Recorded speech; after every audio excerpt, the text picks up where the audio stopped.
These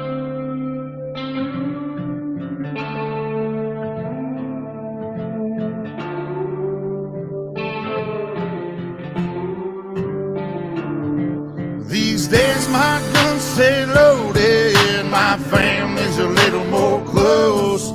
Sometimes we're barely floating, so please don't rock this boat. But if we tip on over, we won't wash to the shore. We'll sink down to the bottom, 'cause we've been here before. We can breathe underwater. Been down at the bottom so long we can breathe underwater. So tell him to bring it on.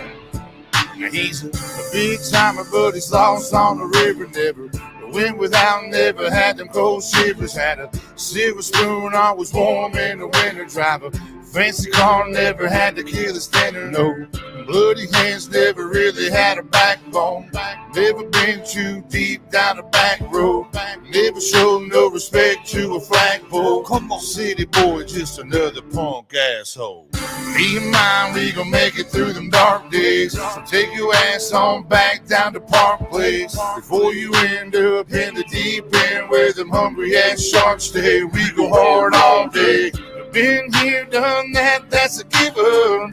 Outback, guns out, country living. If you doubt that, find out, come and get it. We ain't going nowhere, but I'm about to go swimming. These days my guns stay loaded, my family's a little more close. Sometimes we're barely floating, so please don't rock this boat. But if we tip on over, we won't wash to the shore. We'll sink down to the bottom, 'cause we've been here before. We can breathe underwater. Been down at the bottom so long we can breathe underwater. So tell them to bring it on. Won't you take me back to the old days? Just horses in a wagon, shotgun shells and wishing wells, and you could hear them pistols blasting. Better give them hell, but live to tell. Let's write another chapter. We just want our country back, and we gon' get what we after. In them pastures, in them fields, we the ones that keep it real. You come snooping around here, that'll probably get you killed. Cold steel under cold skies, a rebel soul from the old times, like Jesse James and those guys. I'm watching you with both eyes. I ain't telling no lies. If you wanna come and get it, backwoods country living, shotguns and ammunition, whiskey drinking, steady sipping, saying to hell with the system. I've been living at the bottom, so I'm about to go swimming. Y'all can hate it or you can love it, but I promise we ain't budging. If them boys looking scared, someone probably told them we're coming, so y'all better get to running, but don't head for them hills. That's where the hell we living. Round here we keep it real, boy. These days my guns stay loaded, my family's a little more close. Sometimes we're barely floating, so please don't rock this boat. But if we tip on over, we won't wash to the shore.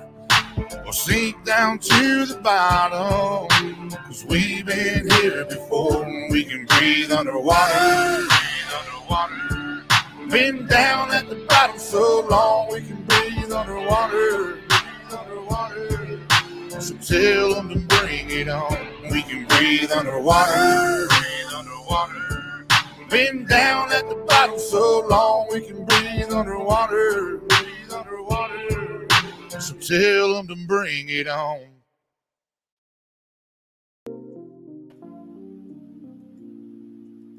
Good morning, good day, good evening, wherever that falls for you.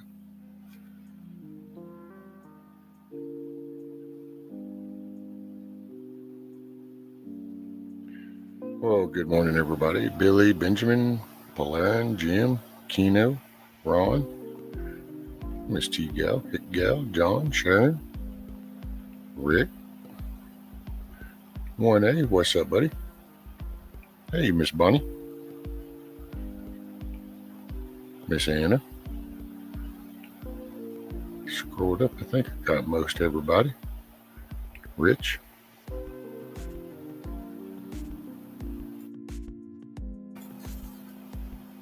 So, Ron, let me come back to yours. Yours was a long one. So, what do we got? Write it. Well, sorry everyone. I apologize to everyone on Jester's stream. I just had enough, and Jeremy did too. All good now. Any bad attitudes in here can leave now, please. What's up, T96? Hey, Rocksteady. Well, I don't know what all's been going on, but I can vouch for the fact that whatever the shit may be, the shit won't be here. That's about all I can. I don't know what all went down.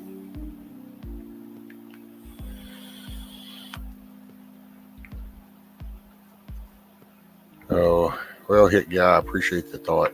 That's what counts.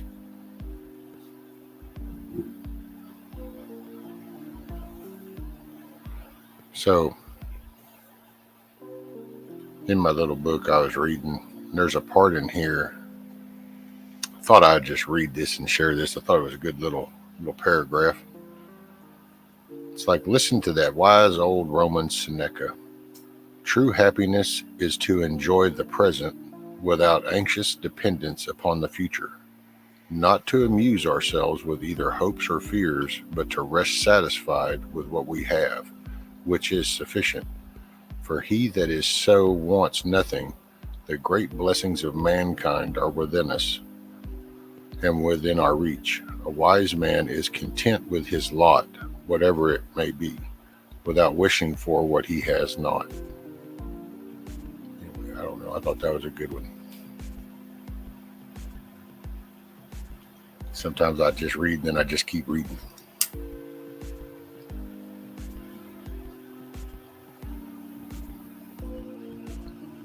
So hopefully everybody's day went pretty good.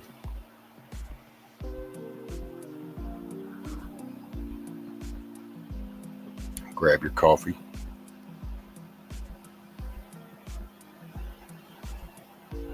Hey, Broken Patriot.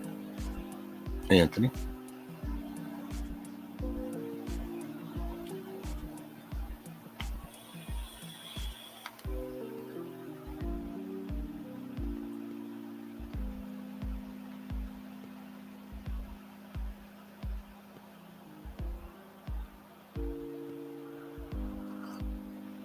You know, I never thought as a young person that I would actually be remembering in my elderly years Casey Kasem and the whole keep your feet on the ground but keep reaching for the stars.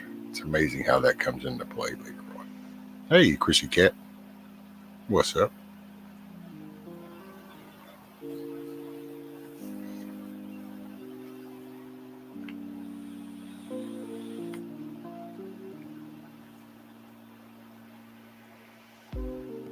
I guess let me put the link up.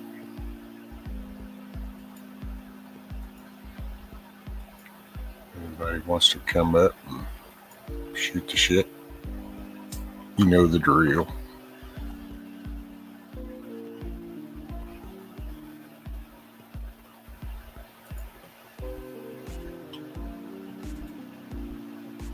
Morning, Brian.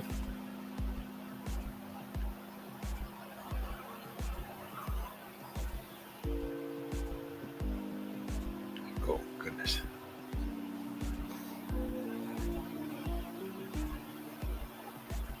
You don't know how much a smother for enough weight costs.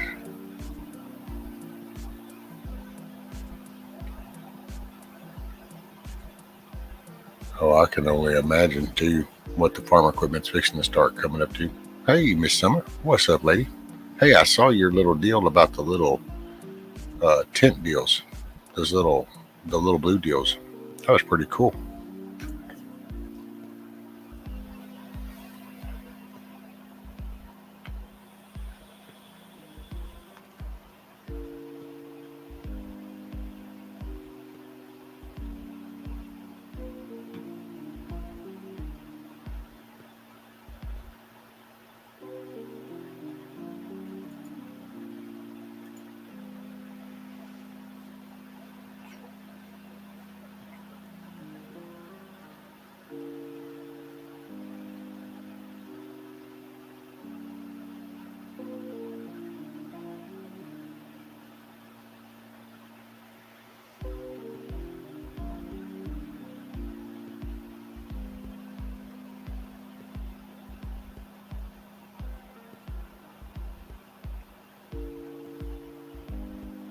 Very cool.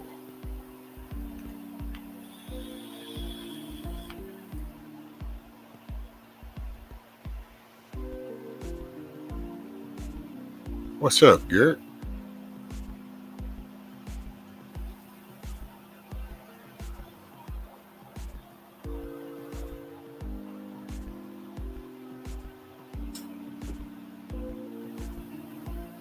Oh man, it's been a day.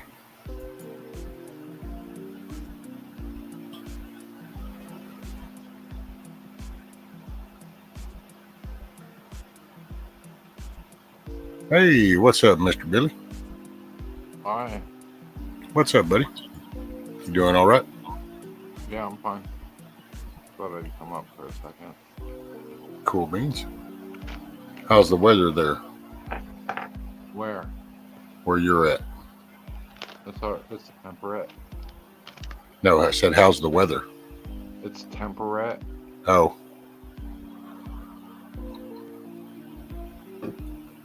Finally got hot down here. Hot. Yeah.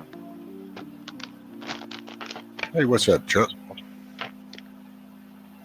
I have to step away for a minute, but I'll be right back. Hi All right, everyone. I don't want to sound crazy. I need to put myself together for a minute, but You got it, sir. all right. Thank you very much. You got it, buddy. Hey, Patrick.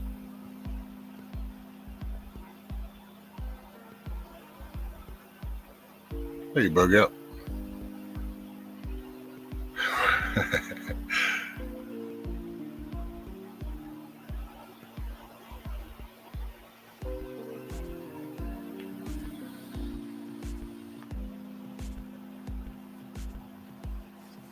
Oh, man.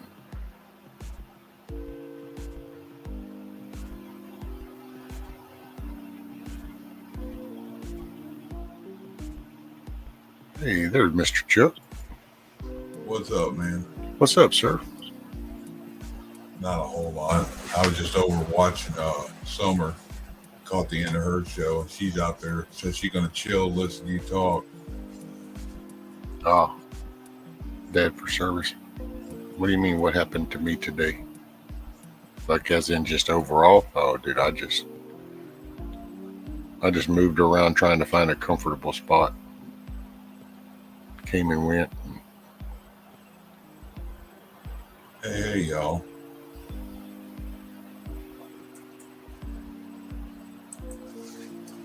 I believe so, bug out. I think this is the real king opossum is coming in to pick up the 1A, 2A slack. I forgot exactly how he put that. He still backs 1A, 2A, but it's the rise of the possums. Oh. All right. Hey, So what's Bonnie. up, sir?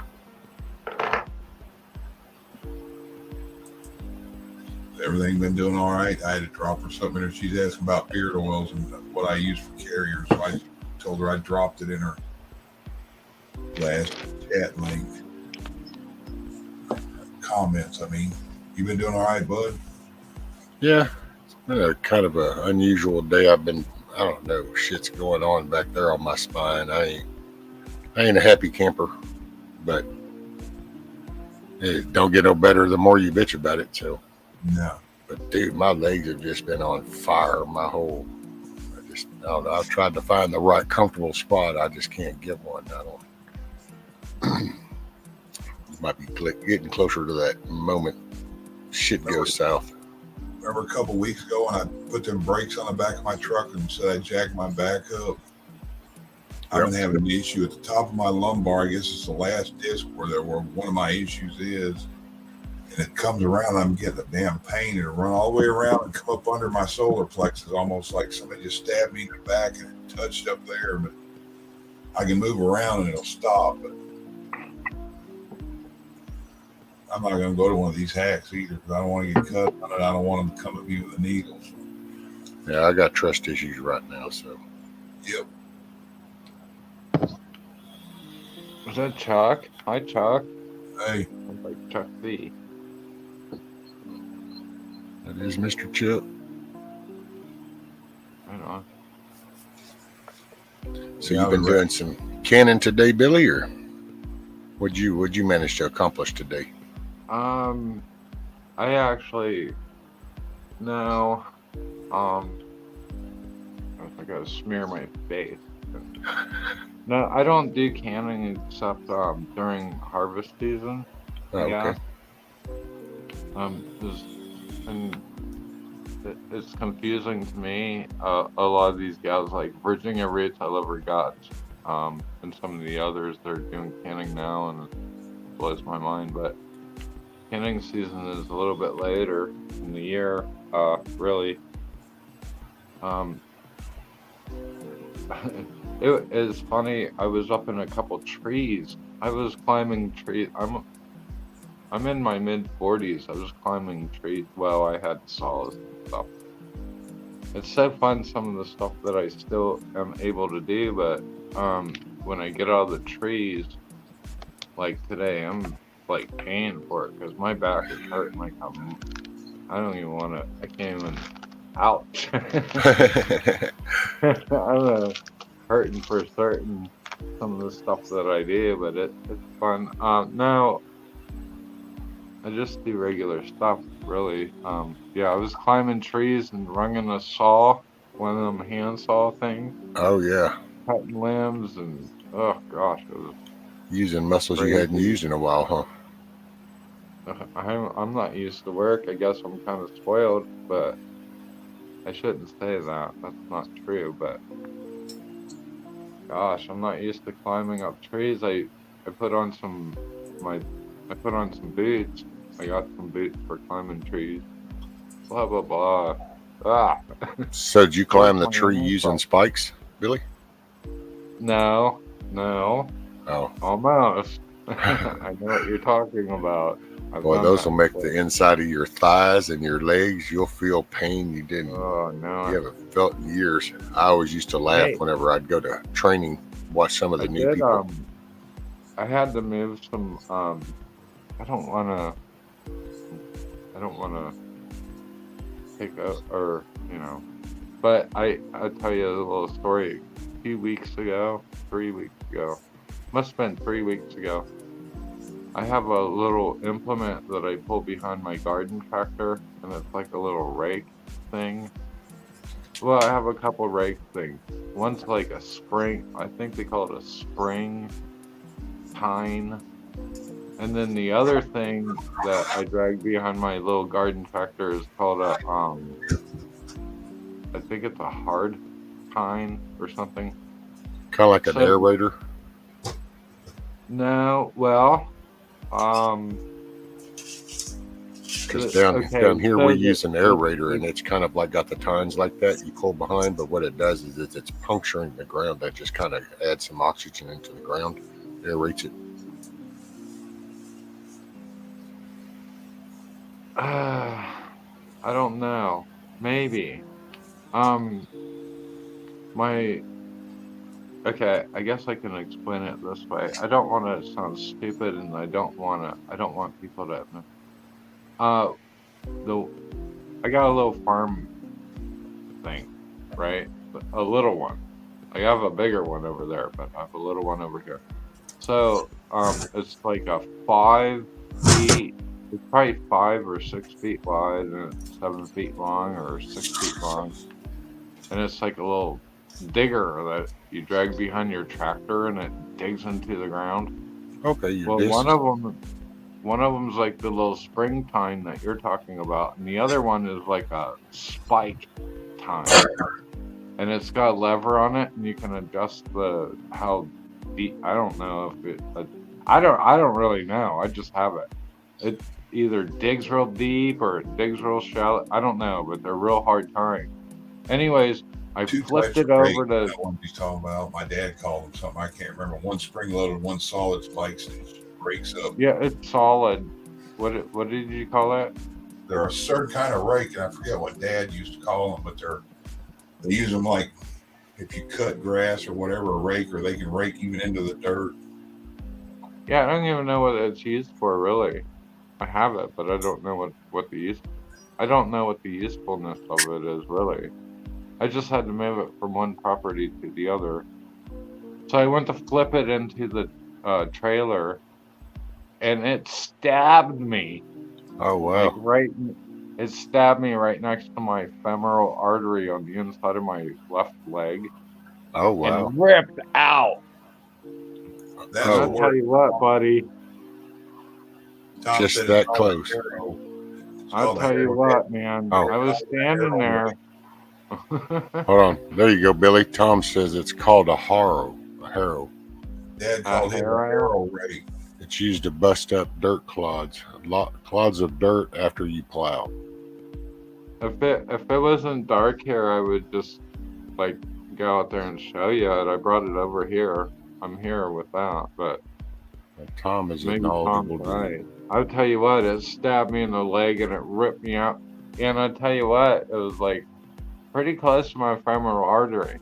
And I had to stop when it happened. I have a huge scar on my leg right now from it.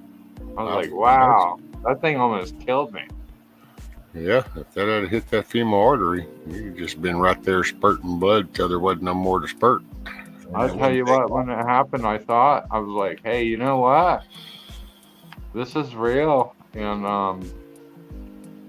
I don't, That's there was no one around. I'm out in the middle of nowhere, right?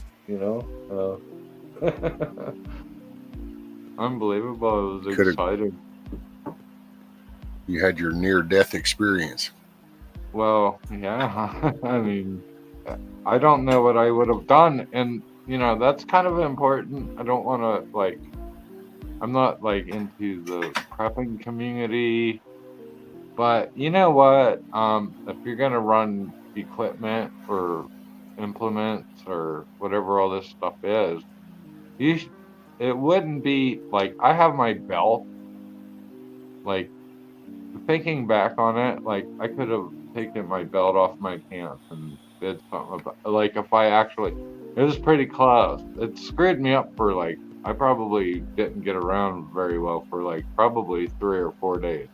I have a hella scar on there from that. I'm not sure how many. You had only had so many seconds if you had actually hit that. Oh, it's over. Once there's nothing that you can do about it, and then you're stranded there basically.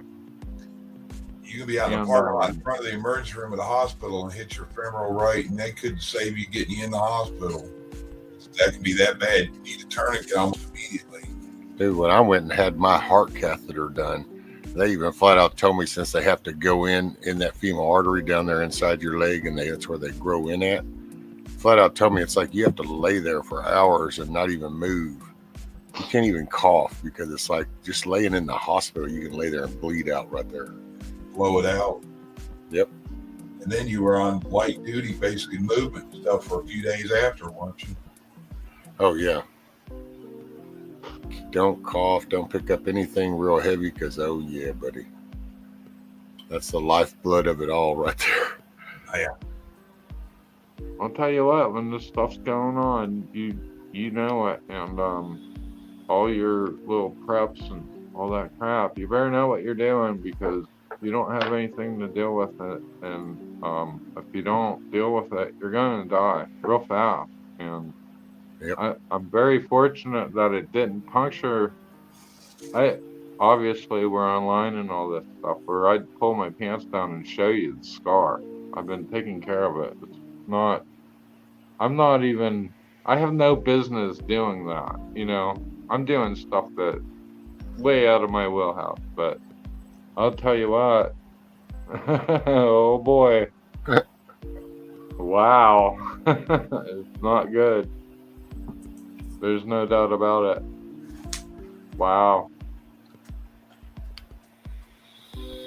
Yep, having a tourniquet is handy. Having a medical kit that's kind of got a tourniquet, got basics. You can have all the stuff. You can have all the stuff in the world. When you get punctured like that, and the blood starts pouring out of your leg, You are too busy freaking out to worry about where the hell your med kit is and all the rest of that crap. Well, that's why you train. That's why you get that routine down, so it becomes memory muscle for you. You just do what you know you got to do. Unbelievable. Hey, David. Morning, sir. Morning, everybody. Hey, I think check this is the fastest I think I've ever filled up to 50 within 20 minutes. Can we have knives on this channel? Yeah. I don't see why not. I think Crystal and them were all showing theirs. Where? I think Crystal and them were all showing theirs, so I don't think you got an issue with knives. Plus, if you're not trying to sell nothing, then it don't matter. Oh, no. This is probably... I don't know if, So what kind is it? This is a belling. This is a... It's not coming up very well on... I'm almost... No. I mean, it looks good what's coming through, but it's, yeah, you can't see the print. Yeah, we're not gonna, this is an excellent knife. Yeah, it's kind of the tax you pay for living out isolated. Something bad happens, there ain't nothing close by if you need it. But I'd put up with that to be away from everybody. Morning, Connie. Who's over there, Connie? Chrissy Cat. Hey. I love Hey, Miss Virginia. Cat. Chrissy Cat. Virginia. Boom, boom, boom. Is Virginia? Root. Come on up. This is such a great community. I cannot believe it. These people, everyone here has been hanging out for like 2.5, 3 years now. I guess. Not me. I'm a new kid. Well, I didn't even jack with YouTube until the first of the year. Matter of fact, until Ron, right before Ron passed in, I think November or December. Hey, Virginia. I changed names here at the beginning of the year. I was another name. A lot of people still remember it. I was there when 101 started.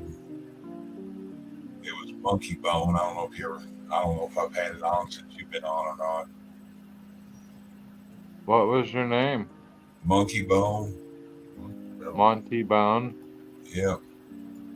Had a picture of a weird looking dancing monkey in my icon.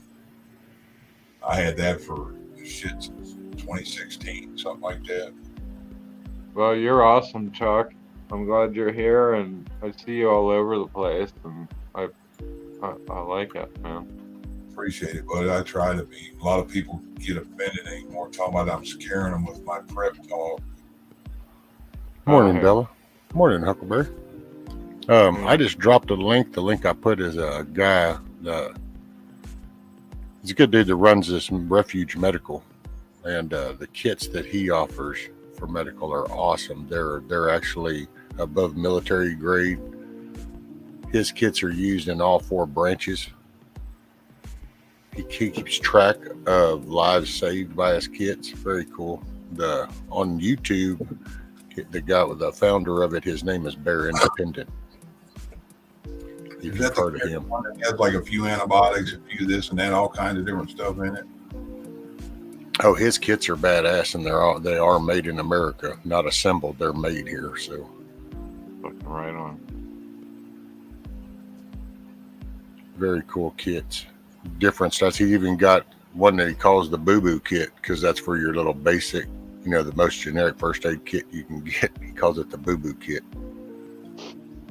But he's got different level kits, triage kits, and they're laid out for what you're going to need for an accident or something serious.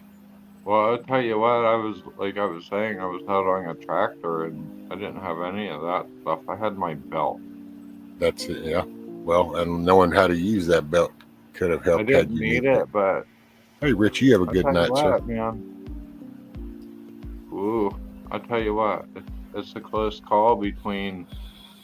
It's a very close call between you need it or you don't need it. That's it.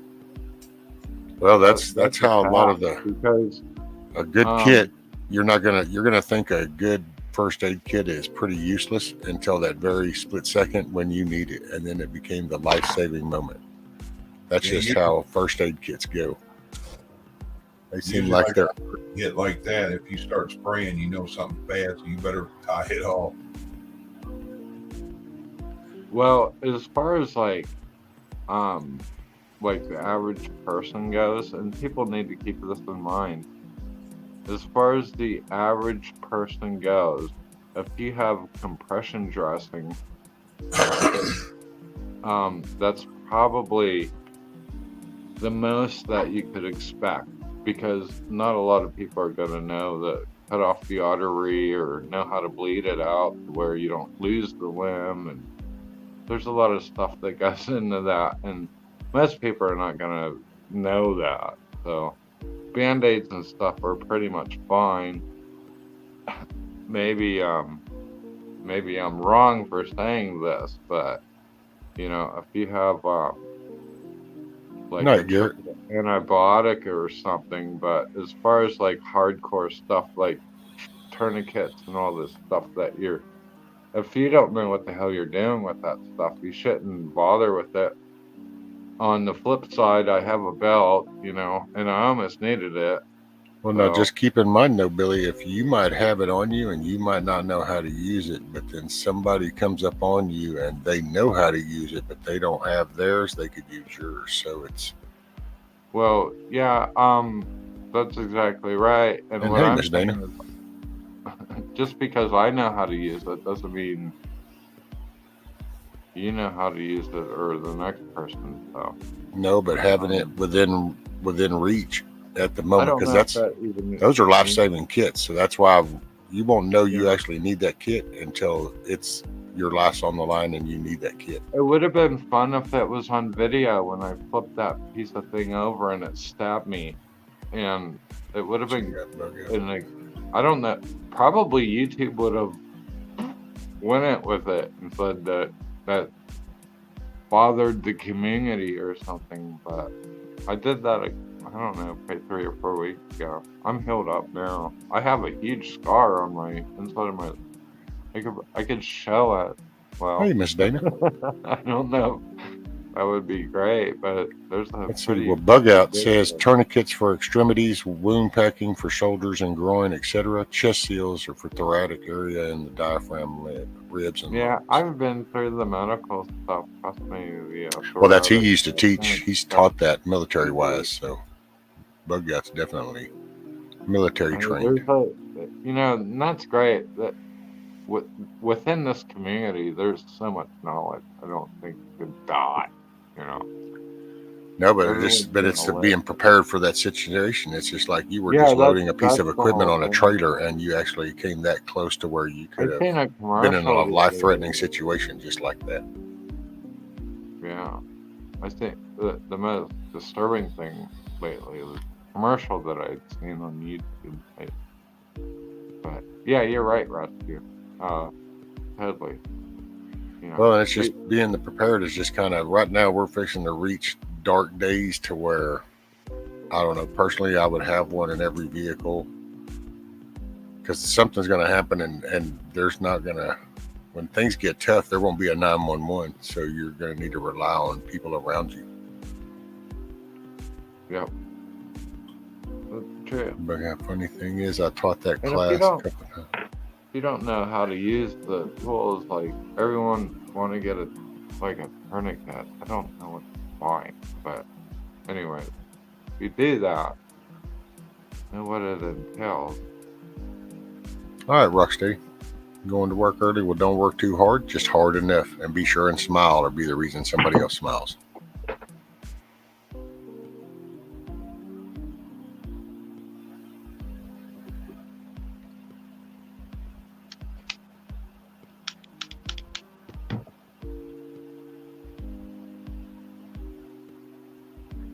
So rhetorical.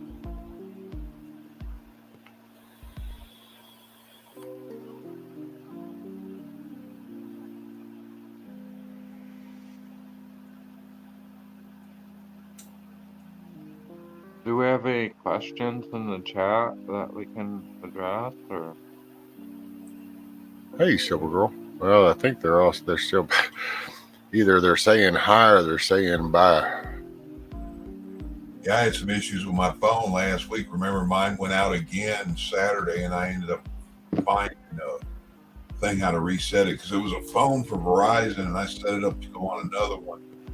And something happened the other day. I've been getting a lot of weird squeals and stuff on my phone, like I'm being listened to and stuff like that. Weird kind of stuff going on.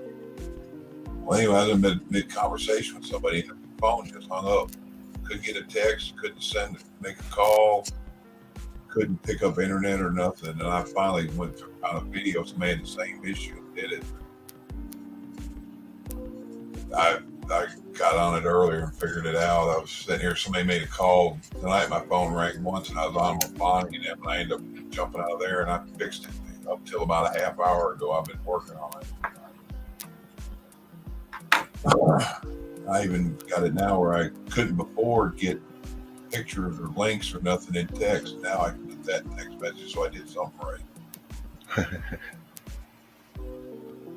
Cindy, what you got, Cindy? Cindy says, my brother was saved by bootlaces after a skill saw kickback nicking the femoral artery. He passed out within minutes, and a coworker ripped his laces out of the boot to make a tourniquet, saved his life.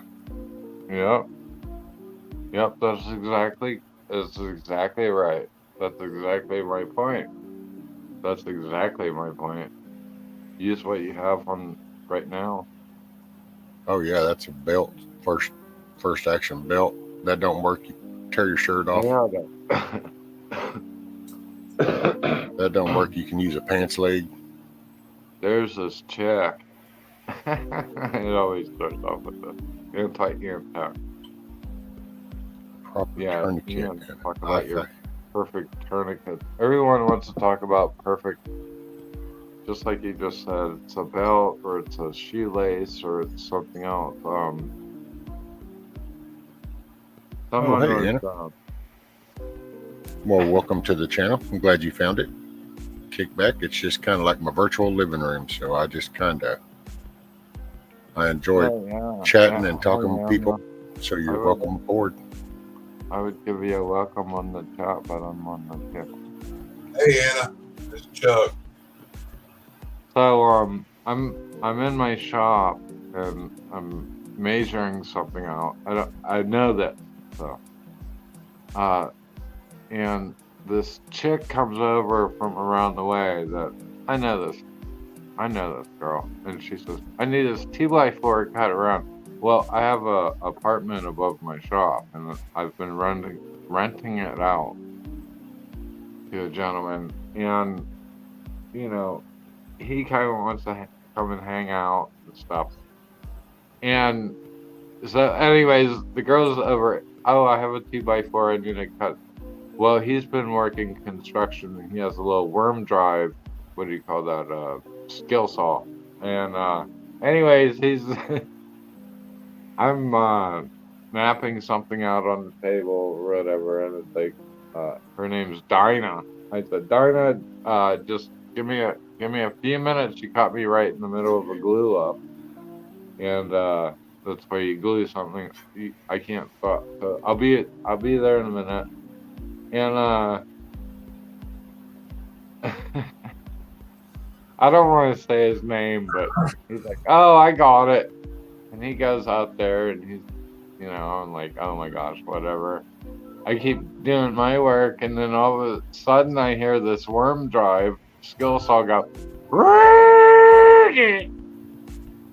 fuck! And then all this cuss words and shit. And I knew it, man. I knew what happened. And I told her, I was like, I told you to wait.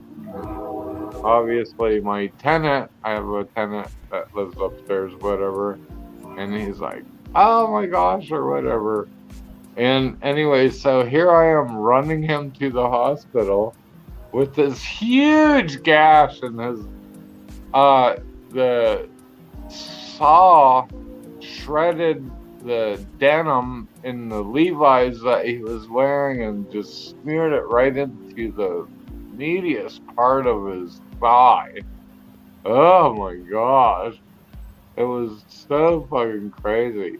Oh yeah, that actually happens around here a Ah, lot. Matter of fact, a lot of people probably around my area, if you walked up to them going, "Hey, do you got any scars?" I think probably oh, over half of the men around here would probably be going, "Yeah, my kneecaps," and it's usually where the saw has glanced off the tree or the yeah, limb, that's not a and it scar. coming and hits across that knee, and it'll rip that flesh open and then leave a groove in the kneecap. Well, you know, But hey, see, that's why you wear chaps, because then it binds up and it stalls out that saw. uh, uh, I'll tell you what, if in the prepper community, let's go there for a second. If you have issues like that, you do not, you would not consider that it takes 9 or 10 gallons of water just to do a procedure like that. So that potentially could take pretty much you out for a while. You Oh know, yeah. if you have an issue, like if someone like in your mag or whatever you want to talk about, you know, that's one thing to take into consideration. If you have a medical issue, the water that it I can't even say the word, but it's a lot, you know. Hey, Cindy. Uh, Morning. Don't worry. You got to be nervous. We're just talking about different first aid kits. Billy almost had a couple weeks ago nicked his leg, and so it kind of got us talking about first aid stuff. And yeah, but it's ridiculous. you don't have to stress. No stress. Grab some coffee, kick back. Yeah, don't worry about that. Send Koya's in here? No. Here we go. Yeah, that's actually Huckleberry. I did see that when Carl was I think on Bonnie's panel or something, was Yeah, talking it's about really Prepper 101, and then that video he put out and having friends. But I don't know. I mean, they're definitely, it's obvious they're trying to get us involved in some shit. So that's a given. Yeah, but ain't one way or another. Let's send everything off, and then let's start hitting all of our stuff around. Who are we gonna blame? Well, and I personally think right now it's like that could all come to an abrupt stop, and they would just divert attention to something else because they're in the process of shit. You know, they're trying to shift us. Now, one thing I did read was it was kind of nerve rattling, but Israel, the central bank in Israel, has now dropped the American dollar and picked up the Chinese gold currency. Yeah, the ruble. No, the Chinese gold standard. Oh, I thought they were saying India, China, and Russia went on the ruble standard here a while back. the world. Where's the anti-ant jack? This is the best knife ever. Yeah, well, I got to run and take care of some. I'll jump down and I'll probably come back here in a minute. Way better. All right, brother. You know I'll be here. All right, bro. Later, y'all. Later, buddy. And put this.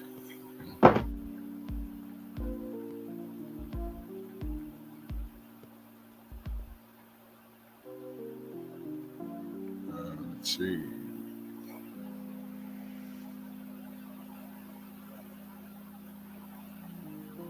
I think that'll do it. Let's see. Move that. It's the last gas with the call. So what'd you make for dinner tonight? Oh, brother, for me it's the same every day: chicken noodle soup. Oh no! Actually, I did splurge yesterday, the day before, and I went with cream of chicken, and that actually seemed to, my stomach took it. So now I think I can add that to my menu. Will be cream of chicken. You have a wife? Oh yeah. She puts up with that? Oh well, she eats all kinds of stuff. You know, she just got through making her a pot of beans. She made some beef stew. Jeez. Hey, Miss Dana. It's just that my colon and stuff, I don't take risk right now because I don't trust the medical community. So I know that certain What kind of foods. stuff are you? What kind of stuff are you? Okay, what kind of stuff are you avoiding? Any kind of like hard pack, any kind of food that is hard to, takes longer to digest. Like I No, still what eat. is that kind of food? I wonder. That's Like what I I'm don't asking. do nuts. I don't do any kind of nuts. Pasta, I'm Alright. real. I don't do much pasta because I have some of my noodles in the chicken noodles, so I don't do any other heavy So pastas. no heavy, like, I don't do breads.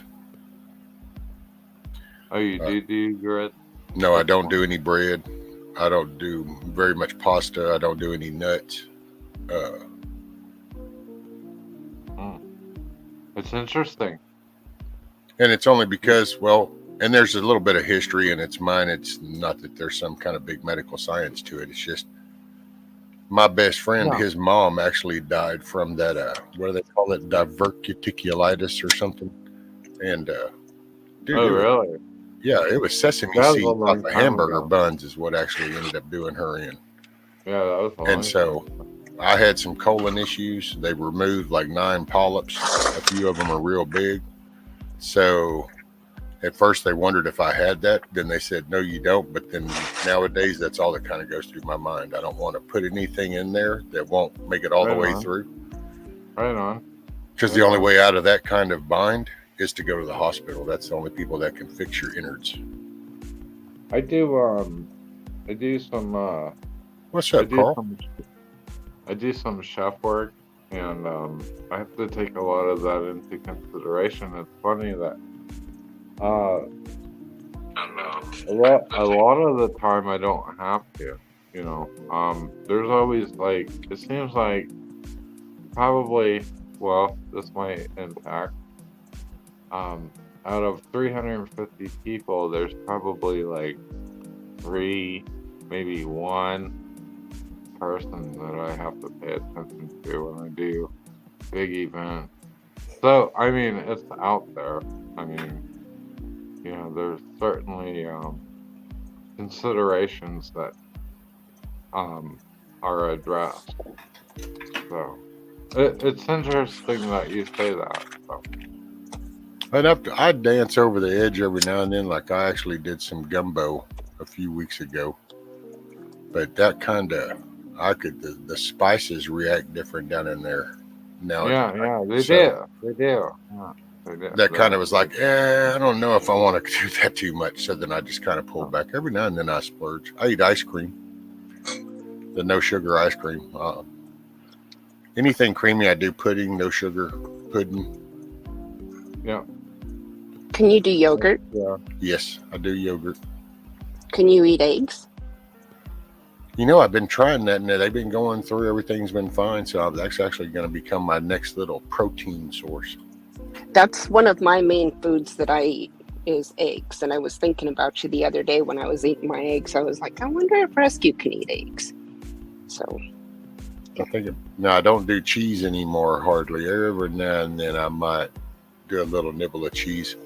I'm just trying to keep an even path going through everything is the way I view it. You know, it's like keep the pipes flowing. Which way do you do eggs? Sir? No, her. Oh. Which what? Which way do you do eggs? Anyway, the other day I had them soft boiled with butter on top and salt and pepper. I love poached eggs, but I can't make them worth a damn. So, or a scrambled egg omelet. All right. We need to formally address here. You got my heart. I don't know what your name is. My name's Dana. Oh, Dana. It's barefoot in Alaska, but it's Dana. Oh, really? So in chat, it'll be barefoot and AK. But so the sun hasn't set yet. No, it's set now. It's set about 11. No, Kino, I don't do salads. I like your videos, by the way. I didn't realize you were talking. So. Her fires are awesome. I watch your videos. It's fun. Thank you. No fire tonight, but I was actually already working on my next fire night, I so I'll feel let y'all bad know. for your struggles and stuff. It's just like everyday life for a lot of us. You know, it's hard to get help and stuff. It's ridiculous. I just, it's crazy. Silver Girl, what do you mean by Southern gumbo? You mean there's a Northern gumbo? Yeah, there is actually Really? Southern. He's talking. Are you kidding me? Or you're just there's a Oh, Northern hold gumbo? on. Yeah, there is. No, there is. See, I don't know. I guess where I'm from, right here, they're just next door neighbors, so it's just gumbo. I don't know where you're at in the chat. I'm in Southeast Texas, so it's like Louisiana's only like an hour, 10 minutes away. I think Camel it's Carl, the, I missed you. I'm sorry. I love how he did that. Look, he's like, good to see you, and then proceeds to tag.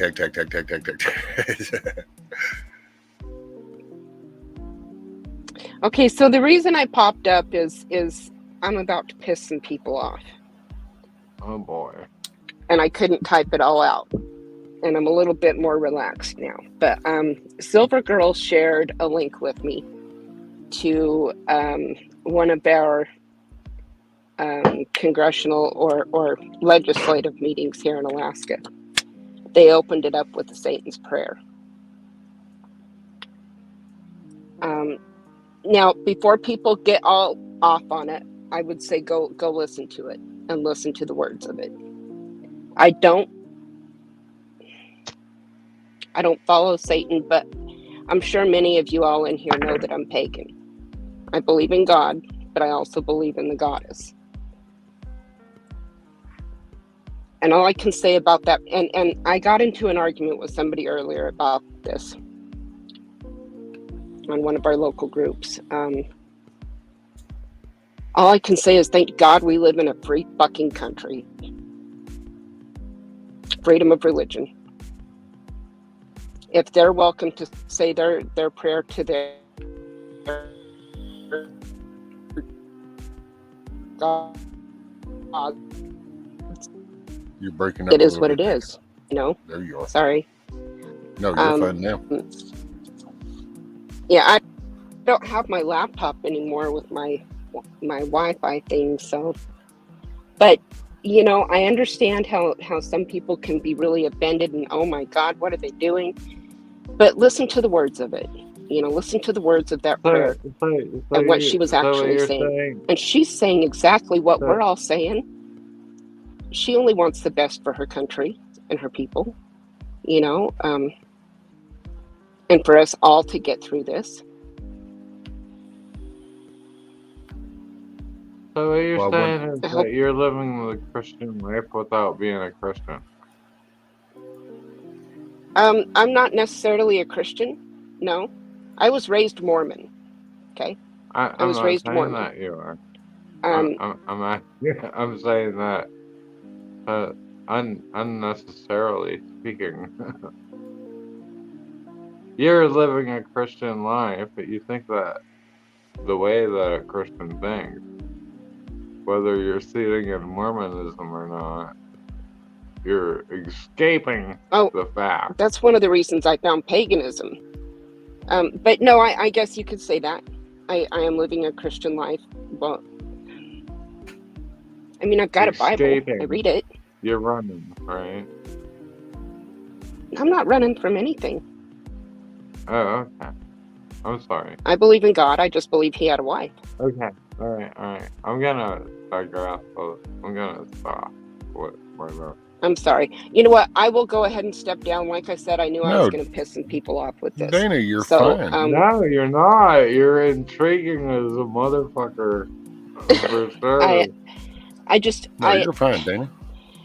To me, God created everything in the heavens, and it's the heavens that we're going to go to when we die. And the goddess created everything here on earth. She created all the trees, the grass, all the food that. That's right.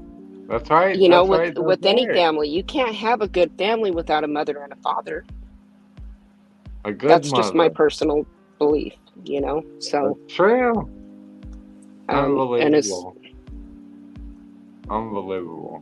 Absolutely. Dugout says that he tried to follow the I try to follow the pagan ways, the path of Wotan. Wotan. Right I on. know that's I don't know. He great. tagged you, so I figured you'd know what he was talking about. Let's see. I think my biggest issue, to be honest, with the religion thing is that I find it ironic because in America, the rights and the establishment of the country were based off of Christian beliefs, and we used the Creator. So we introduced that. We introduced the right to freedom of religion, and it gets flipped on people because you have these people like the Joel Osteens and these little hustlers. They're scam artists. They try to pull money, and that's anytime I hear anybody reference to money and God, then it's like, yep, your path is totally polluted. One has nothing to do with the other. So, but it's that now that gets used, and it breaks the country apart instead of just you have the right to believe whatever you want. But for some reason, it's kind of like the left that likes to tell you, shut up, I have the freedom of speech. You know, it's kind of like, how do you do that in the same thing? So shut up because I have the right to speak. Yep. But wait, I have the right to. No, you don't. It's, it's like, it's such a oxymoron. And so that's my only issue. To me, it's, man, you know what? My role here on this ball of dirt isn't to judge anybody. Hell, I'm having a hard enough time. I push my own battle. I fight my own battle. And when this little visit down here is over, wherever we go, that's to each their own belief. Shoot for that goal. Hopefully, whatever you believe in pushes you towards a positive, loving, caring path and not a destructive path. That's all I can say. But as long as your path doesn't cross over mine and conflict with mine, then I really doesn't make a difference. You know what I'm saying? It's just to each their own. Hell, whenever you stop breathing, then you're accountable for you, and wherever and to whoever or whatever that is, that's still just you. I will not be anywhere intervened in that, so it doesn't matter. Right. You're kind of hitting out of the ballpark, dude. Do what? Now, on that note, y'all were talking about. You're kind of hitting it out of the ballpark. I don't agree with you 100%, but you know what? It doesn't matter. And the most important thing, and people forget this, is I don't have to agree with you 100%. Why can't you be my neighbor? And why can't I love you? Why can't I stick up for you? Everybody's all about I mean, I'm just going to stop there. Obviously, there's enough there that you guys can pick it up. I completely agree with you. And at the same time, I don't agree with you, but it doesn't matter if I do or not. No. The way I look at it. And also, there's only one way, You're closer than if you're not there, you're as close as you can be. I don't know any other way to say it. I'm just gonna stop. I'm flabbergasted, so.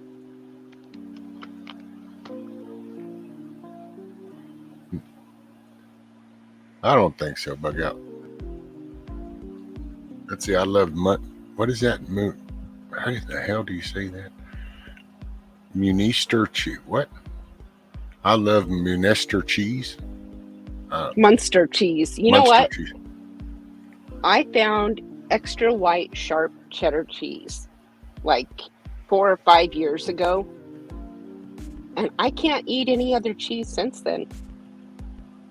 I can't eat that yellow orange cheese. I can't eat cheddar cheese. Nope. Extra sharp white cheddar. That Tillamook is good. Something? Yeah, it's Tillamook. I guess I am missing something. What are you guys talking about cheese for? Somebody in chat mentioned about that cheese as it went by, and I just saw where it was like Oh, Hi, it was T-Girl. Virginia. Virginia's like, I love Munster cheese. So it was like, somehow all of a sudden I saw that Munster cheese. Tillamook. Yeah, Munster cheese is great. Poor It old has Silver Girl. Also, You know, Silver Girl's paying attention. She even I would fessed up marry and says that I took my woman. hearing aid out.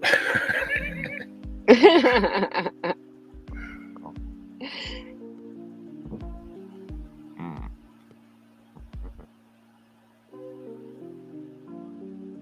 Mm. Yep. Hey, Kush. Sorry if I Oh, didn't those say are hi good to you. cheeses. Oh, hey, Oh, you Kush. know what, Kush? There you go.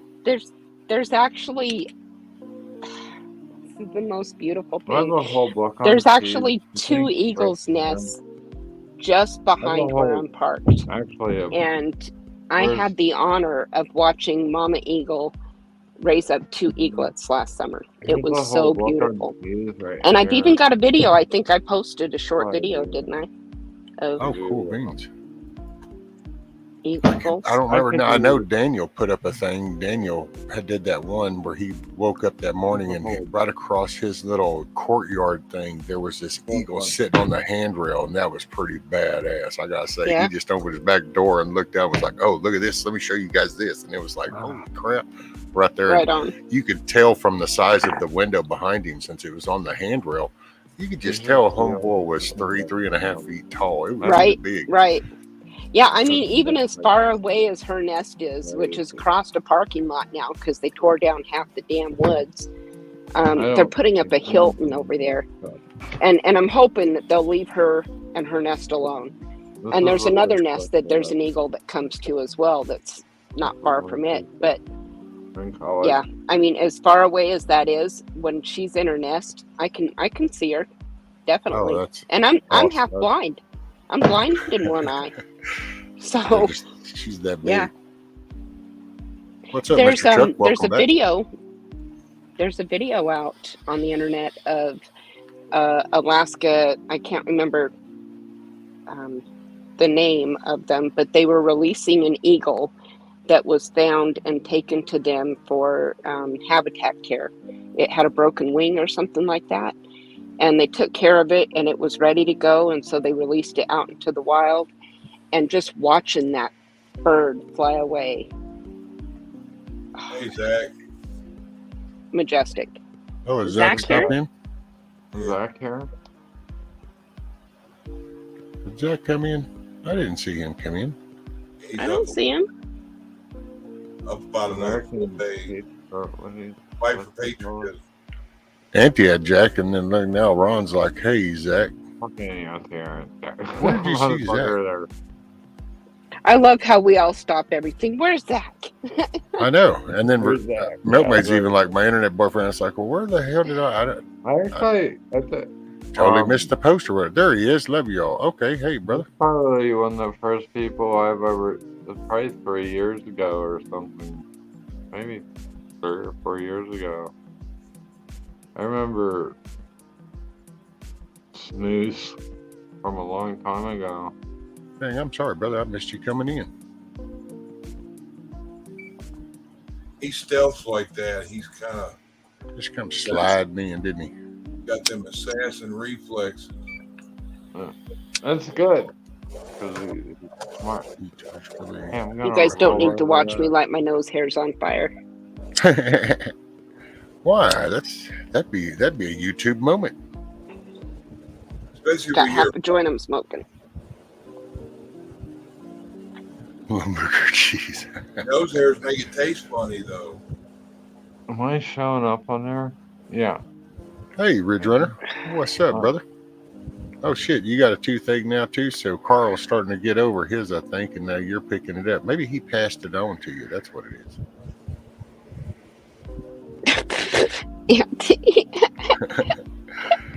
I know, right? It's a cloak of invisibility made of Lumberger cheese.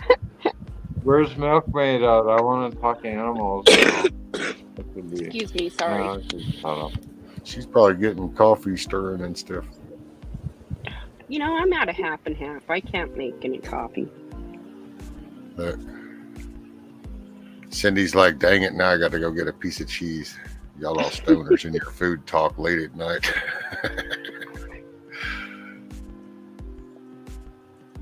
People in here are great. Great. All these I love this people community. in your chat. I'm sorry I wasn't here last night. I was beat. Not really, We had a Bella, storm but coming in. I've just and been it killed me. randomly doing it. Awesome. I was driving a car today and I thought I could wreck it, but I couldn't wreck it. I don't know why I couldn't do that. I should have done it, but I was like, Uh-oh. Bella, am I in trouble?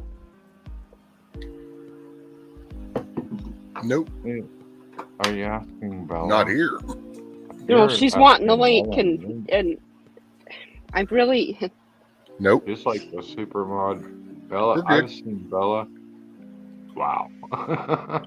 No, it's probably because usually I pin it, but here the past few times I just haven't pinned it because it's just kind of like,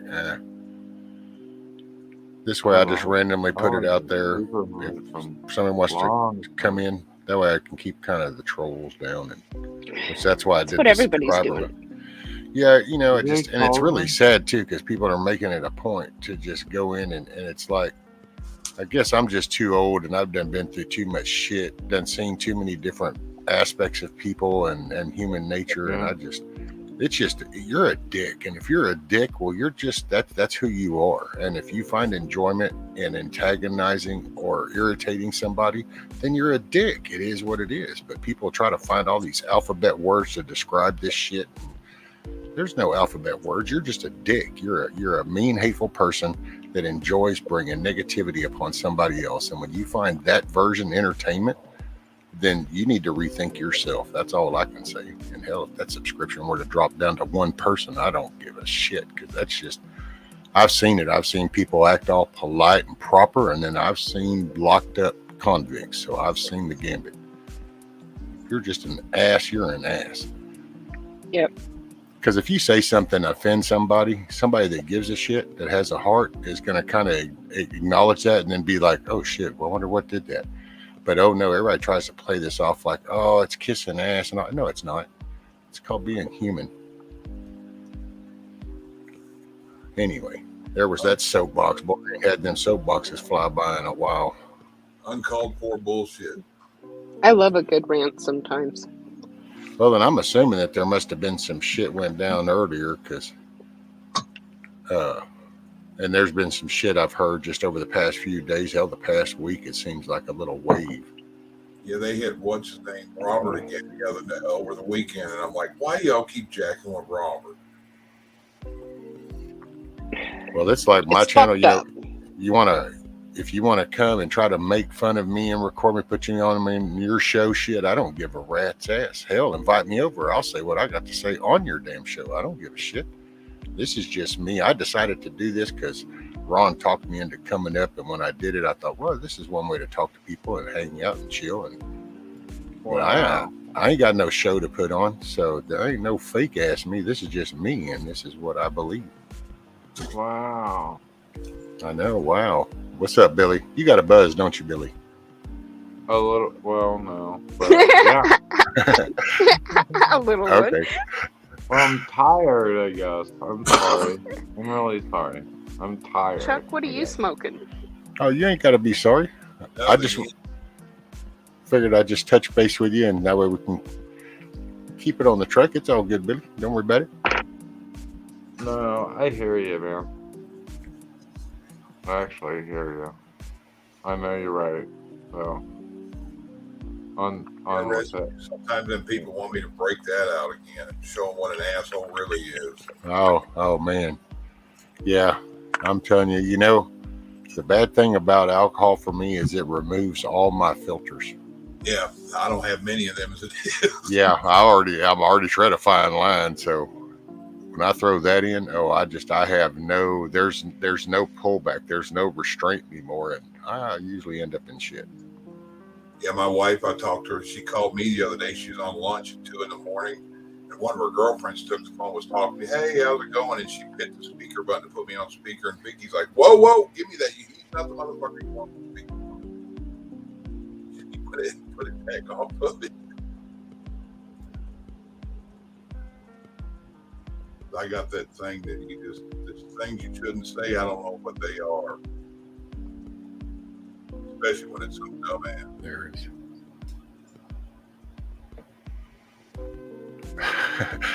Right, bug outs. There's one guy in this community I got nothing nice to say about. Anybody that got a problem with that can kiss my ass right next to him. Yeah, I still, that's that. Let me ask you that.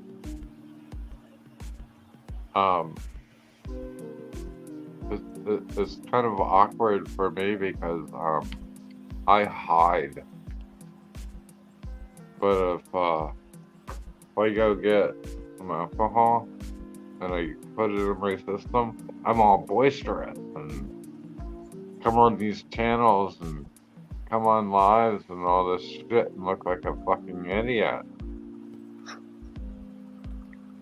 That's not who I really am, but I enjoy doing it. But if I don't go get the alcohol, well, I don't smoke pot or any of that other shit. I would like to. I'm not saying I wouldn't. But anyhow, is it interesting that the only time I can come online is when I'm so smashed that I can't even talk, and everybody kind of likes me or kind of doesn't like me or doesn't even fucking matter. What do you think of that?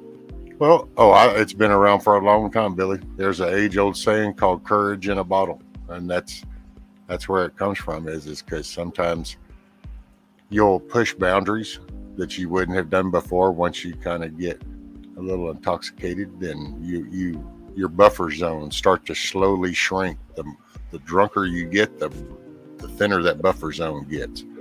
So it's probably that you're real restrictive and pulled back, but then as you start getting a buzz, then you get more open, and then you would probably find it very enjoyable if you ever found this little level to get to where you didn't exceed that level. Because once you bring alcohol into the thing, there are going to be the people, like, I'm just being honest with you, but personally, I don't do drunks. I don't like drunks, just simply because, I don't know, to me, it's a waste of time to get that drunk. When you're not in control of your faculties, that just seems a waste of time to me. But then that's just my forte. I have got many shit under the belt of many bottles of, but it's just nowadays, that's what I see. And it's like sitting here talking with you, and it's funny because you even say it, how you don't want to come up, you start to drink, so then you'll come up, but then you keep drinking and then you get too drunk. But see, if you ever found that little sweet spot right there, then hell, you might slowly end up not even drinking, because then you would end up getting the self-courage to just come out without being under the influence. Yep. So it could work for your benefits. You can work it. You're in control of everything. Yeah, point taken. And that's a very good point. And I will express this to you. I can't drink all the time, but I do want to drink all the time. And at the same time, I don't want to drink all the time. I have so much going on. Have you ever thought about why you want to drink? Well, it's not why I cannot. This is the first time I drank tonight. I'm gonna be honest with you. And how long? Over a month. And over a month? Because I cannot. What I do, I can't drink. What I do for a living, I can't drink. So every once in a while, I spin off. But I would like to spin off all the time. So there's okay. Well, let me ask you this: what part of the spinning off is this? What makes that something that you would want to do all the time? Well, just boredom of life. What do you mean? Well, I mean, so you would you want to be intoxicated all the time? Or is there a feeling out of being intoxicated that's what you're actually trying to get. I'm not sure. I have a lot of responsibilities that I can't. So it's almost like when I can, I do it. So this is like a pressure relief. It's like, okay, since I Yeah. can, then I'll just go all It's out. more like that. Yeah, because most of like my life, I cannot do that. I can't. And the problem being, and even in like everybody knows Ron, the only time I would ever come up on panel is when I was smashed drunk, because I didn't have the balls to do it otherwise, and it hurt me in a lot of ways. That's what Me. That's what I would ask you is, doesn't that bother you that if Oh it's yeah, like, absolutely. What so, do you mean? Oh, come on. well, I mean, you have Why relationship wouldn't you? with people that see you as one way because this is the only time they But get to if meet you you. only do it like once every 4 months, it's insane, you know. So you haven't done this since the last time you were on my Oh, panel. I haven't drank in a long time, and I'm drinking tonight with you. And I know how you feel about it, and I know that you're recovering. So. Oh no, I'm not recovering. I stopped recovering decades ago. I have recovered. I don't live in that perpetuating world. I cannot. Yeah. I love that. I love that. I have the No same problem. motto. I'm not in recovery. I done recovered. I'm no I longer kicked a meth that's addict. it. Fuck that. I kicked its Yep. ass. It's done been. I actually wish more people would realize that and not. Yeah. What? So I'm not looking for it. I'm not needing it. I'm just saying that what I do, and then I spin off and I do this, and then I go away. And I do my own thing, and then I come back, and here we are, right? Well, yeah. I'm not saying I'm better than or whatever. Well, no, but you hang out in chat though. You've been in chat though. Plenty, Billy. So as far as in chat, you sit there and converse with people and talk with people all the time. Well, yeah, because I like this community. But you do that, and you're okay. You're sober. Right. Most of the time. So it's only the actual move of coming up on the panel is where you feel that it helps to be intoxicated. No, what I'm saying is I have to be drunk to come up there. But you weren't as drunk when you first came up. I got to say, that's why I asked you that while ago. It's like, oh, you've been drinking? Because I can start to hear the difference. Look at the chat. Well, look at the chat. I'm sure everybody knows me. We've been here forever. Oh, I know. But you didn't start out this way. You could rewind the video. I mean, it's in the video, Billy. You could rewind it and watch it. But you were different when you first came up, so you can tell the difference. And all I'm saying, if you find the sweet spot to where you don't get so far that it becomes happy across the board. But I've watched the difference since you came up to right here where we are. Oh, well, I respect that. Well, cool. Thank you. It's awesome. But I think that it's because people enjoy conversing with you and talking with you, Billy, and you got a lot of knowledge and stuff. But it starts getting polluted. The more intoxicated you get, then the more polluted that knowledge gets. I get it. Yeah, I love everyone in here. Can I tell you something? I gotta say this, and I don't know. Maybe it's because I just feel this little urge in the back of my head because I've said this before in decades, holding seminars and lectures. But so when people acknowledge, so when people are fucked up and you talk to them, and then the first words are "I know." Do you know how that starts to get aggravating in a way? Not in a bad way. I can deal with it. I've been dealing with it for decades, but it's just like, so wait a minute, so. Somebody's telling you the bad shit you're doing, and the first words are "I know," which means you're choosing to do that. So it's like, okay, so see, that really wants to make you shift the conversation, but I try to stay over because I think it's just how do they say that, Freudian slip? But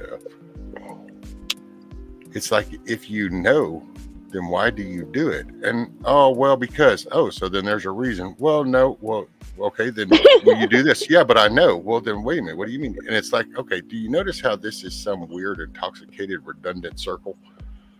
And that's where addicted lives come from, is this redundant little world. And the minute we can break that cycle, then we get out of that addictive circle and we can actually enjoy life, because then we realize that there's actually a whole world out here. Because I think you're a cool dude, Billy, but I just can tell the difference from like when you first came up to now. And that's a classic example of the drinking. It just becomes not so much fun for everybody around you. It's a blast for the person getting drunk. That's why you do it. It's kind of like when people tell you, man, that party last night was badass. Really? What all happened? I don't know. I got so wasted. And it's like, that's how we started to reference a good time, by not being able to remember. Especially when you wake up in jail. Oh, the cold floor shit. Always, definitely. That's a sobering moment. And a green bologna sandwich always helps you. It's kind of like, yeah, I could be eating bacon and eggs right now. Well, I will divulge my schedule. I don't drink that much. When I do, I come up on panel. And in the wintertime, it's more atrocious because that's all I have to do.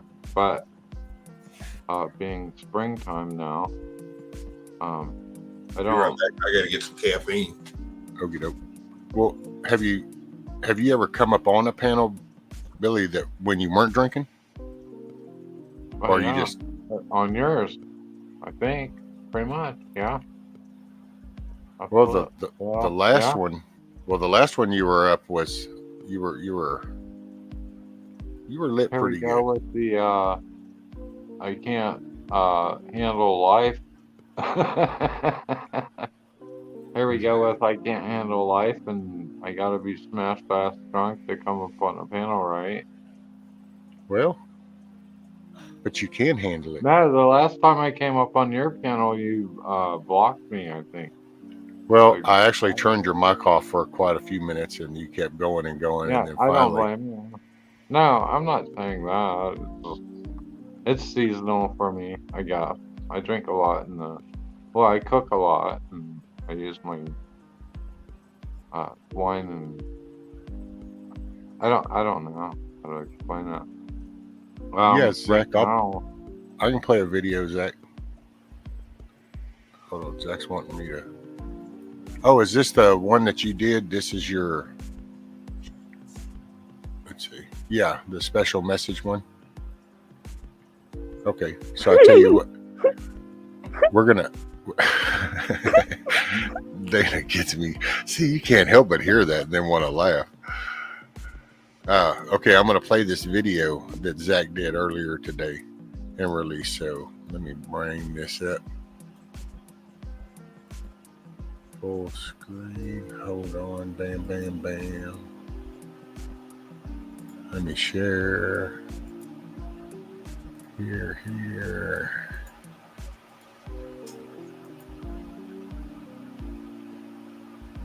I'll hide behind the flag. Let me turn the background music off. There we go. Alrighty. So this is Zach's video that he released earlier, so everybody can kind of listen in.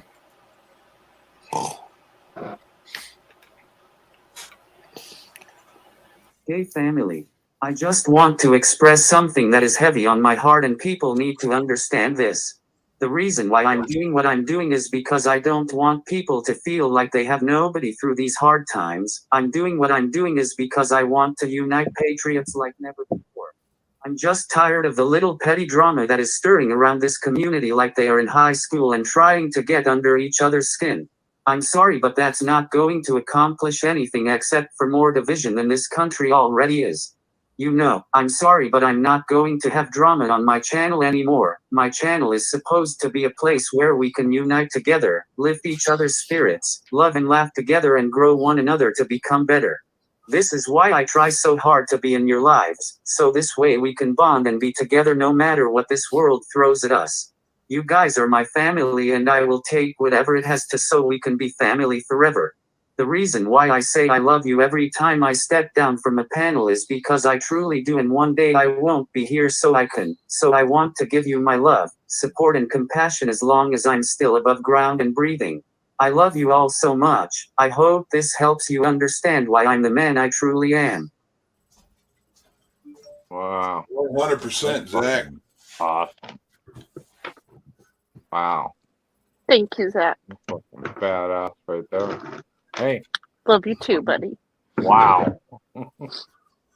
I'm gonna cry now. That's fucking incredible.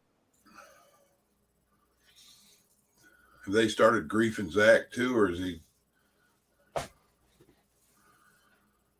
That's awesome. Man, that's fucking awesome. Fuck. Hell, I was sitting there And words talking of truth. but they're muted. That's fucking awesome. Words of truth. You know, I missed a lot of what was going on when I took my little break after my last seizure. I watched a whole bunch of Bigfoot videos and I missed a lot. But I didn't miss anything. You know what I mean? Some of what's going on, I have no idea. But Zach's right. This petty shit, there's already too much division. We don't need it anymore. Yep. You know, and honestly, what we do have going on here, we all need to stop and think, what's going on? Was this shit going on 2 months ago? Not necessarily. Who's trying to break up who? You know? Yeah. Well, and while we need to be coming together, but in doing that, we also need to make sure we're holding people accountable for bad shit. So Yes. can't do that. That's the one drawback to that. Well, don't want any conflict kind of thing. Want peace. Well, sometimes you it's peace through strength. So, Yep. you know, sometimes that has to be exercised, because I will say, and I know Bug Out is stirred about that, and I'm just not I don't want to bring it up individually. The minute he does on panel, then I'm with him. But there's certain things that when certain people have behaviors, then it's like if somebody kind of goes at somebody else, well, then it doesn't need to be just smoothed over. It needs to be addressed and held accountable. Yeah, there's too many damn people out there find out where somebody's at, knock on their door, they open it, bust them in the dick sucker.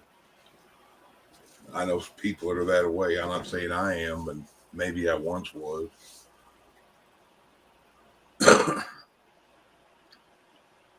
People grown too accustomed to shitting on people and not paying a price. Well, that's it, because it's like the one instance which I hope later on in the morning when he gets off, he'll get on the panel and he'll bring that up, bring it to light. Then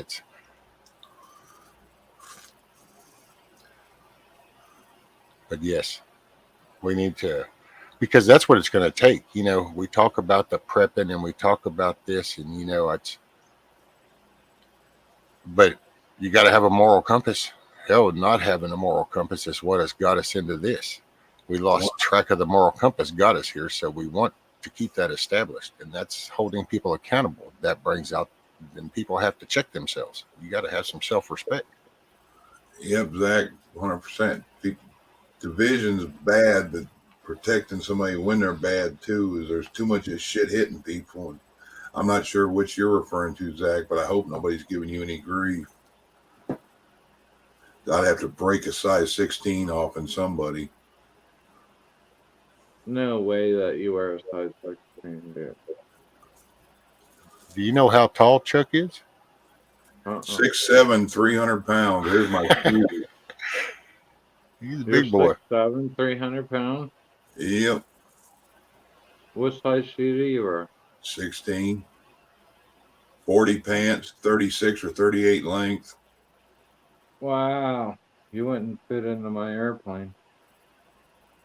Now I wouldn't get in anyway. I guess I'm tall enough. I got an issue with heights, but I fell off something backwards when I was a kid. Fell 35 feet to the ground, and I ain't got back up on nothing since. That's pretty incredible, actually. I wear size 13 and a half, 14s. I'm 6'2". Yeah, my boy's 165, 6'6", something like that. He's almost tall as me. He wears a 13 or 14, and my oldest boy, he's 30 and he's like 6'3", but he wears like a 15 triple E. He's got Oh, like yeah, that's hard to find. Yeah, it's hard to find shoes for that. You he can't. falls It's he falls impossible. he can fall asleep standing up and not fall over. Right. Yeah, that's a bunch. Yeah. That's a I good hate- one, Carl. Rude, disrespectful comments should not be tolerated, but also confronted with tact. Not stooping to that level or lower. I know. Easier said than done. Yeah, but Carl's here, hey. I can't look. see, I view it as the challenge. That's what I've taken on. That's one thing about doing this has become now a challenge and how to interact, get my point across without going typical way I used to be, which I've dipped. So everybody has seen that. Hell, the shit's there. It's been saved. I don't delete shit. So there it is. You've So seen me is there any farmers out there? I bought a farm and they're talking about a swather or something that I have to do. What do you need to know? What are you looking? When What do are you? I don't know. I've been buying up Well, where are you at on your gardening? Your farming. What are you trying? What Are are you? you kidding me? Well, I mean, you just said, are there any farmers out there where you're looking to ask a question, or This is so funny. is this just Hi, kind Hawk. of because? Is this the intoxicated kind of question because you've had these conversations going on in your head, and all of a sudden we get a verbal version? Yeah, Hawk, he's a farmer. He grows tomatoes. Hi, Hawk. Really, because I have to actually do this shit. So it's not a. Well, I mean, because do you want if people there's are farmers that are in the chat? Yeah, So. that's what I'm asking. I don't know what all this stuff is yet. I have to actually know this. And I don't know, So like on the plowing and the disking. middle of July, I guess, or June. I don't know. Oh, I don't know. Morning, Hawk, by the way. Bug out what you got. I mind my own business and I don't offend people, or I try not to. Some cock mistook my kindness for weakness, and I'm telling you, I'm not having it with that guy anymore. No, I got you. I got you, Bug out. It was definitely. Oh, shit. Maybe another night. Yeah. Real quick while we're on the gardening thing, I went over to my daughter's house tonight to take a bath, and I threw some Epsom salts in there. Got to looking at the back of the bag and remembered the Epsom salt is freaking fertilizer. Yeah, it And works. there's all these different channels that are talking about fertilizer shortages. Yep. Worm castings, rabbit poop, egg shells. Even the green weeds and whatnot. I watched a guy the other day. He was showing us how to make his homemade fertilizer that he's been using on his garden for years.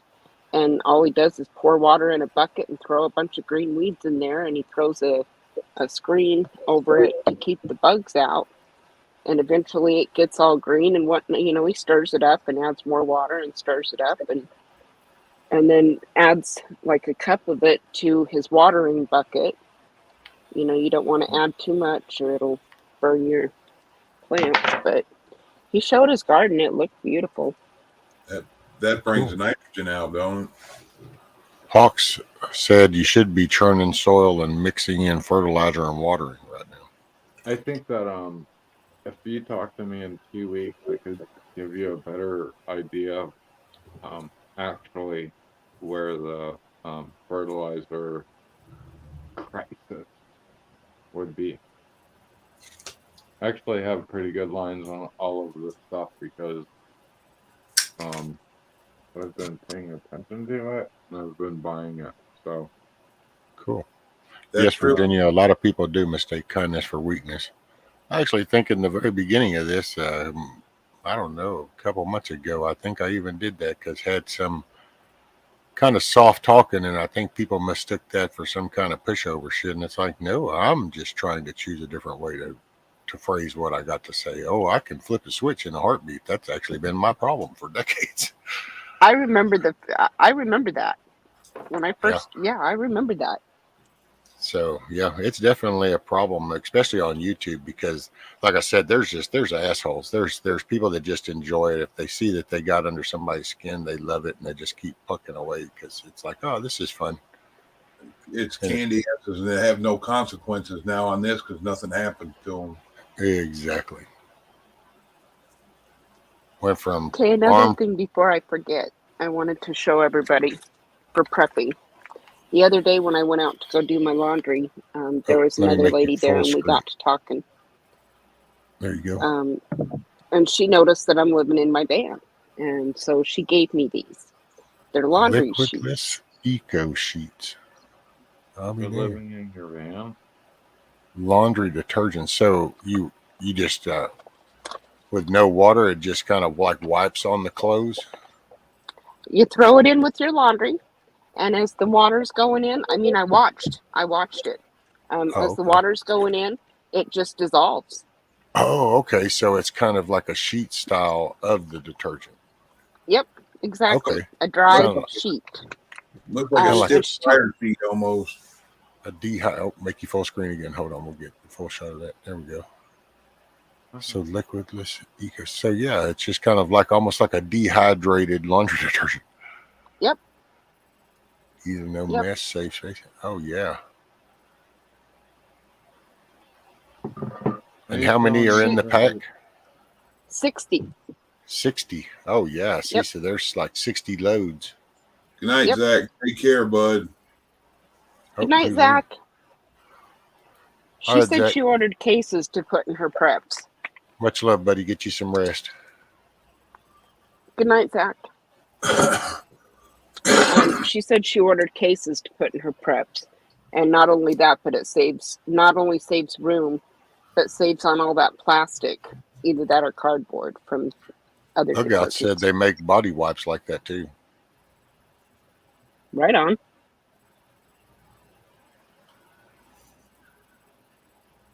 I'm not even going to say what I was going to say. I was going to say, take a whole box for me to rub my body down. Well, it might be better than baby wipes. I might have to look into that because I'll tell you what, I'm getting tired of baby wipes. Well, and don't they pretty much have chemicals, in them? Yeah. What I do now is I drink a lot of tea or coffee. So when I make a pot, I'll heat up a whole teapot, and then I'll put what's not, after I make my cup, I'll put what's left over in here. And then in the morning, I've got my nice hot water to wash up with and wash my face with and wash my body. And so I've worked out some kind of method. Coffee? Cool. Do what, Billy? I want some coffee. There you go. Go make you some coffee. I want...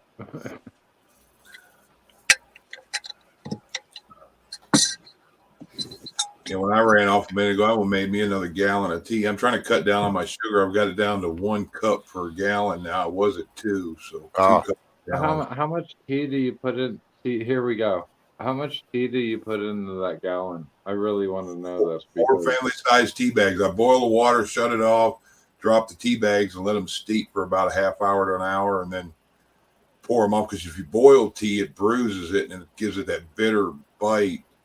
And I like mine still hot enough to melt sugar, but I usually let it sit to where you can damn near drink it warm, but I end up dropping a couple like that. I've been trying to make tea for a while. I don't understand it. It's 4 family. Yep. 4 family size to a gallon, or 10 of the little regular tea bags to a gallon. I could probably piss in a cup and fucking enjoy that more than I would tea. Do the little individual bags. You just get the box of the bags of like Lipton type stuff or whatever. You just put 1 bag in a cup and sit there and dab it away. You can do that. That's the old school way. I make tea, rescue. Oh, okay. I make tea for gas, and it's so light. I just don't even see the point. I I It's love not personally like let, well, like Chuck lets his steep for up to an hour, and I'm actually deep. yeah, Mine's yeah, yeah. longer than That's that more of because a I'll let mine steep for 3 to 4 hours. how sometimes many? it goes that long with me, but Wait, how many? 3 to 4 hours. Yeah. See, you're approaching the Because I like actual. dark. I like dark tea. I Yeah, like yeah, yeah. good, You're strong Hi, tea Andy. flavor. approaching the. Hold this on, you're this approaching got ice the in it, but it's pretty English. dark, huh? There you go. You I'm shouldn't be able to sorry. see through it. I want some. Hey, Indy. I And love a good sweet tea. I And tell you I'll what, tell you, I'm going to with try your recipe because I have not figured out how to make a good sweet tea. I can make a good hot tea, but I can't What's make a the good sugar? cold sweet tea. oh yeah, well So we now the got trick to me, well, and Chuck will say to me the trick to a good sweet cold tea is when you first heat up that water and you're doing your tea bags is to take a cup of that hot water and go ahead and dilute your sugar, get it all I liquefied can't so it'll make. dissolve. Then mix that in with your tea water. Well, then put that in over your ice and it cools off. Because if you don't, you'll end up with a sediment of granule sugar that didn't quite dissolve all the way. But if you'll use that hot water at first to Yeah, liquefy it, to yeah, me, it makes a yeah, difference. yeah, The yeah, the yeah. flavor blends better. I was going to say it Yep, almost cooks yep, the yep, sugar. yep, yep. That's how I That's am with my exactly coffee right. or my hot tea. I have to add my sugar first and then pour my boiling water over it, stir that up, and then add my tea bag or then make my coffee I because the have to sugar tastes actually. different. Yeah. No, Rescue, wait, you yeah. had sweet tea in South Louisiana before, haven't you? Some of that chicory iced tea and all that stuff you can stand a spoon up in. They put about a half a gallon of sugar in it. And it's like looking through a Coke. It's almost black. I love that Yeah. stuff. Take about 3 drinks of it and you start shaking. When I first got to Alaska That's and the moved to French Anchorage, I influence. found a job waitressing at this Little New Orleans, is what it was called. Yeah. And Johnny comes from New Orleans, and he straight up brought it with him. And oh my gosh, he's the one that introduced me to sweet tea and to chicory coffee. And when he had to close that restaurant, it broke my heart. Later, Lele. Have a great day. Ain't Good nothing night, better than Lily. an awesome drink. Sorry. Good night, And Lily. did we notice that Indy came in? Yes, and I want to address something real quick since Indy's here now. I was waiting for her to be here actually. So, with some of this issues that have been going on, in all these channels with a lot of some of this shit, and this is my little virtual living room decompression zone that I offer for people to come and we're all chill. So, kind of doing some decision things, but if some of the mods and people, which everybody here, almost everybody has a wrench, but there's a lot of the people here that mod in lots of other channels. And when they run and engage with mouthy people that especially do some really atrocious cussing, well, then just because those people come here and they might not talk that way, but if you've been attacking people that way in other chats, then I'm going to suggest my mods go ahead and remove you from here. So Indy has a problem, and I'm letting her know that she can address that problem now. So I just asked her to wait for me to say it because. So all I'm trying to say is if you go over into channel B over here and you commence to having words with one of the people that are mods here and you call them all kinds of names, then when you come over here, just because you're not calling them names doesn't mean you're not going to be held accountable. So when I get shown the screenshots, I see the conversation, I see the words that were used. I'm okay if when you come over here, if they remove you from over here. So that's where we're going with that. So anyway, now we're back to wherever it is. You No. got the option. Why? Dude. Are you having it out with mods, Ghetto? I doubt that. Hi, Ghetto. Hi, Mrs. Ghetto. Cameras in What's here. up, Yeah. kiddo? Hi everyone. I can't type it. I can't type I go into these chat. I come over. I'm sorry. Virginia, Milkmaid, Bella, Independent United, Ghetto, Kima Carl. Hi everyone. I can't type as fast as Everyone's like, "Hi, Billy, you idiot." I love it. I love it. So, very good Somebody's community. messing with Indy. Yeah, it was pretty some Benjamin even. crude words. Actually, matter of fact, anybody that's paid attention to my little thing, there was a word that was used in Bella. the conversation with her that really set me off, and so you can only imagine what that word was. So, I missed that, I guess. well, yeah, it didn't Benjamin's happen not here. around. It happened in That's another the thing. channel, but because it is her, and then that other person does come here, and I've actually said how, since nothing's being said, and I don't see the problem, I don't want to judge people based off of other things. But then again, at the same time, now that I've seen where this goes with some shots, then it's like, no, we're not going to go and attack people in other channels, and then you can kind of come here, and then I'm like making other people have to put up with your shit. If you started shit over there, then they can boot your ass from here, as far as I'm concerned, because this is the decompression zone for everybody. So this is where we can touch on the real shit, but we don't deep dive shit. We don't, I'm this is all. addicted to the music that you play. Thank you. See, Billy, you were so awesome. Thank you, brother. But I That's was what's thinking missing. Bug Out. See what Bug Out said, Rescue? Independent. No, it and wasn't the same United. guy. Hey. No. Wow. No, it wasn't the same person. And All then the I cool could kids are here, dude. I could spit out the Awesome. name, but I'm not trying to make this a focal point. Otherwise, I'm really no do, and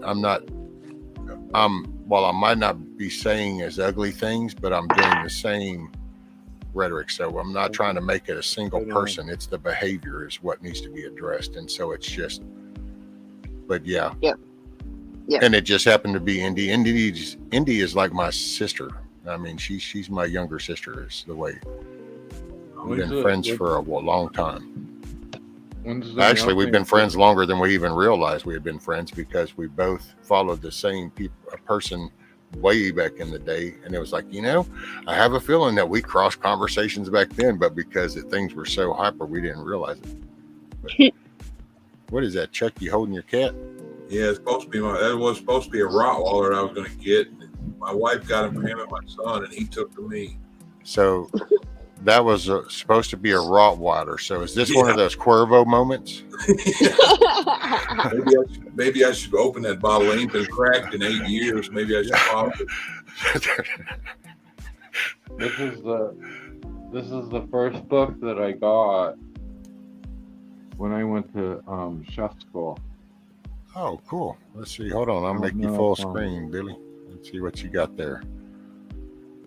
Le Repertoire de la Cuisine. Yeah. La Repertoire de la Cuisine. Yeah, you're supposed to know this book. Look how skinny it is. There's nothing to it. Well, then you ought to know it, huh? Oh. Here's a page of it. Dude, see, I love them old books though. When they used to do the thumb tabs like that. I love them old books like that.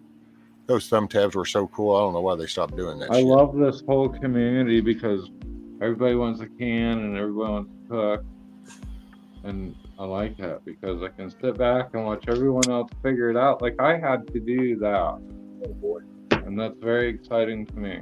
So when Virginia reads and she shared a recipe from my grandma that I passed down. The letter C.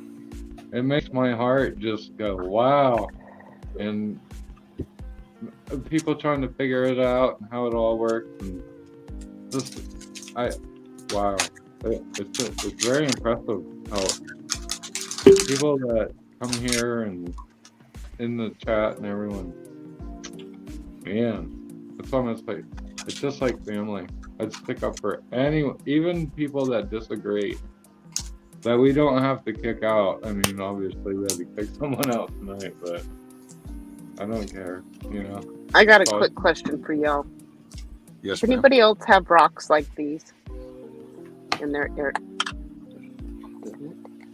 Where we got I had to rocks. go through it.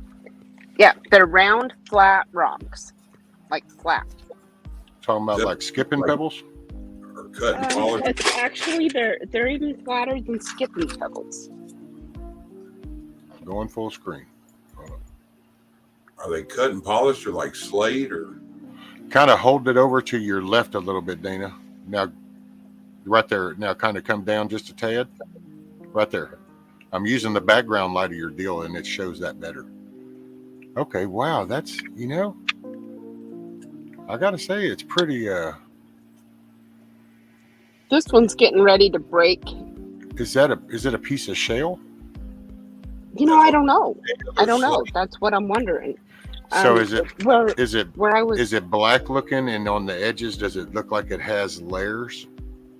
Yeah. Like a wafer board? And that's probably shale. Yeah, this one's actually getting ready to break some more. Well, that's probably shale. That's actually, and so, yeah. Where I live in Ohio, there's a lot of that around the creek beds and river stuff and stuff. That's slate shale. That's where I'm finding it, out where I was out camping the other day. Yeah. We went out rock picking, Sophie and I, and it's on the Matanuska. You get around a lot of that. Watch flip flops and being barefoot. That should have cut the shit out of you like glass. Yeah. I'll tell you guys what. Since my foot injury, yes, I'm barefoot in Alaska, but there's a lot of places I don't want to go barefoot no more.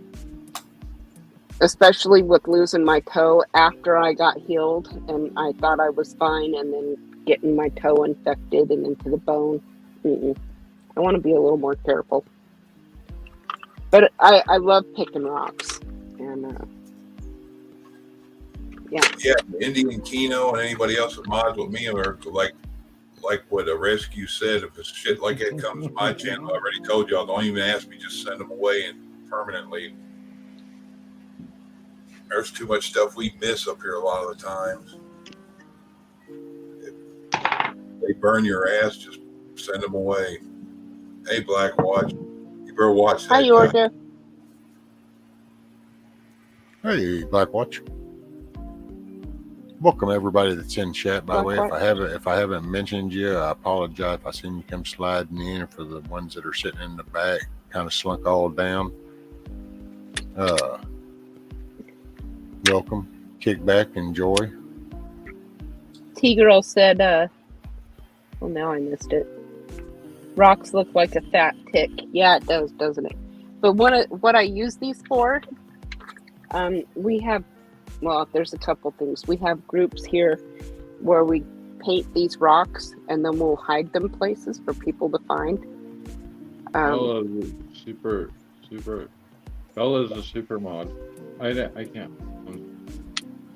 But then I also use it to top my pipe so my bowl doesn't burn out. It's perfect with this pipe because it's got a flat top.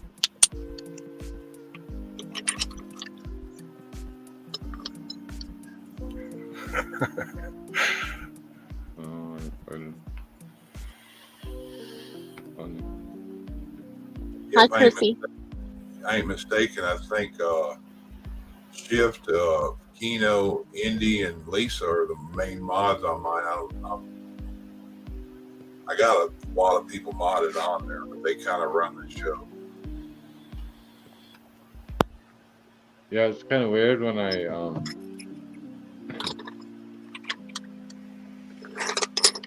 think I've been over there. Some people that are like really hardcore mods, when I see them not modded, well, maybe I'm saying that myself, but it's weird. I like your channel. I come over there and say hi to you, Doc. Yeah, I see you over there all the time. I'm not looking to be modded or anything, but it's funny that I Morning, Rex. Someone else today. And thank you, sir. That was a fun little show. Yeah, most people get modded on mine are, so I think, kind of like Rescue said, they mods reference them or what have you. Yeah, I try to think about it like, you know, I've seen someone else talk about this, and what they were saying was, and this is very interesting, they decided to put into effect, like, there was like a consensus of So say someone showed up and no one was getting along with that person, which is me most of the time, by the way. So that's why I keyed in on that, or what they were saying.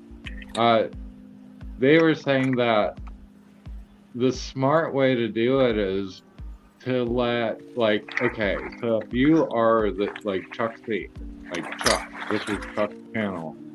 If you were looking at, which you don't have time to do it if you're actually running a channel, that's why you have mod. But if you were to look at it and say, okay, everyone votes on this person being out or in, and then I guess that was the interesting part, was almost like a democracy. I don't want to say democracy because I don't believe in democracy. Well, didn't they do a TV show like that where you got kicked off the island by votes or something? Yeah, or something like that. Yeah, exactly. Like everybody, okay, instead of me deciding that you are not, okay, so instead of like just kicking you out of the chat or just like blocking you or something, I would go around and say, okay, Bella or Chrissy Cat or all these other people, I'd be like, okay, let's take a vote, 1 or 2, boom, boom, boom, boom, boom, and let the chat actually decide. And is that actually democracy, right?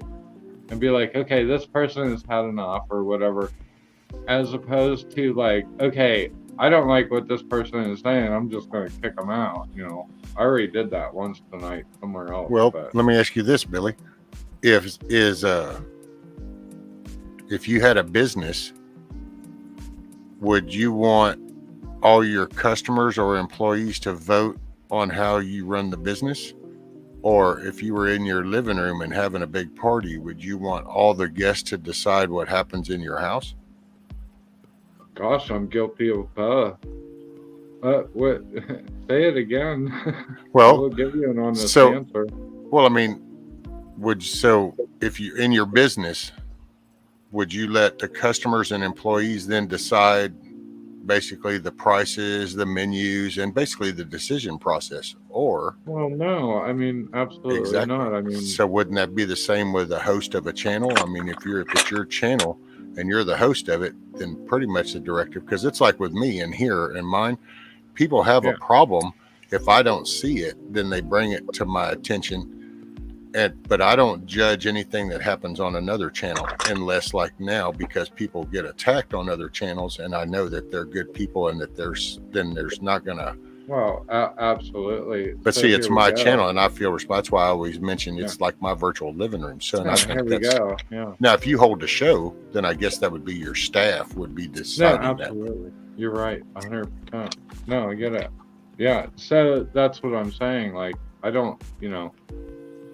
So my approach to it is completely different, you know. Right. I only see it from one way because I don't have the, you know, I'm not seeing it from your direction because, you know, obviously I don't have. Hey, Rick. Yeah. Hi, Rick. No, Hi, that's great. Well, that's why I just try to, because, you know, it's easy to kind of sit and think, well, but wait a minute, if this is, you know, a public place, and it's like, yeah, but really, is it a public place? Or is it now I love the term creator because I don't create nothing myself. But yeah, I hear you. Which I try to find that content creator, like, I bring up something, people talk about it. Oh, yeah, I'm not a content creator. You're a fire creator. I wish I was a content creator. I know, right? Yeah, 100% of what you said, Rescue, is kind of like your mods or your managers for your business, or basically the way I look at it, my mods are people who live in my house with me and they got a say in what's going on. They don't even need to come to me about it. That's it. Benjamin, hey, what's up, Ricardo? Rent, by the way, just saying. How are you, my brother from down under? He could use the rent, but who? Benjamin. He's old school. He's been here for a long time, dude. I don't. It's good to have everyone wrenched up, and then when people come in here that want to act like idiots, they get squashed down. Yeah, because we Benjamin. have multiples, but they're found, somebody found a scene something somewhere else, bring it to somebody's attention and fix it. That's right. Yes, Gary, Yorga Stingray, all of the above. It is, and I would like to go ahead and, sir, I'd like for you to take a moment and reflect back the other day and that encounter you had with Bug Out, and I would like to think that you do owe him an apology. So maybe you can self-reflect on that or something, sir. Oh, yeah. Let me post that for you, Ricardo, in case you want to come up, brother. Give me an update on Down Under.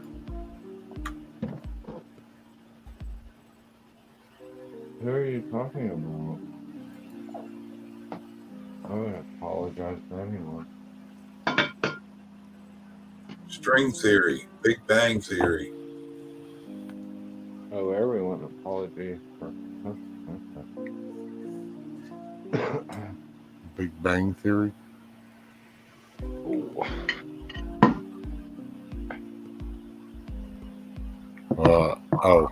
My. I don't know, man. Oh.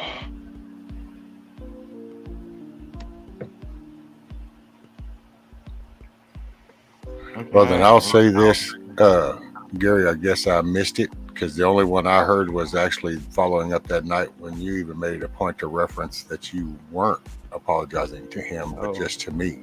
So maybe I misunderstood another one that might have transpired after that. What's up, D-Dog? Hey, Dito. Hey, do you want, since I'm up here, Ghetto, this is what makes me think of this, because this guy, Ghetto, comes up. Oh my gosh, he's got stories. I got a pretty good story about a bear I can share with you guys. It's pretty fun. I was scared shitless.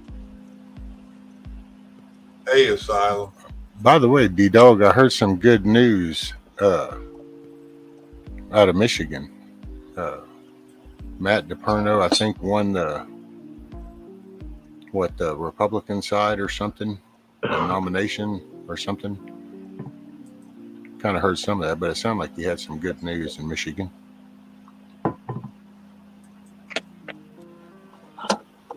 I finally subbed you, Asylum. I've been hunting for you, and I couldn't get yours to work. Now I see why people couldn't find Occam's razor. You guys know Steve Carlisle?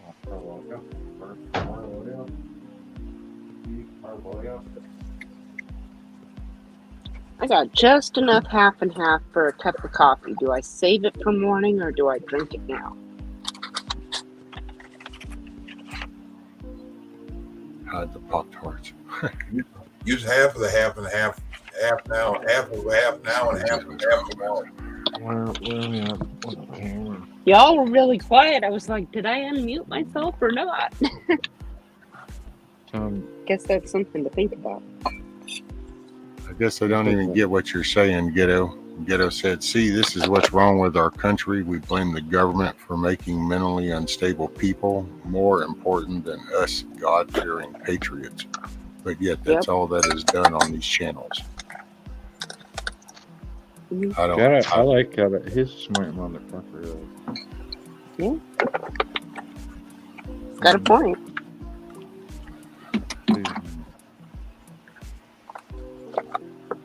I know, right? Matt won primaries for Michigan Attorney General. Yeah, and I mean, he'll be a good start right there.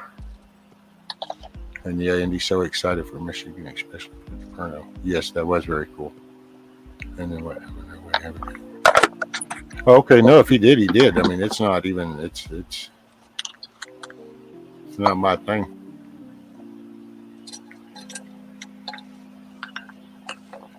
I can't turn the camera around. I'm going to be actually lucky to get the camera back on. But I have a painting that I started.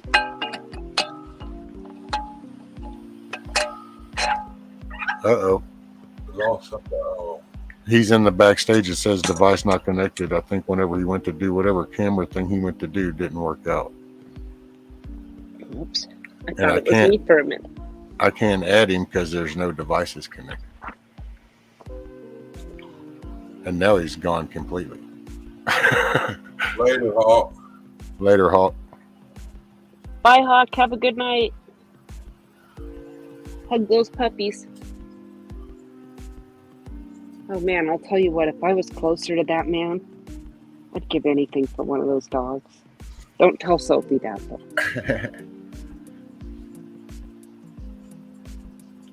And no, Auntie, it's totally fine with me. It's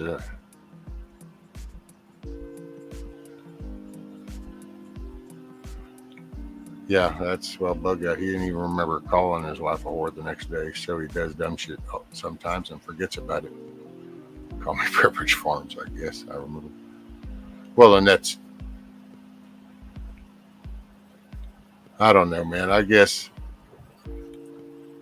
judge me for it. It don't make a shit.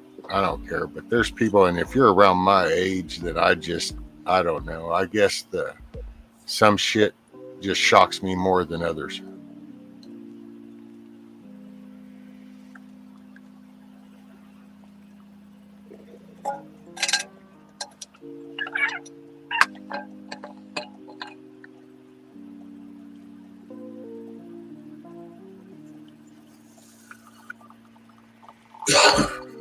I think Ron's right. I think I'll make the coffee now and sleep in. Yeah, that's why I agree with you. I think everybody should be responsible for their actions.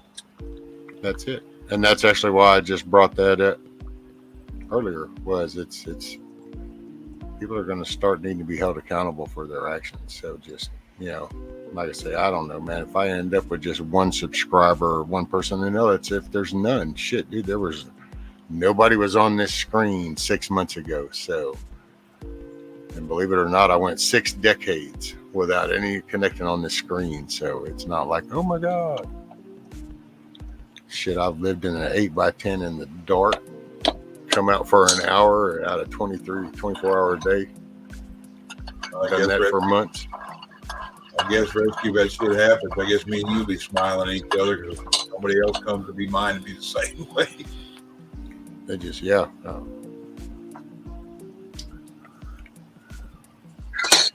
I know some people do it. They'll fire a channel up, drop the YouTube, and they just go and sit back in the back and talk like through the train yard.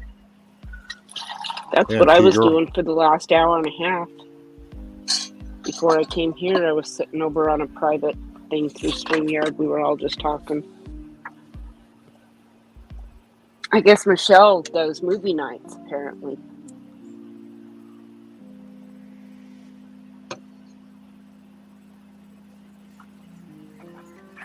Yeah.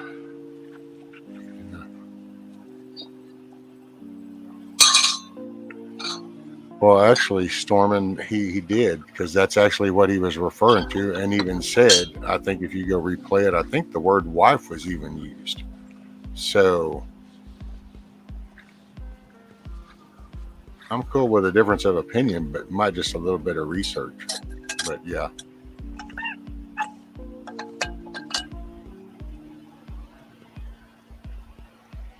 Well, where are you at, Billy? You went out, you did your something with your camera, and then whatever you did took you all the way out. Well, I think it's still up. So I think you can go back and play it again right now if you want.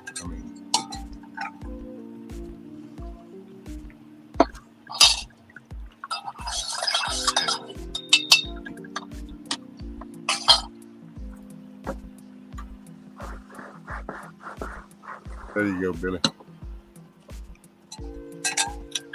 And by the way, T-Girl, I saw what you said earlier about, she said something about chocolate milk and a Pop-Tart. She's like, I'm craving a big glass of chocolate milk and a Pop-Tart. Somebody got the munchies. Okay, so I've got this yummy, yummy, ooey gooey cake to What eat you with got, my man? coffee. You know, them things are terrible because they're so small. Right?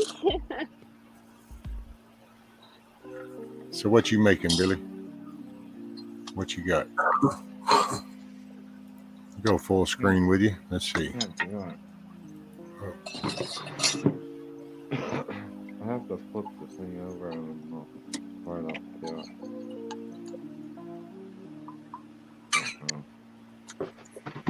Guess we can do that. All This right. is on Take you foil. full screen. Wait. Oh, there you go. Hell yeah. Awesome, brother. Did you paint that? Yeah. Oh, awesome. Hell yeah. That kind of makes me think of Steve's sunset video the other day. Yeah. Right? Look at that. That was Oh, that's awesome, Billy. It's actually I was trying to get a hold of Steve Harloa. I can't announce that name. That's fine. That's from that painting is from Laia. I can't pronounce these things. I can't spell English, let alone. It's actually a pretty decent underpainting. I haven't finished it. There I you have go. some other paintings that are pretty impressive. I like people that paint pictures in oil. So I do stuff. Yeah. Okay.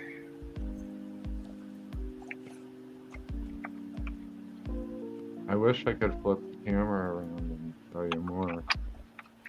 It's actually it's probably it's a piece of tile. I like painting on tile.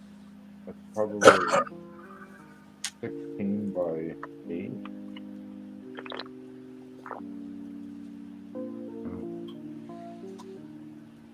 It's a piece of tile. That's what I like painting on. I do oil and acrylic. This is an acrylic. The this phone isn't gonna do any stuff. I painted that for my grandma that always wanted to go to Hawaii. It's from Lalakai or I forgot. What's up, Grumpy? I did a whole study on that. that was nice of you. Just saying. I like painting. Yeah, at least keep yourself occupied. I ain't got any hobbies anymore.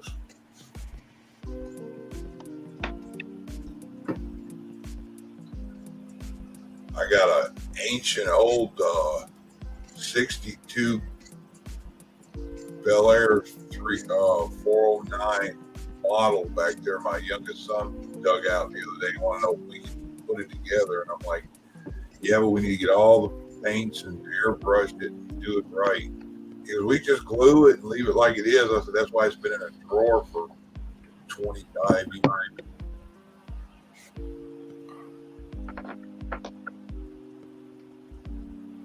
It's done. It's done. Bug out. I got it, but it's. Now take a deep I've made breath. a lot of money by I buy motor vehicles from the Pacific Northwest and ship them to the East Coast. Both you guys need to just fucking stop. Grow the fuck up. Jesus Christ. Oh, I'll be right back. What the fuck? And yeah, I'm sorry, I'm using bad language, but you know what? You guys are fucking children. Are you men or fucking babies?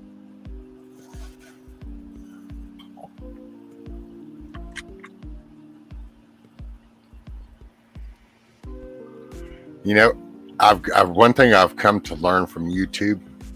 They're so, when you're in the house with a woman and she gets mad, you hear the stomping of the heavy footsteps, and then usually there's a door shutting somewhere, even if it's a cabinet door. But then on YouTube, what you get is you're seeing, and then all of a sudden you get the icon and the mute button, and it's kind of like you can hear it, thump, thump, thump, chunk, chunk, and it's like,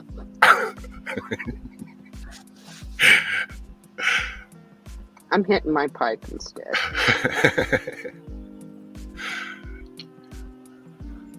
What's up, Broken Patriot? Hey, Broken. There was the most beautiful Morning. freaking cloud formation out here today, and I sat there and enjoyed it rather than go get my camera. Oh man, we had sunny skies, and then all of a sudden this great big huge dark cloud just kind of came right over us. And so I was like, what the heck? And so I went out and I was looking, and then there was another dark cloud right over the mountain, but you could see the rain coming down out of it. It was gorgeous. And then it dropped a rainbow that was just outstanding. One of them moments Which rainbows have been ruined for me now, but one of them moments you're afraid to look away and grab a camera. right? Yeah, exactly. Be like, where'd it go? Where'd it go? Shit. Yep. What's up, Broken? You didn't really miss anything. So just typical stuff. We've moved on. Welcome aboard. Hi, Broken. How goes the convoy, sir?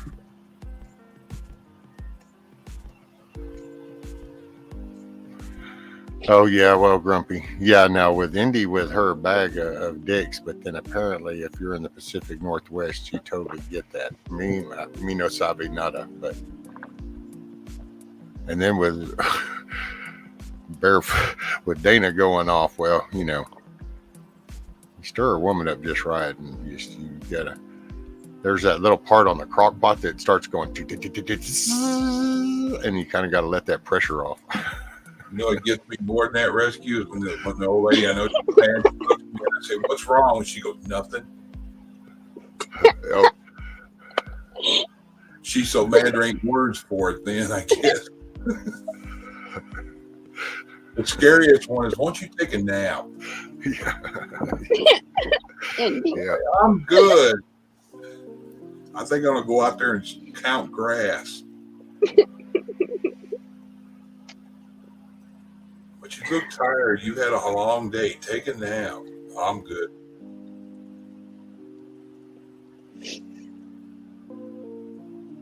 Oh, Indy says so. The Dick's is a local burger chain, kind of like the White Castle. Bag of dicks. No, I don't think I'll ever say I enjoy a bag of dicks. I guess that would definitely kill the hamburger experience, I gotta say.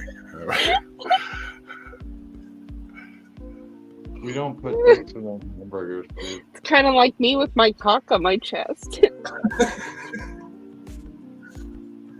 It's like, come on, And guys. I'm not sure how to address that, Chrissy Cat. See, this is just, man. So now Chrissy Cat's like, well, I'm in the Pacific Northwest and I do not have a Dick's. It's like, well, I'm not sure. I think we have studies on that nowadays. I know we pay millions to other countries for they can figure it out. Whatever Chrissy Cat says, guys. I don't think I can tell my buddies, hey, let's go hang out and get us some dicks. Damn, this is almost bad as Uranus. David and Rex and them. Rex lives by this town. Did you guys Uranus. see my horse piss? That's the name of the town. And there's Fudge and Uranus. I was like, oh wow. Oh There's- God. Did you guys? Oh God. Which camera is going on? Did you guys see my horse piss? Right? You're what? Horse piss. You're. I'm just gonna go with horse miss, but No, it's piss. so you I have can't horse. do it, I guess. I can't flip that camera without Oh. my stuff off. I have a really nice painting here. Alright, never mind. Fuck it. And yeah, what is it? Bug out said to. Grumpy.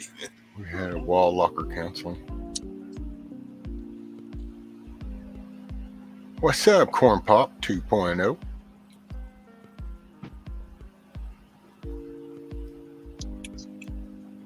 Good to see you, brother. Hope all is well.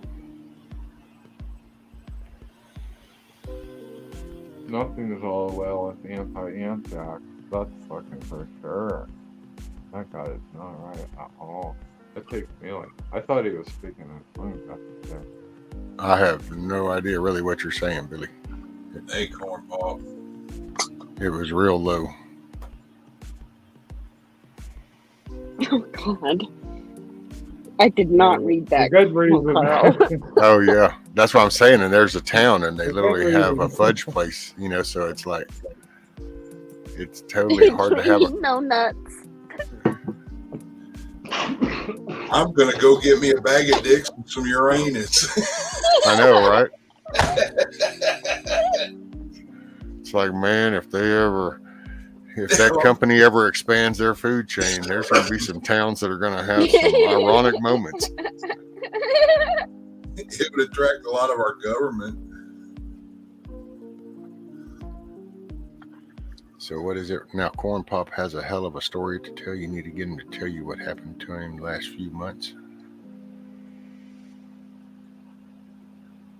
Well, yeah, more than welcome. Not quite sure if was I eating a fudge Pop-Tart. When Bug Out suggests stuff, though, it's kind of like, you know, it's one of those minefields. It's kind of like, I don't know, is that dirt clod? Is that really just kind of up because it's just a dirt clod, or is it sitting on something? Morning, Amy. Good morning, Miss Amy.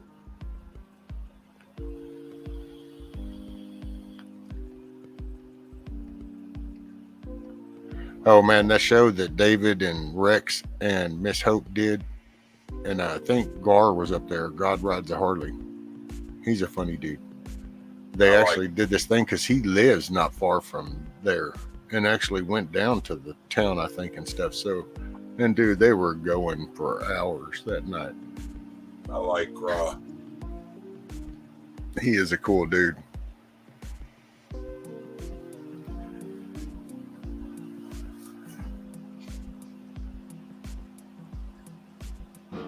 You guys had me busting up. Yeah, I laughed so hard a minute ago I seen spots. Well, what's even worse is T-Girl, she's eating a fudge Pop-Tart. You need you a couple of dicks with that. Now, Bug Out, is that a setup? See, is that one of those? Is that what that is? A setup, or is this like an actual, like, oh yeah? Because I noticed Corn Pop ain't saying nothing. I guess he's got quite the story to tell. I know. I was kind of wondering, but then Corn Pop hasn't said anything about this story. It's just Bug Out, which means that, so Bug Out's nudging it for a reason. He's gone silent. Yeah. Come on up, Corn Pop. I'll smoke a bowl with you.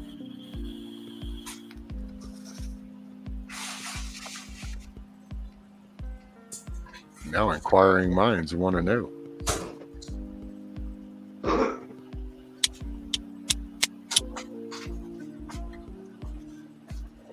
One got some more caffeine. I told my oldest boy about that restaurant. He goes, I don't think I'd eat there.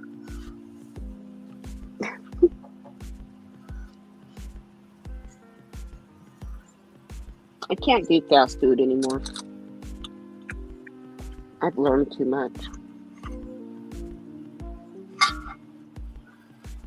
Yeah, they wanted pizza the other night, and I got them Pizza Hut, and that had been the nastiest pizza I've ever had. I think Little Caesar.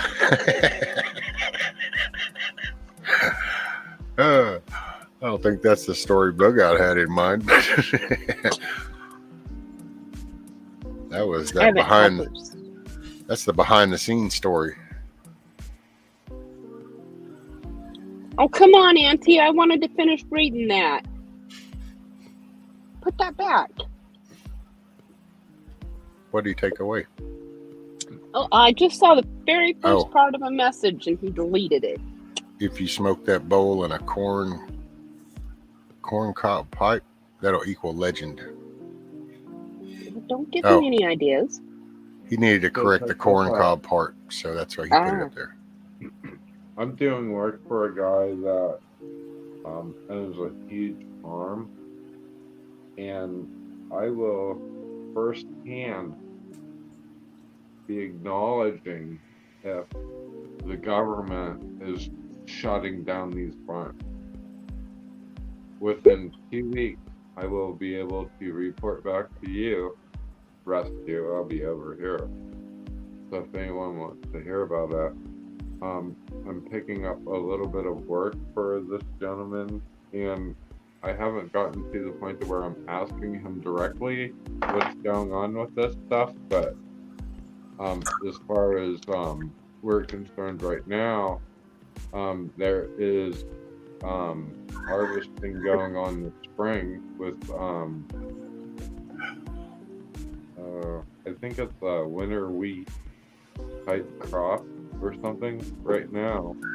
So as far as everyone wanting to get all crazy and freaking out, I will be able to report firsthand to you, or all of you, what's going on. Cool. Just gonna put that out there. I That will would be be doing awesome. that probably in the middle of June, which isn't too far away. I'm actually working on a contract right now to do, I don't know how many acres, a lot. So I'm sorry. Right on. Just saying, I wanna actually be real and make sure everyone's not freaking out about like what's going on or whatever. Now, I think most of the first part of the freaking out people are going to do is just as the complacency wears off, as the laziness wears off, the convenience starts to wear off, things get a little tougher to come by and stuff, then that's when it'll start getting people's attention at a different level, I think. Yeah, I agree. Right now, Nice it's, Pack. They just- Complacency is your, still run down to the corner store to grab, the soda water or whatever they want. Okay. When that gets a little thinner, then all of a sudden 100%. it'll have Right. people's attention. Hey, what's up, Scat Pack? Morning, evening, good day. Morning, Yeah. Scat Pack. Yeah, Pack is here. I'm sorry I can't keep up with the chat. I love everyone in the chat. That's where I'm supposed to be. Morning, Miss Sherry. Did anybody catch? Here's the cat. Was it Prepping 101 today? Woo. Yeah, I saw the one that Carl put up, that video Love it. that he had shared. I think I might have missed it, but the part about the military. Yeah. Okay.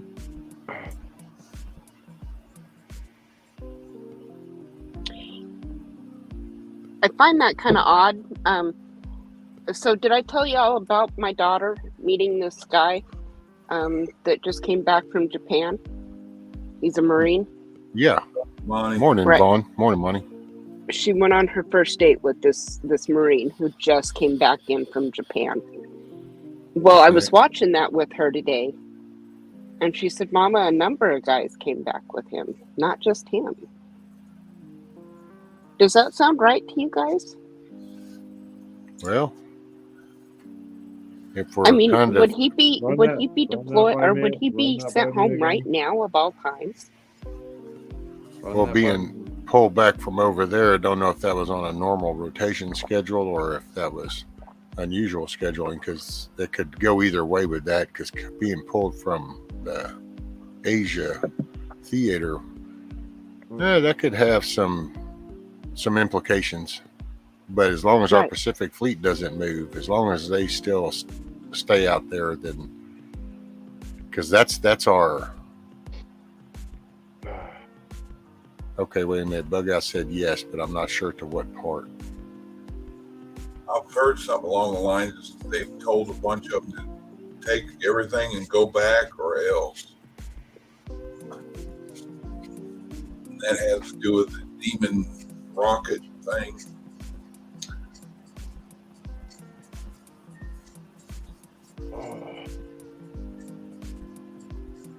Oh, so Skeppack said, just got told my new son-in-law might be home in a month, well before the year deployment is up. See, and there's been an awful lot of flyover activity over us. And yes, I am just right by a base here, but still, a lot more than I've seen in a long time. Okay, here you go. Dana Bugout says, Dana, there are clusters of guys they send back and forth. Then they drop to the same unit. First Marines would send guys to 3rd in Okinawa and back. So that's, I guess, normal to go back and forth. And then Carl said something about what if the military is poised to retake our country. You know, the only thing that's good and that would be cool. It would have to be, but I mean, you got Millie and Austin, and that's just, so there would have to be a splinter off somewhere then for that to still become an orchestrated event. Good morning, Von Eric. And it's not even just them two. Pretty much, I think once that they go up and take desk jobs up there, then they really, I don't know, man. I don't want to disrespect nobody, but to me, that's not active anymore. You're just a fucking glorified politician. You kind of remind me of Steve on Monday mornings with Corsair trainers. Have you ran into him? No, sir. You guys are on the same page, I think. So, it would be really interesting to hear both of you guys. You know, I mean, it's funny because some of these channels, you start thinking that, and what I'm thinking is that it would be interesting to have you and Steve Corsair trainers together, because you guys think a lot alike, it sounds like, and you sound a lot alike. Hopefully that's a good thing. It would be something that would probably, like, well, I mean, if you really want to get down to it, it'd probably get you a lot of subs. Well, maybe not a lot of subs, but it would be, it's kind of, he's in California, and I listen to him every Monday morning, but I guarantee you guys will get along. You're at that age and maturity level that it's, you know, it's almost it's perfect. So, well, not perfect, but it's almost irresistible. I don't want to say irresistible, but I mean, right. There's a reason that people listen to you. So, and it's because of your maturity level, and it has to do with that. But it's interesting, and it would be way interesting if you guys got together, or at least maybe even talked to between cats. A lot of us down here, we pay attention to, we talk to you and other people's comment section. Just throwing that out there. Well, thank you, Billy. That was a compliment, and I appreciate it. It is a huge compliment, for sure. Very big compliment. Hey, Dana Bugout added in saying Marines have an overseas control date, so guys with the same date of service as him will be stationed overseas at close or exactly the same time because they pop on the calendar at the same time.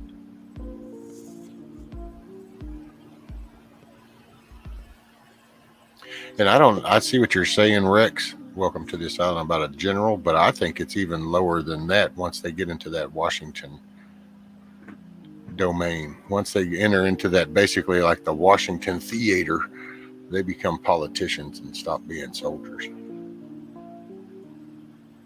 Because then it's their honor and their integrity kind of got stuck over in the desk drawer so they can play the political game. Yeah, and think about retirement.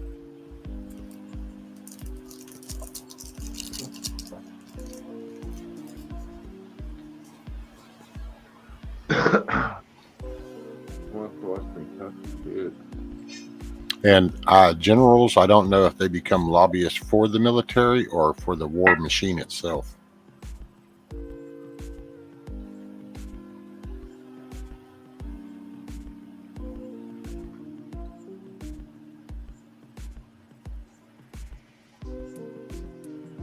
Yeah, and where did you find that, Carl? The default setting to make the live chat instead of top chat be default.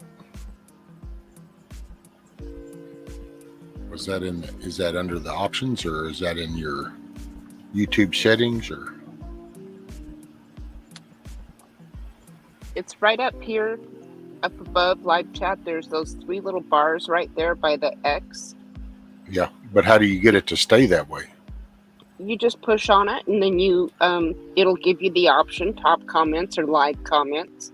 You hit live comments, and now it's live. The next time you start it up, it's going to go to live? No, you got to change it every time. Well, he's saying he found a way. He said, I found a default setting for my lives that made the chat scroll as live, not top comments. So he found a default setting for it, apparently. Is that in the studio?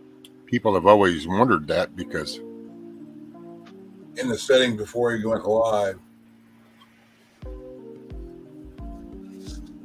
In the settings itself, okay. Let's see. See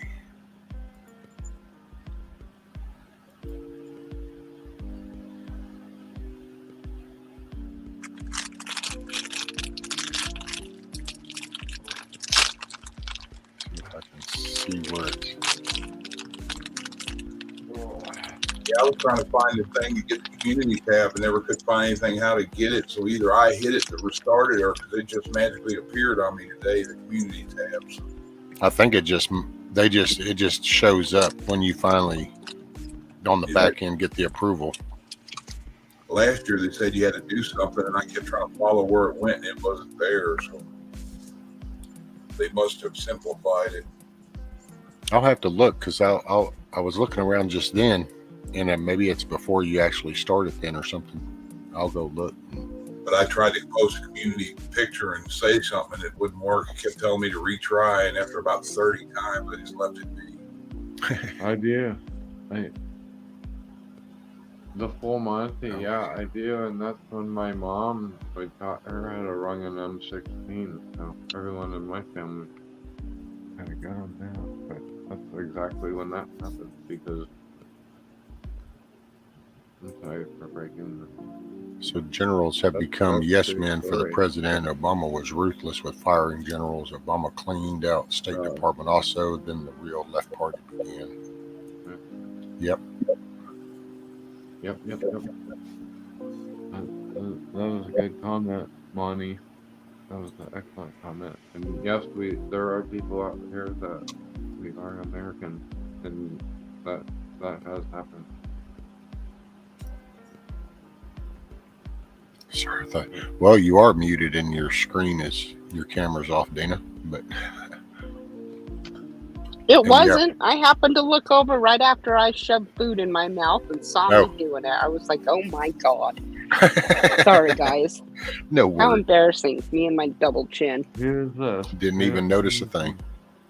Hi, Monty. Rex says, Monty, 200 plus command ranking officers were fired. Yep. And then Grumpy says, bug out, when I worked for the DOD, they were pushing that even further down the command structure. Yeah, it's you got to get rid of that moral fiber right there. That fiber strength. Start taking out the core. That way you can weaken the rest. Is Outdoor Adventures with Ron still in here?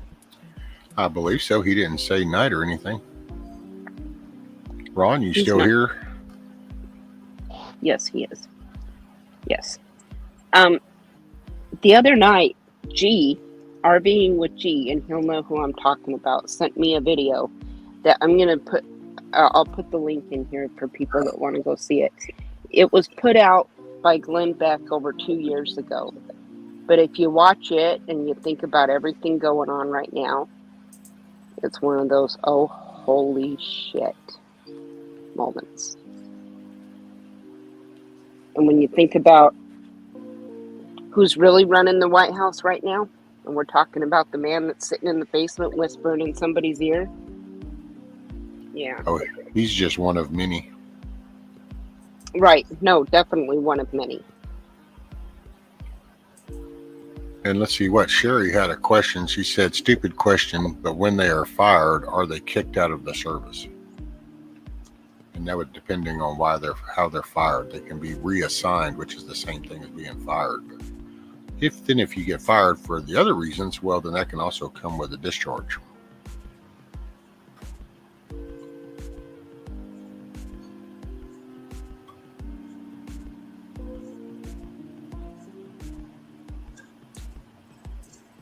And then let's see, Grumpy says, Sherry, each officer serve at the discretion of Congress, so fired in that sense, yes. Commanders can be fired from a position and transferred or demoted. Yep.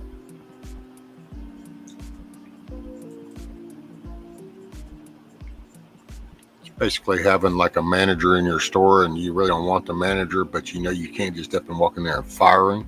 So you just demote him to have him becoming sacking groceries, and you just try to make it to where he wants out on his own. And then you have the managers that you don't like, and you just wait for them to step over the line, so then you can go, aha, thank you, okay, you're fired, because now they did something finally over the line. So it works the same way. Hell, dude, I just realized it's almost 5. I'm going to go ahead and drop off here and see if I can fall out. Y'all have a great night. Roger, brother. Well, thanks for hanging out, Chuck. You as well. Get you some rest. Talk to you later, Chuck. Peace. Love y'all. Y'all have a great night. Yes, sir. Smile, or be the reason somebody else does. Our name Later, and brother. app. Who's that? Chuck Steve? Oh. So Bug Out says if you get fired as a staff officer, your career is pretty much over. You'll go from commanding a division to signing out basketballs at the gym. That's it. Yeah, Indy, the jab mandate ran out a bunch. Good night, Chuck. They also went through and I think cleaned some out after J6th. Any associated post or anything became a big to-do.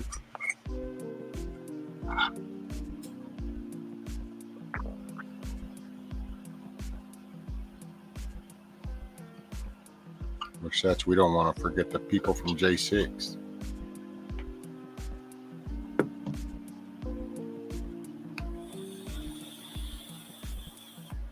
It still pisses me off that they're still sitting there. No nothing. No due process. No nothing. Yep. And the people that were... Okay, let's not even get me started. Don't even get started. You can get started. I'll put up with that. You need to vent. I don't want to get this channel shut down. There's too many people that need it.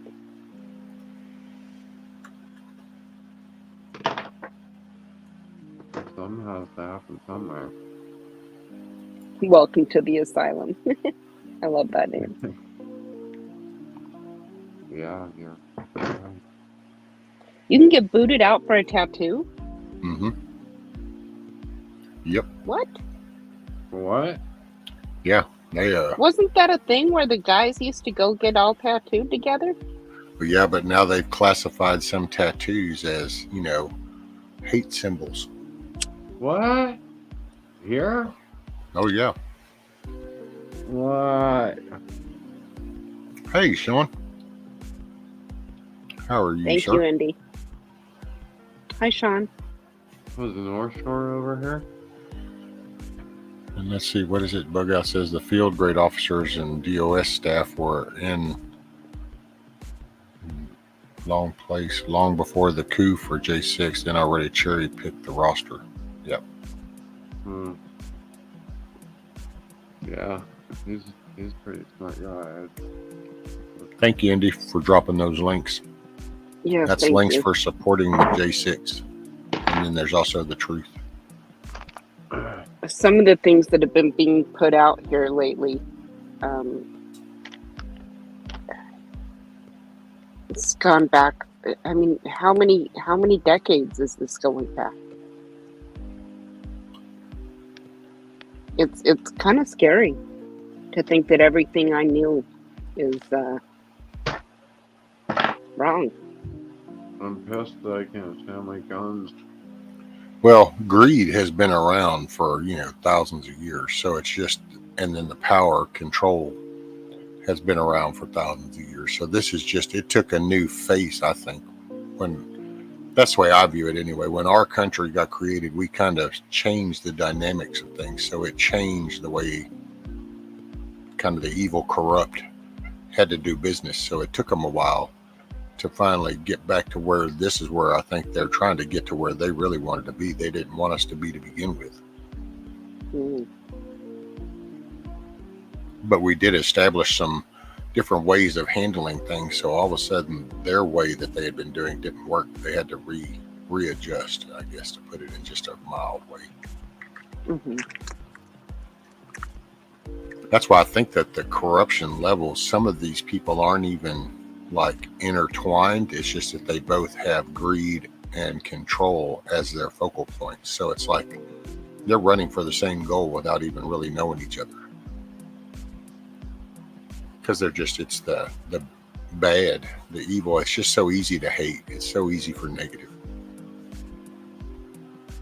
And so it just pulls. And then it's just kind of like you get somebody griping about something, and then people will start kind of getting agitated going, yeah, you know, this does suck. And then it's like you can perpetuate that momentum in negativity. It's just so hard to do it with positive.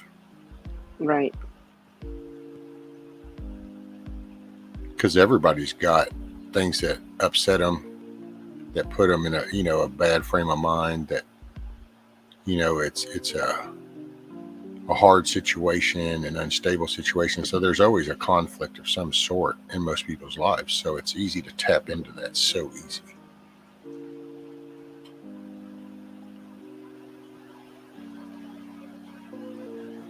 It's one of the reasons I really appreciate the people that are positive and try and, I mean, and these communities. Honestly, it's these communities that have kept me going through some of these things that I've had going on. And it's these people in these communities that remind me how blessed I am. No matter what's going on with me, no matter where I'm at, no matter how sorry I'm feeling for my damn self, I'm still blessed, you know? And when I run into these people that have got all these different negative things going on, it has a tendency to take me down with them. And I try not to go there.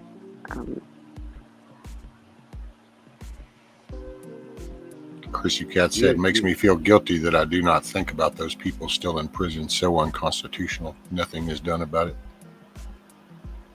Mm-hmm. Yeah, it's slowly coming, you know, it's slowly coming to light. There's one of the positive things that's happened was the first case that's come up that they got dismissed because of lack of evidence of trespassing. And It brought a lot of the video out. And then I thought it was kind of funny when it's like the judge is kind of like, it's hard to charge somebody with trespassing when the police are removing the barriers and inviting people in. Yeah. And so I thought saw that one was of those today. Well, and a lot of people just thought, yeah, but that's just that. It's like, yeah, but see, in the legal world, that became a precedent. So by having that case happen like that, bring that evidence in, the others to follow now have standing per se. In the legal world, it's just a really good thing. So it's just, you know, you look at the silver lining. And thank you, Grumpy. Said correct. The U.S. is unique in human history. Tyranny and depravity is the common theme, and America broke that cycle. That's it.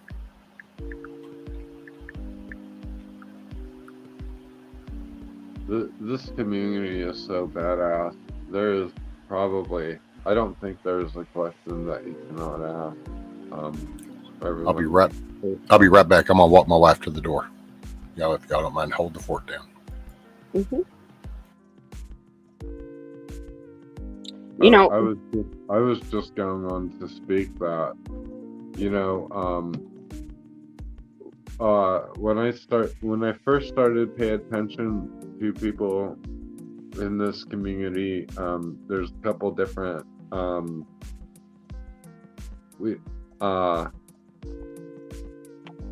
you know, you start out with like, you want to prep and you want to learn how to like store rice and beans and all that shit, and then it escalates to the next step where you're like,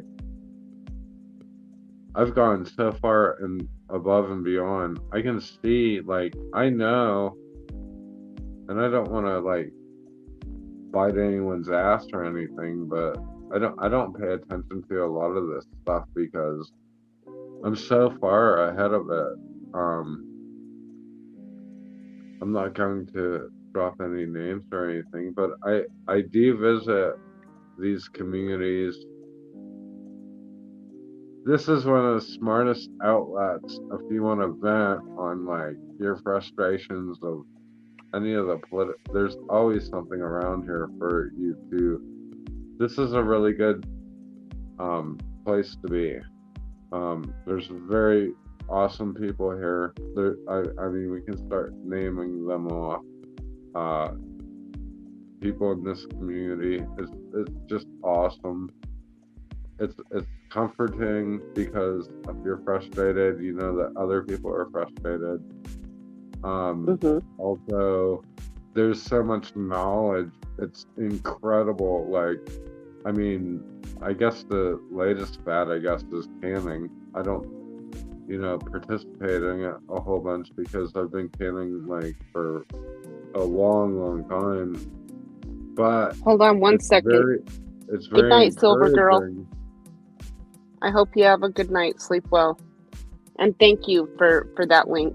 And we'll see you tomorrow.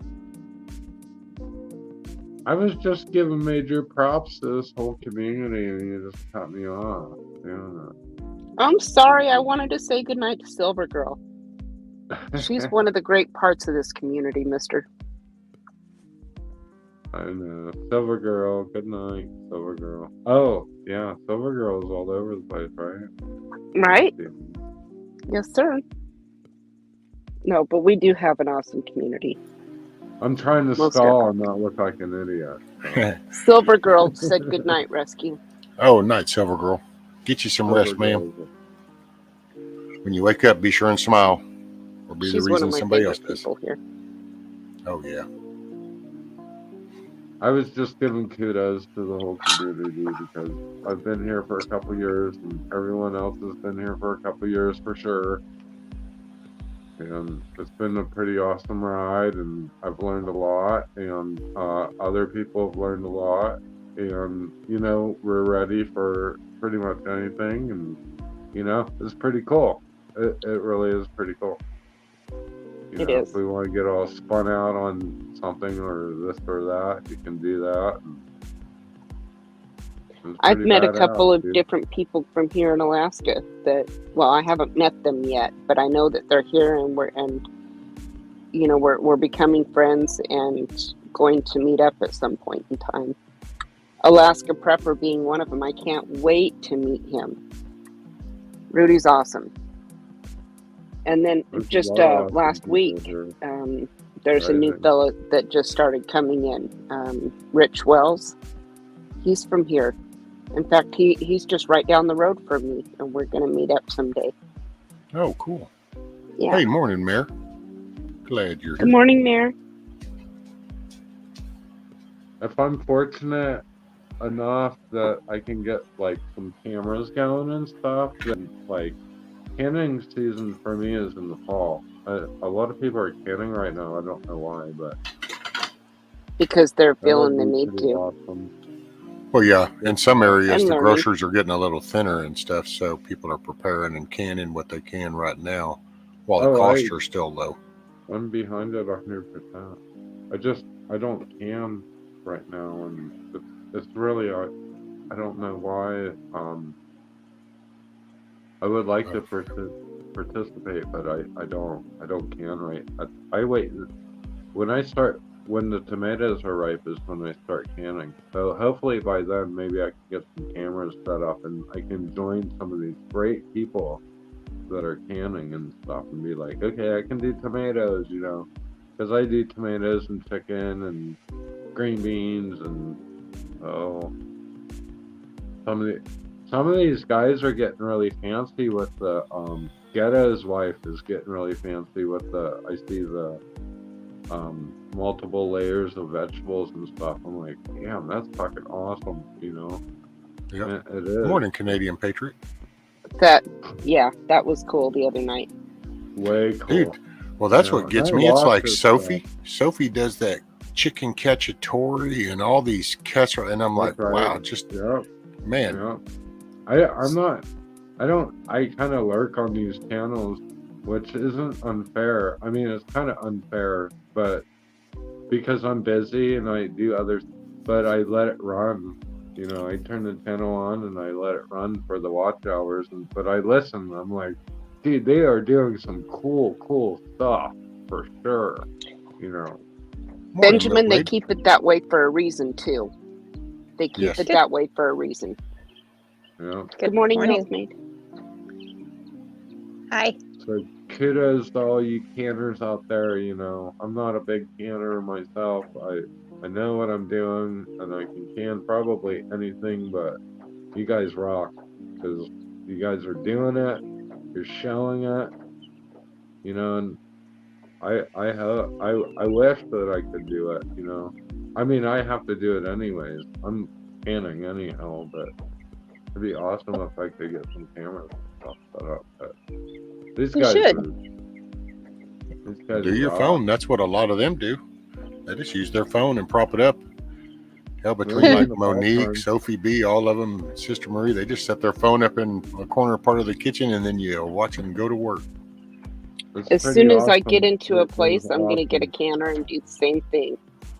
You guys fucking It's fun. totally rock. I don't even can. I love watching them though. Man, the food Oh, I- always looks so awesome. Right? It is. I've It's been fucking watching. Cool. So how are I you, went milkmaid? into storage the other day and I saw my dehydrator and I was just like, oh Oh, man, I miss you. Right. It's a big neat one too. I mean, it's huge. It's huge. Is it I can't, one of those Excaliburs?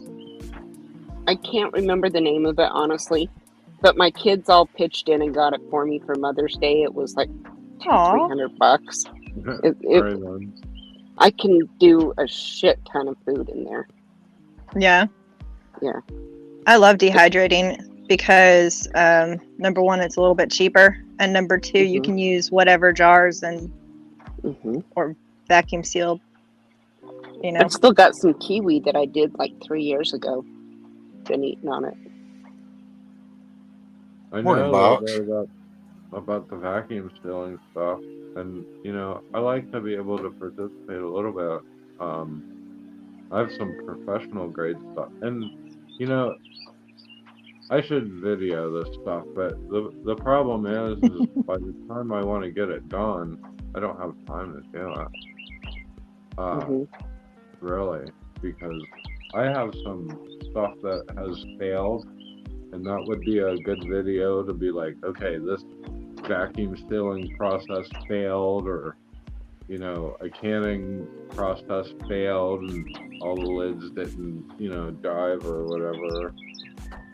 Right. It would be pretty awesome, but I really can't do it. But I really enjoy watching everyone else do it because that's what we need. We need everyone doing this, you know. Yeah. here you go, milkmaid. So Carl says, milkmaid, I know you're married, and I'm not hitting. You are quite a looker, and I bet dolled up you are quite a knockout. Just saying. With muck boots and jeans. That thing is kind of Down wild. here, that'd be number one hit. Right. Those birds, yeah, I like those birds. I've got dew that's dripping on my roof, so I hope that's not too loud. But yeah, the birds they're wild. How many birds do you got? Corn pop. Oh, they're not my birds. They're the wild birds outside. I'm on my porch.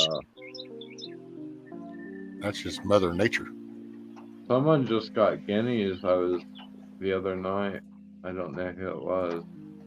We Oh, were yeah. all commenting on Yeah, it. who was that? Hey, Mare. Those Damn, I guineas can't remember who are- that was. I guarantee you what? They went to Boy, get howdy. chicks and came back with guineas. Yeah, that's exactly right. That's right.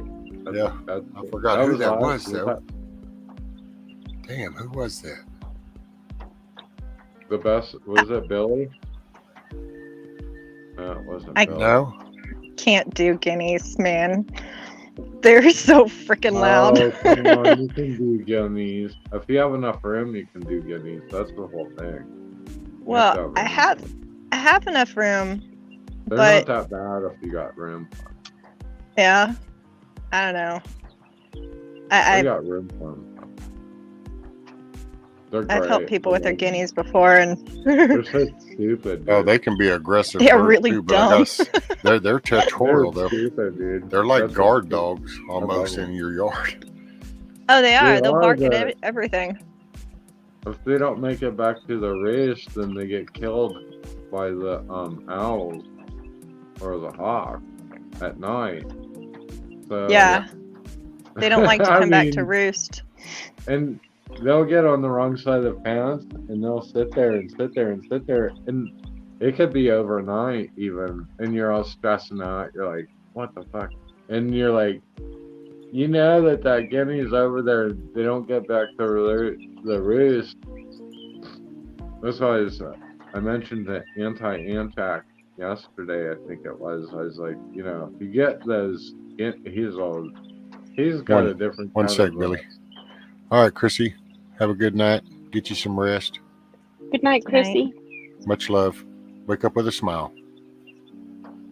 All right, Billy. You're good. Good night, Christy. I think it's some kind of bird they're talking about, but I'm not sure. Not guinea pigs, Box. Guineas. As in chickens. Little Yeah, hens. they're- Guinea they're- hens. They're a weird bird. I love them. That's one of my favorite birds. I think I I wish prefer I to get could afford- turkeys. I wish I could afford to get. Dude, really? I went right. That's I wish I could afford to get turkeys right now. I can't. I can't get turkeys right now. I've considered I it. can't believe you just said that. I can't believe you just said that. Yeah. I've never eaten Okay. guinea eggs. They're Have too you? little- they're tiny. No, we're hatching them. How are you? Yeah. My sister-in-law, she hatches out. She's got oh shit, what's the word? The little ones that I'm completely blanking out on right now. You know what I'm talking Quail? about? Yes. Well, She has quail and then she has chickens as well. Oh, She's got one of those black chickens. You know I can't remember how you pronounce their name, but it starts with a C. yeah, that's a They lay Russian chicken, isn't it? Black eggs. never heard of such. Oh, you gotta look it up. The entire bird is black. Everything. Feathers, skin, feet, beak, eyes, everything. Oh, wow. Are you I'm talking not about a sure. crow? No, it's a chicken. Yeah. And then chicken? when they There's lay, some better. yeah, There's some they're a better. wild breed. They lay these eggs and the shell is black. Okay, I'm sorry, Box. You got my undivided attention now. So, some people raise guinea pigs for food. Yeah, So, What? guinea pigs? yeah. Yeah. Down in South America, they're commonly raised like rabbits for food. I think in New Oh, Orleans righty or then, I in guess. Louisiana, they're called Nutra. Them bad boys just don't seem like they'd have much meat to them. I mean, yeah, they'd almost be better off going after a neutral rat. I don't know. I've never eaten them, but I'm not talking about that. I'm talking about like keeping my freezer full of food. Feeder chickens, the Cornish crosses, and we got goats and sheep and stuff. I'm trying to get out of the gross. As a matter of fact, my goal was by, let's see, what was it? 2022 July that I would never have to go to the grocery store again. I'm almost there. yeah, that's kind of my goal as well. I mean, But- I But there's a caveat to that because I am growing a garden this year too, and that's not easy. And that's it's really hard to raise animals and do a garden at the same time. It's almost impossible. Just saying. well, I mean, I've done it, but yeah, you have to kind of make sure that your animals don't get into your garden. That's the pain. Chickens will rip that stuff right out. Yeah, right now. Yeah, I was thinking the same thing. Yes. Right on, Sean.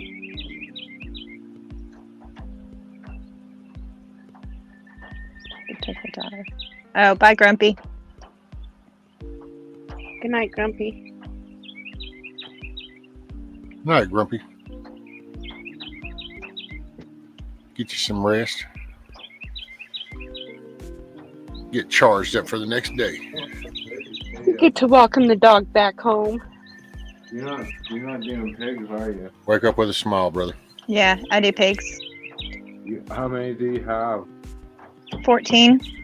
So, Which ones are they? Are they the English ones or are they the Duroc? I'm doing Duroc. I can't do that many. I'm doing the Kunis. Which one? They're like a small homestead breed. The reason we switched to them, well, number one, I can sell the babies, help pay for the feed. But number two, they barely eat any feed and they have upturned noses, so they don't tear up your fields, so you can graze them. But yeah, they're smaller, but feed to meat ratio is much better than the feeder pigs. Because, man, we had some feeder pigs, and it seemed like all we did was dump grain down their front end to get the meat at the end. That's what I'm at. That's exactly right. That's exactly what all righty, Grumpy. Well, don't work too hard. I'll put it that way. How's that? And I will say, though, so Ghetto is brought up the guinea pig thing, and I see I can get it because, a food source, but I know that, like, the problem over here, the problem with rabbits is your primary food source is that you don't get your proteins, out of the rabbits you do as the other meat. So is it the same with like the guinea pigs? Would that be, are you still going to get your protein, or is it just kind of like a filler food? Actually, it's too much protein and not enough fat. Okay. They have twice the protein of chickens, but not much fat. I mean, they can, because, when I've had them before, which... That's the problem with the rabbits, is the not enough fat then, right? Right. Are you getting issues with the pharmaceutical stuff yet? What? What was that, Billy, about pharmaceuticals? What? Yeah, are you getting issues with the pharmaceutical stuff yet? Am I messing with... I know you have cows. Oh, for me? Yeah. Are you, I guess, messing with the pharmaceuticals with your cows or something? Oh, no.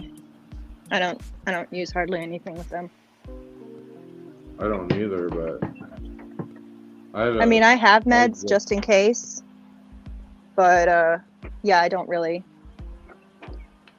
Like my milk cow had mastitis, and all I did was just kept milking her out and giving her kelp and minerals, and then I put her in an area that had a lot of weeds, and she picked her medicine. Right on. I had a pig that I had to do the suppository thing. Hey, you want to shove something off a pig's ass? Oh, I've shoved my... Yeah. You ever did? Fun. All right, Box. Well, don't work too hard today. Just hard enough. Hopefully you have a good day. Smile. Be the reason somebody else smiles. No, I mean, some of the stuff they want to take off the shelf and make it vet only is the issue that I'm having down here. I don't know where you're at, but... Like, are you talking about the pony paste? All of it. See, that's why I kind of, like, I have some stuff on hand that I will use if necessary, but I try to go, I know it sounds crunchy, but I try to go the natural route, not just because... I do the same thing. I'm doing the same fucking thing. Right. Well, and the reasoning behind it is because, number one, what if I can't get it? I want to know what alternatives I have, There you go. Hello. Right. Well, these are the thought processes that I think a lot of people, when they first start farming and homesteading, it's, well, because we got away from it, which sucks. I realize why, but Yeah, that's so cool that I run into you. yeah. Yeah, I'm having a hard time hearing Billy too.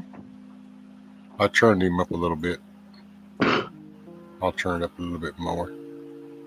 Do y'all mind if I move inside? My toes are cold. No, not at all. We didn't even know you were outside other than the birds we could hear every now and then. We didn't get to see no scenery. Oh, well, the sun's starting to come up.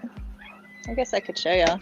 Oh, so we could have seen a sunrise, but oh no, we're not worthy. I see how it is.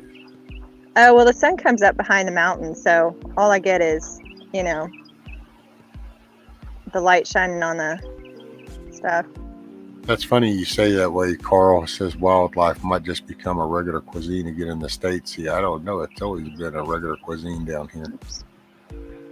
So that's how light it is right now. There we go. Went full screen. Look at that. Awesome background. Wow. Finally have the cows out on pasture. I don't know if you can see them. They're Wow. back there. Very That's awesome. right now. Do you have any baby cows? I do. You know what, Dana? I could love actually walk babies. out there and show you. Where are you Hold at? on. Baby cows. Why is That it is light so right awesome. Pardon? now? Why is it light right now? I'm on the East Coast. East Coast of what? The Virginia. U.S. The Like- U.S. Virginia. I'm in Virginia. Let me put my boots on and I'll show Dana the baby cow. Is it really that light Thank right you. now in Virginia? Cool deal. Yeah, Billy, it's kind of late, dude. It's 2 Well, o'clock where I'm at, and I'm in Alaska. It's 5:15 here Central Time. So 6 a.m. here. Wow. Okay. All right. where are you at, Billy? I'm lost, obviously. Dark where I'm at. Where are you at? Where you live? What I'm not state? gonna. Or just West Coast? I just realized I had a whole bunch of junk laying everywhere. Sorry. Damn. It's okay. It don't mean nothing. It just there's can't people believe come that. from Australia, Greenland, We'll have to go all over. now. South Africa. Here. You got visitors from all over. Oh, there she is going full screen. Let's see. All right, I'm going to try not to shock myself. There's Oh the no, baby. come on. You got to do that Oh. too. We want to see All that. shaky. Oh, no, I did it yesterday and I was holding on to a metal gate when I was hooking up the line. So I was nice and grounded. And man, I jumped, hollered, and definitely got tingly arms for a while after that. Uh-huh. That's the little one. That's her brother that she's going next to. And that's the Angus. Very And then awesome. the milk cow was with the horns. Ooh, it's chilly this morning. The bull's in the background, back there. I tell you and what, then that's some that's good my looking heifer. grazing too. Mm-hmm. I let my grass get a little bit longer than most people do before putting them on. But Oh, you just made my day. How she won't let me beautiful. get too close. She's skittish. That She's is gonna stretch. awesome. Oh, I wish Katie were here. That's what I'm at. My daughter There has you a thing for It's baby cows too. 4:13 where I'm at. Oh, now she's gonna pee for you. I'll turn this off. Give her That some is- privacy. That is Oh, so wow. cool, man. Thank you very much. Thank Milk you. Baby. Thank you. Thank you. You're welcome. Did somebody say steak? That's it, boy. That was some ribeye, some prime rib right there. Ooh, I found some mullein. Y'all want to see it? Oh, yes. It's the first time I've seen it on my property. Take you on a freaking farm tour. Okay, going full screen. Look at All that. right. That's mullein. mullein. Oh, it is. Oh, how neat. It's not. It'll end up growing a large stalk with kind of golden flowers at the top, but they're soft, fluffy leaves. Yeah, like lamb's ears. Mm-hmm. Oh, I haven't so found that mullein, here is yet. that the one that you can dry and smoke for respiratory problems? And you can make a tincture, but I think smoking is like your main thing that you want to Right. do. Okay, so what is that next to it? Those little white This right things. here, this? Yeah. This is a dead nettle. That's Okay. a really bad example, but I've never seen that. dead nettle, it looks like henbit. There's a bunch of names, but the way that you can tell dead Those nettle are hearts. is that, yeah, they kind of look like hearts, but they overlap each other like dragon scales. That's how, and they have Okay. little purple flowers, Okay. which sometimes they're purpley in color. You can see that one. Okay. Okay. But, yeah. That is. Are they cool. good for anything? Oh yeah. Although I can't tell you off the top of my head. Okay. Do you know, and I can look it up in my book, I'm just too lazy right now, and I meant to do it when I got home, but I jumped online instead. Over by now our snow is just getting to the point where it's melted. Right. And things are starting to green up. Like I saw my first dandelion of the spring today. But I also Aw. saw a brand new stinging nettle that's popping up. I've Now- been trying to find that here. I might just order some seeds. If I remember right, you can eat the early greens, right? You can eat the greens at any time, as long as you cook it. Once you Right. cook it, the sting is rendered Gone. useless. Yeah. And you said you want seeds? Yeah, I'm trying to grow it. It's great to put under your windows too. That way nobody, at least Yeah. that's what one lady does in the city. Um, It deters people. come fall, I can get you some. I can get you as many as you Really? want. That'd be cool. It's all over here. Do you want some Devil's Club? Devil's Club as well? I've not heard of that. What is that Oh, for? it's got pricklies. It's like stinging nettle. It looks kind of like stinging nettle, but it's got different. I can't think of the name all of a sudden. On the stalks, it's got those pointy things that'll poke you. I can't think of the name all of a sudden. Stinkers? Thorns? Thorns. Duh. Here. Oh, sorry. Cool deal, Sean. Very good for pain and inflammation. And then Summer could tell you more, and I could tell you more, but I just can't think right now. Yeah. But I like to collect it. What you do is you take the stalk of the stem and you burn off the thorns, and then you Okay. take the bark off the stem and dry it, and then either make teas with it. The elder that showed me about Devil's Club, he gave me a handful of it and told me to chew it up and then stick it in between my gum and my cheek like a chew, and then just suck the juices, and that it would help my pain. And I'll be damned if it didn't. It did. It was wonderful. That's awesome.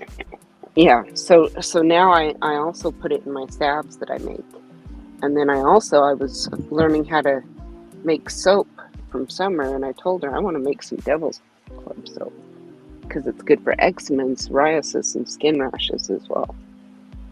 So, Definitely gonna have to look into that. I was gonna show Billy what my kunis look like. These are my boars. Yeah. Oh, I'm so excited. Hold on. I love farm animals. Alright. So these are the Ooh. kunis. oh, look These at are those my noses. two boys. Oh, yeah. That's butcher weight right there, right? Oh, that's some bacon waiting there. Yeah, now they're pissy with each other. I'm sorry, right? Carl, they're really friendly too. Like, hold I on. need to put up some Gonna wobble videos this. of the stuff that I have. Need some, Sorry. some I pork don't know chops if I and can. bacon. Carl, come here, boy. Oh, Want some yeah. pets? Sorry. I butcher that pig and fucking 2 hours. I'll be done with that. Look at that guy. Oh, Yeah, that's his the tuts aren't as problem. long as you. I get attached to him, so I got Yeah. names for all of them. Carl loves belly rubs. But yeah, that's them. Very cool. And I would show you the That's very cool. piglets, but they will make so much noise. I got I an figured- issue with the piglets. Yeah, no, that's yeah. No, I'm just gonna stop. Okay, Sean. Well, I hope you have a good day, brother. Hopefully you don't work too hard. Just hard enough. All right, now I'll go inside because it's a little chilly. I wish I could figure out how to like record some of this stuff because I have a lot of cows that I love and I'd like to get them on tape. So I don't know. I just use my phone. I know that's what I want to do. If I can't use my phone, I can't do it. But I don't know how to do it. When you pull the camera app up, look down at the bottom. You should be able to go to video instead of picture. So then when you hit the button, I it'll got be a that rub part. button. How do you upload it to YouTube though? You know? Oh, well then go into your YouTube account and then I think it's the top right. If you're at your page, you should be able to, it'll say go live. But if you do it, you can also just upload a video. That'd be cool. I just got a text that the little one I watch has a stomach bug, so she's not coming today. Oh. Hey, Miss Sherry asked, how much does he weigh, Milkmaid? I guess she's talking about the pig. Oh shoot. Couple 100 pounds, probably. Maybe 100. Yeah. 100. I'm guessing 100. like 200. 175, I'd say 200? about like, yeah, it's around 200, maybe 250. I mean, they don't look that big, Yeah, but weight-wise, way they're bigger. hefty. Oh, and Cindy yeah. was wondering what breed of pigs because they're different than what she's seen before. It makes a big difference. Yeah. Cooney, Or Cooney, K- Cindy. Kune, twice. Alrighty, I Ricardo, do- brother. Be safe. I do Durocs and they get way big. Much love to you and the fam, brother. Durocs, you gotta catch them before they get too big. So. Yeah. I've done them both ways. I've done them all the way, and I've done them halfway. So halfway is better. You can do like I just did. I just did 6 of them. And the same actual breed of pig. I did one of them, and the one of them was like probably 700 pounds. They're almost like there's another breed that gets that big, but we caught these or butcher weight is like 300, 290, 280, 290, 320, somewhere in there. What, the And that's hanging what weight? we did the last one. Yeah. Yeah, No, we had 2 feeder pigs yeah. that we did, and one of them hanging weight was 370. So we let her get That's way too pretty big. good. That's pretty Hey, good. Ron. That's pretty All right, good. Ron. Have a good night, brother. Get you some rest. Hopefully you have a good day tomorrow. Wake up with a smile. So what I had done is like I gone overboard and then now I'm down to like I have to butcher them at like 300. So Hey, Four Corners. dude,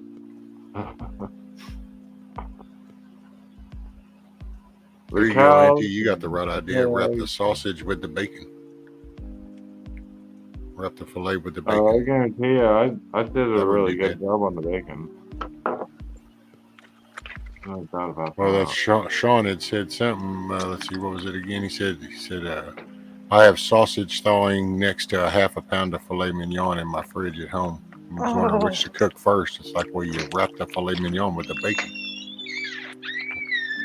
Gosh, I don't know. Like filet mignon is so stinking good. I just do it with butter and salt and pepper, and I don't it's know. mind blowing. Right. You weren't there that night. I was going through. I could do it right now. I have filet mignon that you. Okay, this not could sound boring. It's stupid, but what is filet mignon? Do you really What part want of the It's a meat salad? cut. Here we go. Yeah. What kind of cut? Here's anti-at. Everybody's picking on me about this. It's fucking crazy. And Sherry actually was asking Milkmaid, do you butcher on the farm or send the animals out? Both. Depends on the animal. The smaller ones I butcher myself. The larger ones I just don't have the setup for it, so I send them off. I prefer to butcher at home. Hey, you know what I could do?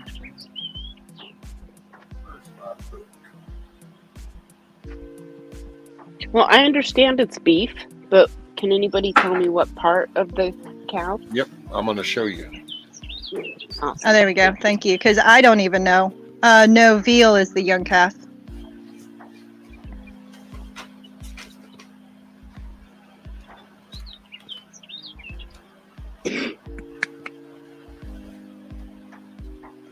I mean, I could eat veal if I were desperate, but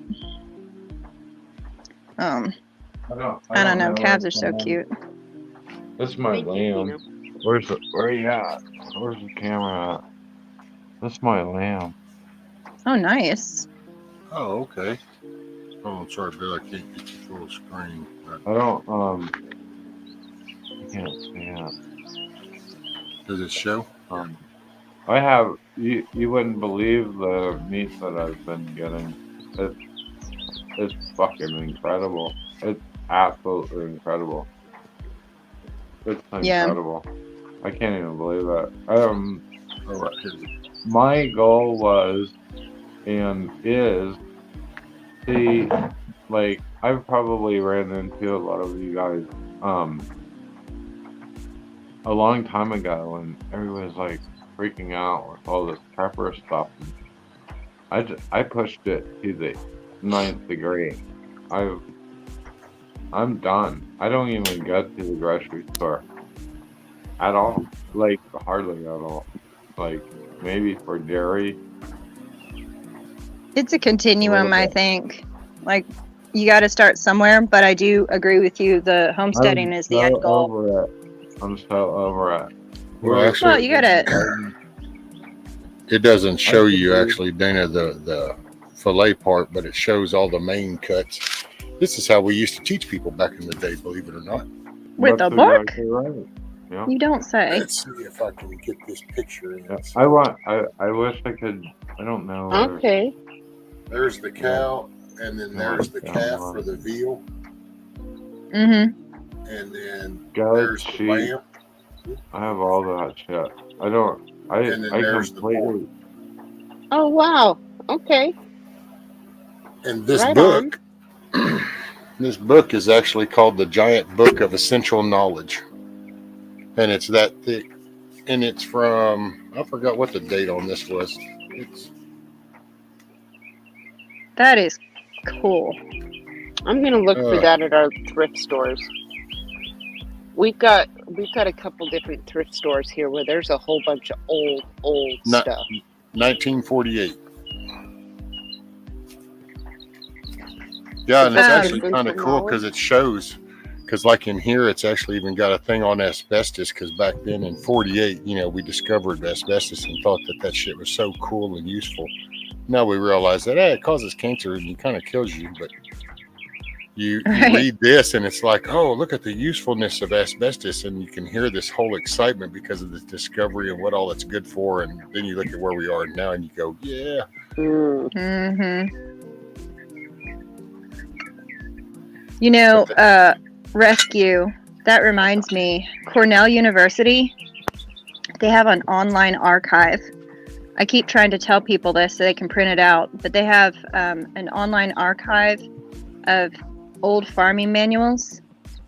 from, I mean, even back in the 1800s, that they scanned to PDF, and you can find how they did everything before bagged feed and all of that. And to me, that's a massive resource. I mean, it's kind of hard, but you can search it for specific topics. But all that lost knowledge that we had before, if people can't find a book like that, they can go and look up those, print off the relevant parts or whatever. What was the name of that again? Let me see. I'll see if I can find it. It's Cornell University. You know, they have a website. You go to their website. But there's I would look up Agricultural Archive Cornell University or something like that. Okay. I'll look and see, because sometimes it's a little hard to find. But I saved the link somewhere. So let me look at my notes.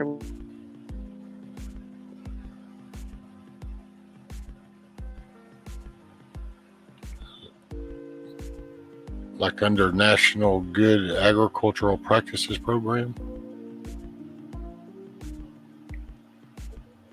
Trying to figure out a good place for it. I went there trying to find maybe a key landing zone for it. Agricultural Rare and Manuscript Collections.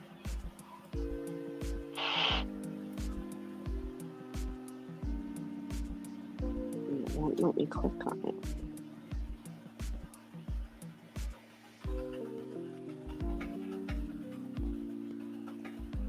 Do you know what a swather is? What? Swather? Swather? Yeah, some sort of, I guess it's some sort of farm implement. What like a swather. Oh, a scythe? No, like industrial. A hay swather? Where's Full Monty at when you need him?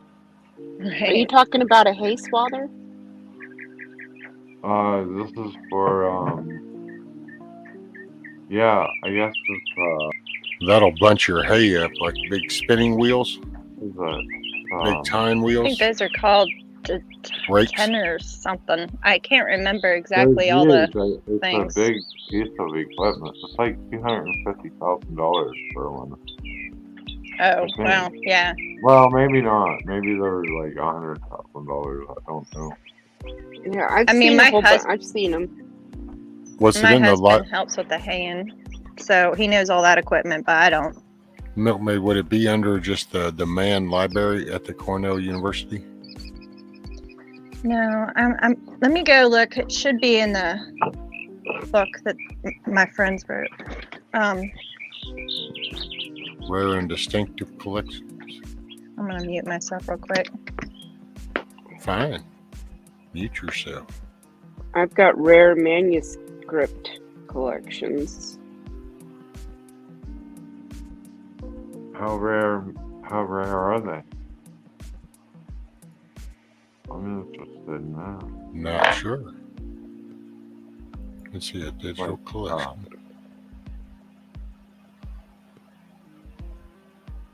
What? Food, wine, and culinary history. I need to organize my books better. I can't find this dang book anywhere. I need to organize my life better. God, they've already got a section for sexuality and gender in here. Oh, jeez. Yeah, it's not there. Trust me. Oh, hold on. I know I sent it in an email to Hutch once, so I'll go dig through some emails real quick and see if I can't find that link. So it'll be in your sent box. Let's see. That's all my friend. Alrighty, Sean. Take care, buddy. Are people Maybe. leaving? Well, he was going to. He's kind of at work. Sean works, but then he's got people that when at a certain time they come into his area and he has to tend to them because he does security stuff. Yeah. Let's see. Amy, I rescued box of 1960s, 70s Indiana magazines from the trash at work. Being garbages are going through them, looking at the good old days. Wonderful recipes, scenic pictures of it. Oh yeah, there you go, Amy. I can get that. I can put my oh. Freezing here. Freezing. It's fucking freezing. Oh, and Dana, Ohio said filet comes from the short loin. So that's Thank where the you. filet comes. The fillet comes from the short loin. Yeah. I didn't know that was a question because I've been butchering deer. I'm waiting to be corrected. So I was being corrected the other night with oxen and what's the I other think I one? found it. Bison. No, close. A cow. So you have a steer up to 2 years that has been castrated. An oxen has been not castrated, or I don't know. I'm confused, but I buy them. I eat them. So I Later, don't. Four Corners. Kick back in the chair. Maybe somebody else can kick in and say that. Or what Later, they are. Rex. Milkmaid, I think I found it.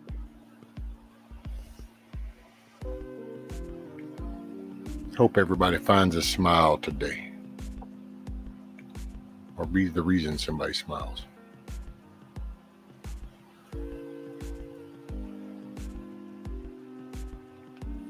There's no reason that you can't find a smile today, Rescue.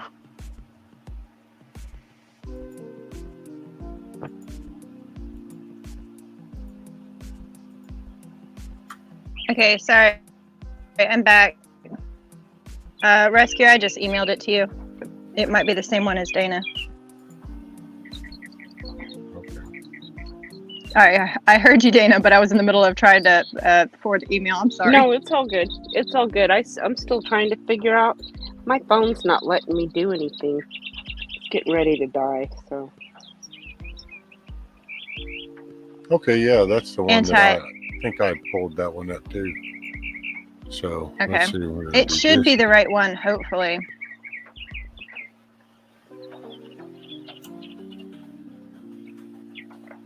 And that, I mean, it's not just for animals or whatever. It's gardening and all kinds of stuff like that. But how they used to do it before we industrialized animal production.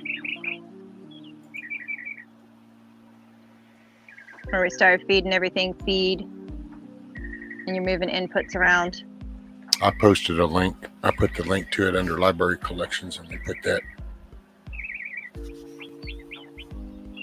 Yeah, I tried to tell people about that because I learned about it from Sean and Beth Dougherty. They wrote this book called The Independent Farmstead. And they were thinking the same way as I was, where, you know, we go all the way to the homestead level, but we still need inputs. We still need bagged feed and all that stuff. And we all know that's going up, which is going to cause everybody who homesteads to have to pay more. Do you have any goats? I've had goats multiple times. I hate the MFers. You're probably going to have to get some goats if you really want to be independent, because you're going to need milk. She got a cow. Yeah. Well, I'd have to agree with Billy that actually goats make more sense. They just drive me up the frickin' wall. I know it. I know it. I know it. I know it. I know it. I know it. I know it.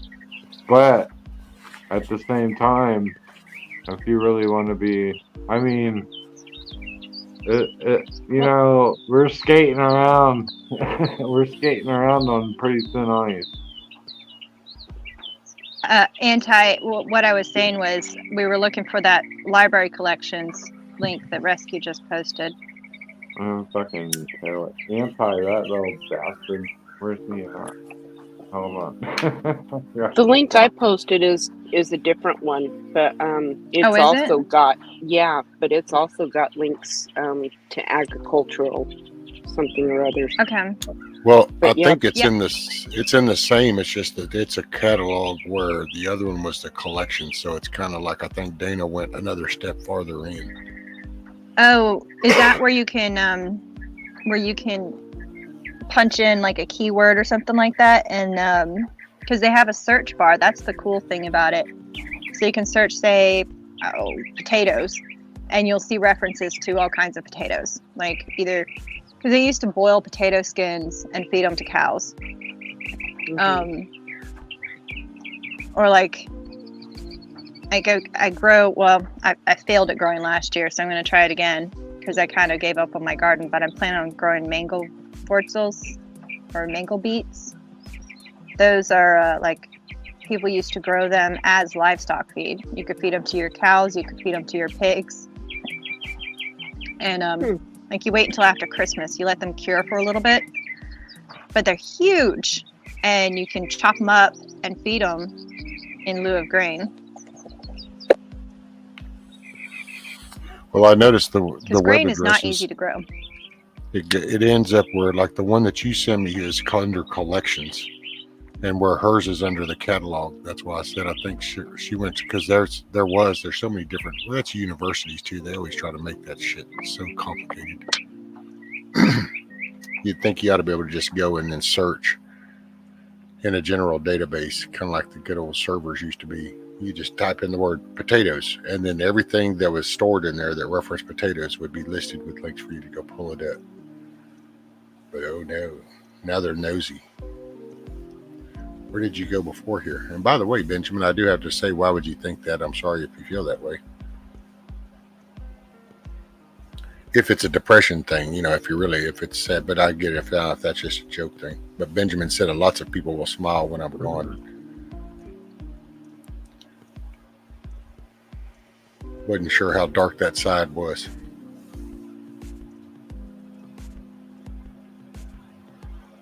Oh, he said my neighbors are stalkers. And then Mayor's like Benjamin, my neighbors are Karens. I have a mixture. I don't know. I'm getting the Emma like 35 cents around, I guess now. Okay. Say it again, Billy. I'm getting Emma like 35 cents around. Just saying. Where are you getting that? I am getting it. I guess I could. Spread the love, Billy. If I find my other phone, I can tell you where to get it. What, on Ammo Seeker? No. Oops, sorry. I love them birds. Hold on, I can tell you. You hear that car?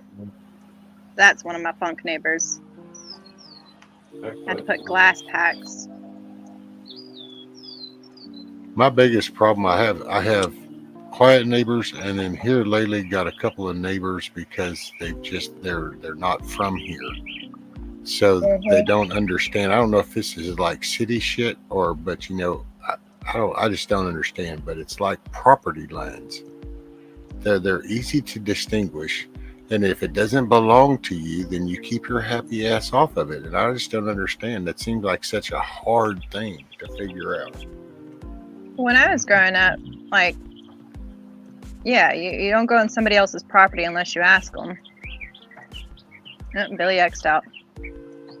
Oh, he was probably trying to do a camera or something, and it didn't go over well. It's always when just I'm so y'all trying to go. know, if I leave, it's because my phone's getting ready to die. And I can't be on here and plug it in at the same time because it'll put me upside down. They put you upside down? Where I've got my plug in right now, because I'm in my van. So, yeah. Mm-hmm. If I'm going to have my iPad plugged in, I can't have my phone plugged in at the same place. And where that other one, yeah. It's hard to explain. No, that makes sense. I need to get my son to help me rewire this thing this summer.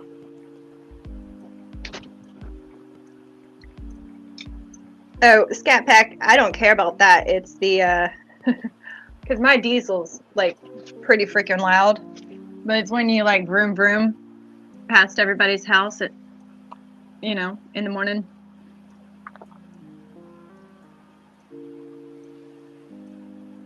People used to get mad when we were in the military and had a Harley, or we lived in a neighborhood.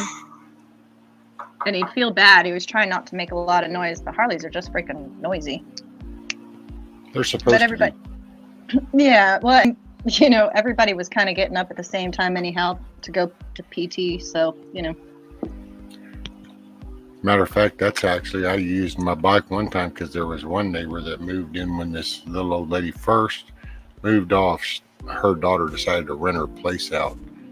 And these people moved in, and oh my gosh, the shit that they would just make all kinds of noise all night long. And it was kind of did the whole few months went by, tried this whole friendly conversation about, you know, hey, you know, just not sure if you're aware, but, you know, my wife works nights, you know, I work days. I'm okay with it, but working nights, it's really hard for her. And you pretty much kind of realize that you're getting the FU without getting told FU. So then it was like, oh, okay. So I literally drove my Heritage Softail over to the corner of my yard, pointed it in their direction, propped it up, started it, and then locked my throttle up to where it just sat there going, "Brrr," and I'm like, shit. Needless to say, they decided to start respecting nighttime hours. Well, that's beneficial. Sorry, I'm filling up a water glass. I'm going to sit down on the couch. I can hang out longer today because I don't have a little one coming. So I guess that's a silver lining.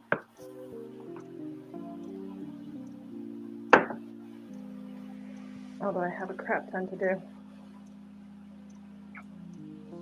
It's harder to get stuff done with her here.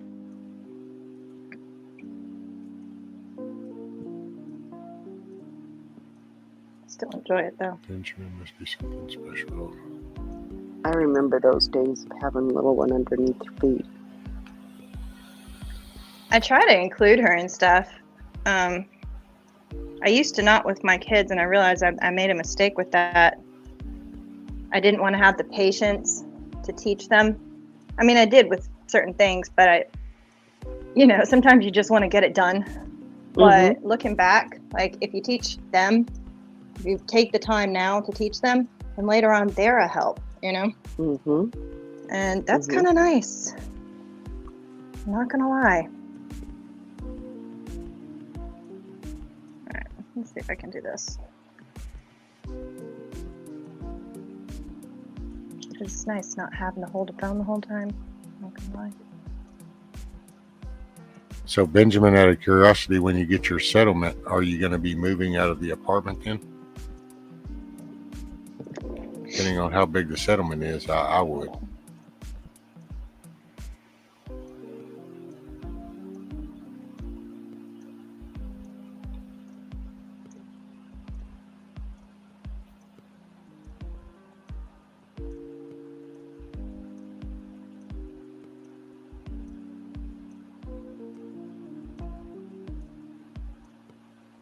Oh, there you go, Benjamin.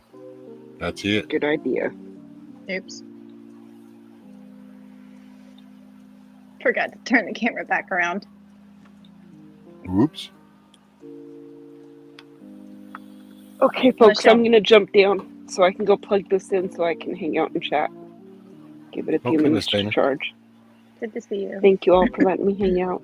Oh, thank you for hanging out. Yeah. Let me let this charge and then I'll be down and chat. Okay, ma'am. Okay. Much love, Dana. Night, guys. Night. Night, Milk. Good night. All right, now I'm settled here. Now you're settled. Yeah. So Benjamin. I was going to ask you, what did your husband think of the book? Has he had a chance to look at it? Mm-hmm. Cool. Yeah, he's been working a lot, so he hasn't had a whole lot of downtime. He'll come home, we eat dinner, do a couple of things. He stretches, and he's training for a marathon. Oh. And I looked at him, I'm like, why would you want to do that? Who likes running? He doesn't Hey, like running. He just is going to do it anyhow. the way the economy's going, you're fixing to have all the marathon you need. Right. But so that's part of the reason why we get up so doggone early, because it takes longer to run that far. I figured he'd probably like it. You had kind of talked about him, and with the history, it's like I find it rather interesting. I like the approach too. He'll have to be sure and read the intro, because I think he'll find that was really the anchor that pulled me in, was because when I read the intro and kind of you hear the pitch from the Secretary of State and stuff about, look, this is the way I want it. So it was like, I don't want the newspaper version shit. I want it straight up. And then it was. That's a pretty cool little book. I bless my stepdad. He was a Navy guy, so that's where all that stuff comes from. It's like, matter of fact, talking to Carl, I've got 2 of the Blue Jack manuals. I have not really a new one, because hell, it's still a couple of decades old, but then I got an older one from like way back. And I didn't even know it, because the first time we talked, he was like, Blue Jack manual. I go, hey, you know what? I found one of those my stepdad had. Well, it was the newer type version. And he was like, yeah, well, then as I'm going through other books, I found right next to it, I just didn't snap it because it's this old, gnarly looking book. And I'm like, oh, I wonder what this one is. I pulled it out and it's like, oh shit, this is like way back Blue Jack manual. Okay. I actually showed Carl that the other day. Okay, but you're going to have to explain to me what a Blue Jack manual is. It's a Navy book. Actually, we were talking about it yesterday, so I still had this one up. So it's called the Blue Jacks manual. And basically it's just goofy stuff. It's like, saluting and where the ranks, and kind of like the, kind of how to tend to business. Matter of fact, I can do this and then you can see, because this is the Navy manual is what it is. Right. Oh gosh. I'm gonna go find something for you real quick. I'll be able to hear you still. Okay. Get to this. If my daughter didn't steal them all. And if I can find this on the bookshelf, like I just don't have it organized very well. Like, see, under the contents, I'll just rattle some of these off for you. It's like you got introduction to the Navy, physical fitness, uniforms, the classification and ratings, ship construction, shipboard duties, communications, first aid, safety, security, rules of the road, electronics. Just kind of, this is your intro to the Navy. Oh, that's cool. Yeah. Matter of fact, I was told Carl I was going to try to compare them from the older, see what kind of changes they did over the decades. Right. Well, there's definitely been changes. I found what I was looking for. Now, this is not cool like what you were showing, but anybody who has somebody who's been in the Army would get a kick out of this. It's a comic book, actually, but it's called the Sergeant Murphy series. Oh. See the goofy guy? Private Murphy's Law. And we actually got a signed copy, but let me make sure it doesn't have a name on it. That is cool. Yeah. Where he signed it. Oh, because they met him one time at one of the USOs. Badass. But it's the type of humor that you only get if you've been around the Army. Like some of the bullshit things that happen. It's freaking hilarious. And the kids used to look at it when they were younger, but they didn't really get it. And then my daughter went to boot camp and she came back and she was flipping through it and she was dying laughing. It all makes sense now. I get it. I mean, the military has changed quite a bit, over the years, but there are some things that remain fairly consistent. The suck. Money is coming from government, civil, and constitutional right violation. Oh, really?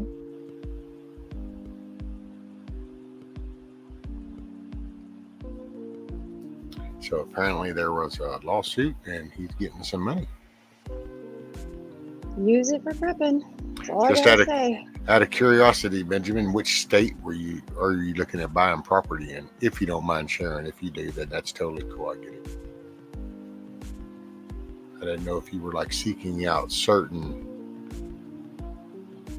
more freedom-loving states, or We've been trying to figure out where to move. We can't stay in Virginia long term. I just don't see it going well. you know, it So- might. And I hate to say that, but it might actually even come to people making moves to then. It's kind of like you hear us talk about how people, you know, Bill Gates wants to depopulate the world. Well, maybe we need to depopulate some of these states so that tax money drops down enough. Yeah, I mean, our incentive for that is, did he answer? I saw there was new comments. Yes, I haven't decided yet. Oh, okay. The chortle face, really? Yeah, what? See, and him and his damn spelling, it's like, damn, this is like a whole challenge just to decipher He just bug out gets- chatter. He gets away with murder across the board. Was anyone else just pretending to look at the book while staring at my food? Oh, Lord. He Well, enjoys making me squirm, I swear. maybe it's an elderly thing, but maybe it's just talent, skill. I'm not sure, but I was able to do both, sir. So if you were only able to focus on one, well, it sucks to be you then. Anyways, what I was saying, and I've lost my train of thought. So, anyways, Right.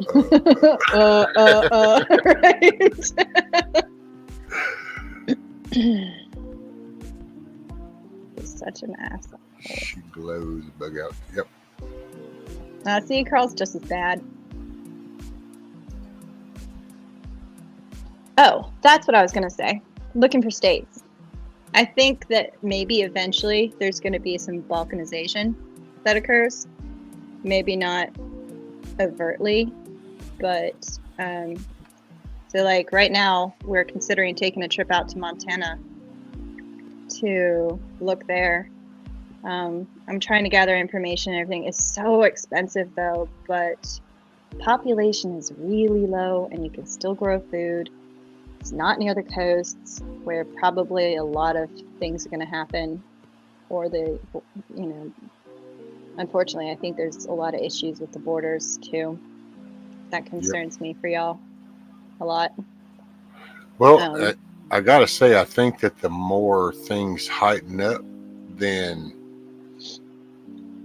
I have a feeling like we're going to start to stand out different. It's kind of like right now, Florida's doing a major shift because of the events that are taking place. We'll see, because we are, one thing, the more I keep looking back on our history, we're a unique state. Mm-hmm. To begin Oh, very with. much so. Well, y'all And have so, a super high GDP as well. I'm not sure just how this That's fleecing is going to go over with us. You know, it's like it's going to get so bad, and then kind of curious to see what happens, because it's like even people talk about being flip blue. Even if you manage to get Texas to go blue, it would be for a brief moment, because you would just stir, you would be poking the beast is what would happen. People that didn't pay attention would then pay attention, because that's just not way of life down here. That just doesn't fit with the jive. I worry about slow fades though. Like Virginia's the same way, honestly. Like all of its policies, we're outvoted all the time. The people that are in the rural areas, which is a majority of the state. Like I remember looking at this map once, and you know how they have like the maps with the reds and the blues and the purple states? Yeah. Well, this broke it down by county, and a whole freaking thing was red across the U.S. Every state, pretty much. The only places that were blue were like these centralized populations in city centers and that kind of thing. I mean, there were a couple of anomalies there, and it made me think, you know, that's because there's less population in those areas. But then you see like, for example, Virginia, you know, you have DC's bleeding into Northern Virginia, and we've got the coast, Newport News, Virginia Beach, and then you have Richmond, you have Charlottesville. All those places, they drive the entire policy for the state, which sucks. Yes. I mean, yeah. I think that's one benefit we've had is we're big enough that the major cities haven't had the impact like they have in the smaller states. Just like Illinois. Illinois is pretty much controlled by Chicago. Mm-hmm. You know, so the whole state gets controlled by one city just because they've crammed so many people into there, and they give that power to that city. Yeah. But then that's when the hands are out, you're going to go to where they're doling out the stuff, and that's your cities. We've changed the narrative. Most people took pride in owning their property, working their land, and there was something to be said about that. Well, see, that's still a going theme down around here. I mean, it's like if you were to go to the high school, you know, later today and kind of go through the shop class, because see, shop is a big thing. That's actually where in cities they would probably want to go for that degree. Down here, it's like, shit, no, I want to get either I'm going to get the ag certificate or I want to get the welding certificate. And see, you know, you say that, and I agree with you for the most part, because there are families that continue that on, but you got to think, after the Depression, a lot of people were pushing their kids off the farm because life was hard. And it was hard work. You sometimes could get somewhere with it, but you couldn't get very far. You'd have all these children. So you pushed them to go into the city to get a good paying job, you know? So you could get that Sears Roebuck washing machine and that kind of thing. So you were sold a bill of goods. You were sold the idea that, you know, come here, go to the college, get this education, you can then prosper. And so that became like this. I remember, that was the thing when I went to school. You were really successful if you were going to college after high school. That meant you were going somewhere in life, and blah, blah, blah. And in reality, by the time I had my kids, degrees meant really jack shit. I mean, you pretty much have to have damn near a master's before anybody really gives a shit anymore. Even associates might as well be a junior high graduation degree nowadays. You know, for an associate degree means nothing because the institutes don't have the respect that they used to have, because and I hate to put people in a product category, but the product that they're churning out doesn't enhance the quality of anything. Well, because there's education and then there's work ethic. And, you know, if you don't have both, I mean, even if you have an amazing work ethic, you can climb your way up in certain areas, but sometimes the door isn't even open unless you have that piece of paper. That's why I never went back to school. I mean, I went back for medical coding, which was a certification thing, but I never went back for an actual degree because I was like, it doesn't mean jack shit. you know? Not unless you have to have a specific goal that would require areas. Those degrees, then it's part of the stepping ladder. But see, I will say in those two different types, one doesn't bleed over in the other, because you can have like what down here we call it, you can have book learn, knowledge, you know, skill, and then you can have common sense. And common sense falls under the work ethic around here as far as the general vibe, you know, because if you go kind of talk, you go to the feed store, you go around, you know, and I just say my little old county for the most part, but it's even probably where Nikki, I bet if you ask Nikki if she was on, it's probably the same over in there too, because it's just, that's why I said Texas is kind of weird. We're just, because it's all about owning your property and it's putting in some work. Now you can see, and I hate to categorize it like this, but you can see the laziness and the complacency still bleed out. You know, you see the trickles, but there's still the core of they want to own the property. Now, it's ironic because like what you might see in other states where it's just gravitating to the city, here it's not that they'll do that. They'll okay to rent a home, but then the focus went on owning the deer lease. See, everybody likes to own a deer lease. Everybody somehow that's like still a thing, you know, a focal point for us. And it's because, see, hunting is a thing. That's why I laughed when venison is, you know, ooh, that. And it's like, I don't know, that's every day around here. I mean, people, game wardens just stay busy around here. You'll see a lot of that in Virginia too, what you're talking about, where you want to own your land and you want to, I mean, hunting is big here too. But and you wonder how the disconnect is, because it's like, you know, you have the leases and the hunting and enjoy the outdoors, but yet somehow people disconnected and go live in the city per se. And it's like, but it's a way of life out here, and it's actually a pretty cool one. I mean, yeah, you got tough times, but you got tough times in the city. I'm sorry, I can show you pictures when Houston all flooded and became one big pond. Mm-hmm. Not sure how comfortable that condo was then, but you know. Yeah. Sure. There's good days and bad days everywhere. My mom lived outside a city, so I kind of grew up going to a city and stuff outside of Houston, matter of fact. And I guess that's why growing up around it, I knew that the minute I was old enough to pick my own, I wasn't going there. Right. Are you reading these comments? Oh, I stopped after a minute. They've gotten bigger though, and Bug Out's actually participating more, so I don't know what's being said.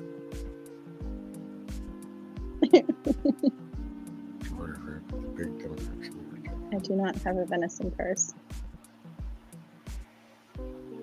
Half the time I call it deer meat, sometimes I call it venison. The biggest thing for me was with venison was learning that I needed to hang it for a little while. Man, that really changes everything. Mouth-wateringly good.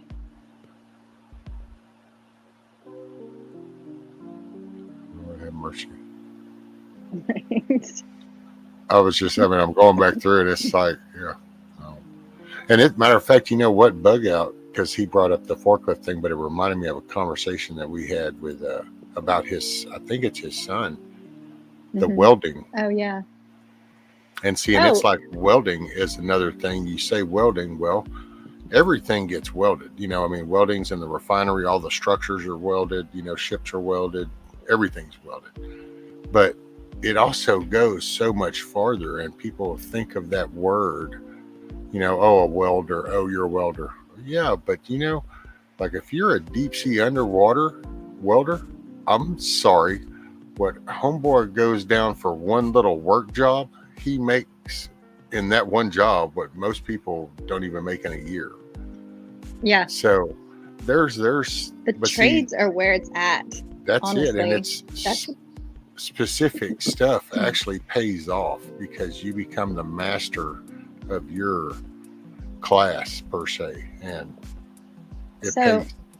You were saying like with I want to say you said at one point you're a custom home contractor. Yes, ma'am. So that's the line that my husband went into after this. He had a guy, he was getting his CDL because he figured it's a nice roundabout thing to have that was applicable to a variety of jobs. You know, you have to have your backups to your backups. And he met this guy, and he was going to the school. He owned the custom construction business, right? But he was tired of trying to find people that would do the job, driving these trucks when he needed them. So he was like, screw it. And he went, and they hit it off, and he pretty much begged him to come work for him. But the trades, the people, the ones that have work ethic and are quality, they're dying out. It's becoming a dying breed, and the demand is so high that they are getting good money. Sadly, though, even now the crappy ones get good money because they're just desperate. They need people.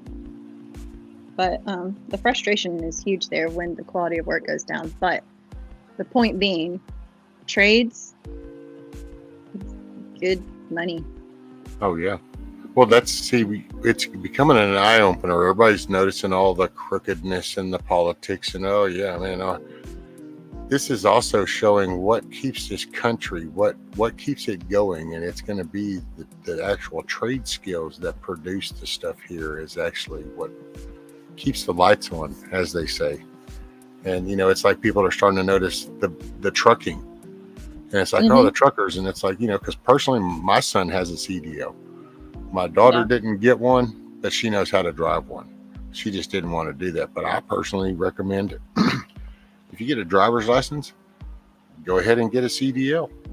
Yeah. I mean, because everything. That's what Native did too.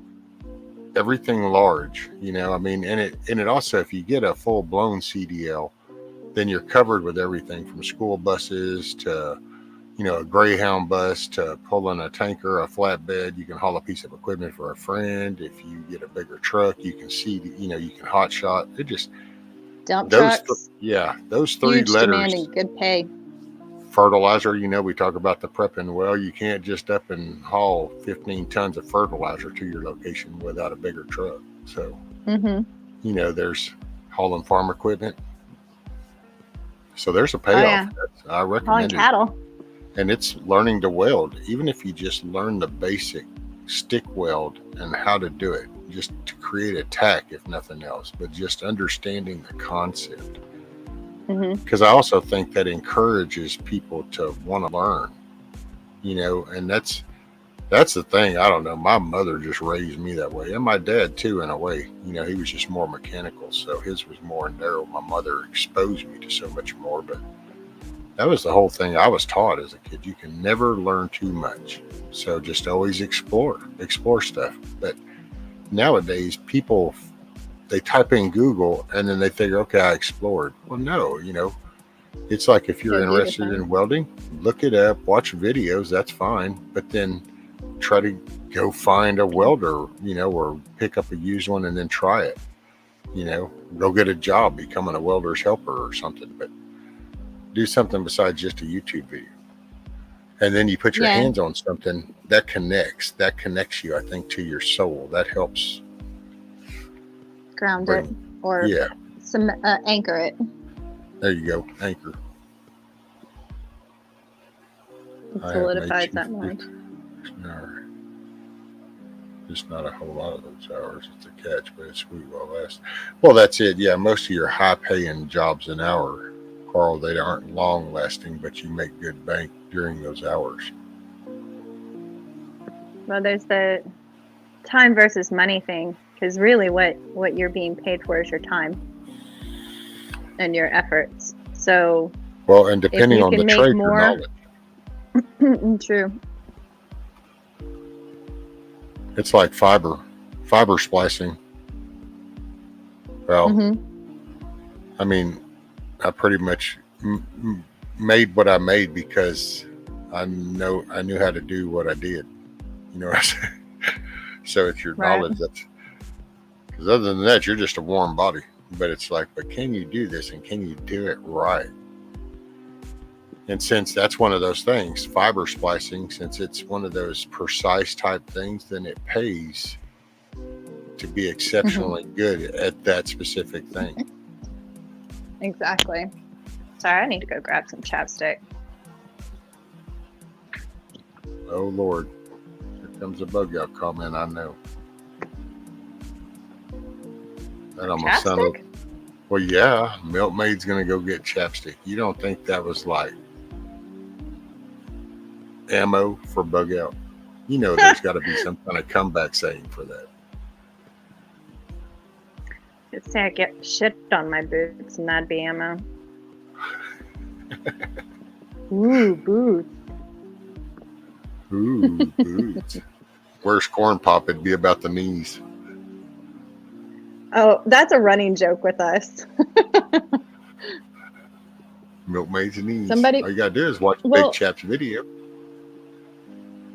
Oh, yeah. Well, it was actually before that. Like, I was on a panel one time, and you know who Josh is? Oh, yeah. He said something about my knees, and it took off after that. Then we were knee jokes. I actually have a really funky looking birthmark on one of my knees. It looks like somebody splashed me with acid, and the skin has no pigmentation whatsoever. I don't know what it's called, but it's weird. I used to be embarrassed about it when I was a kid, and now I actually love it. It's part of me.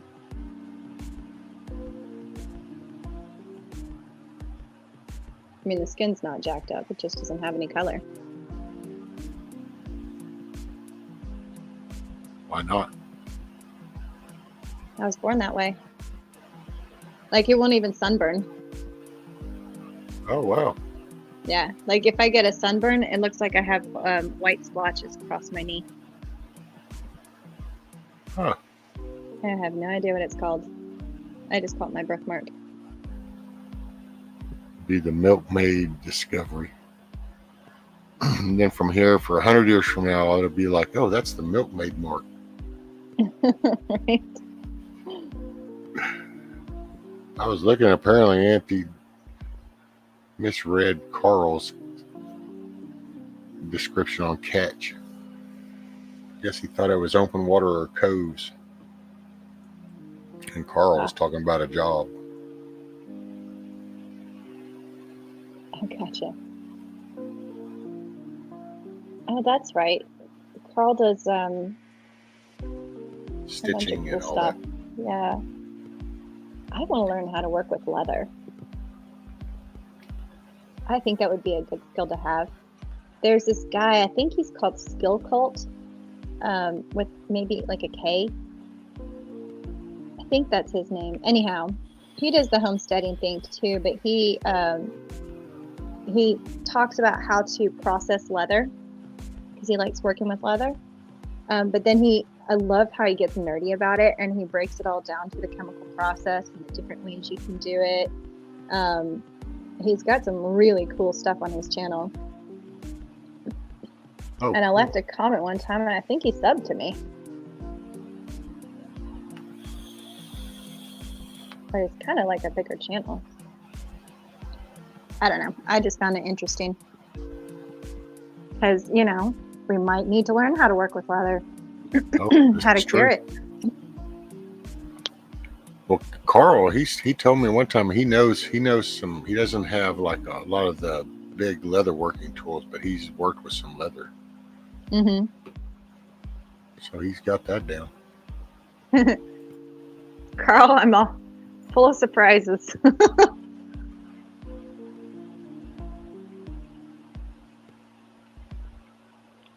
I'm one weird person.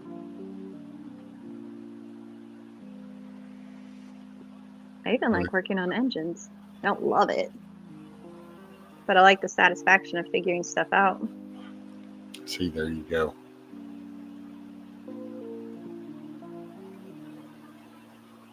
Oh, TJ's looking for someone to convert one of their industrial machines over to upholstery.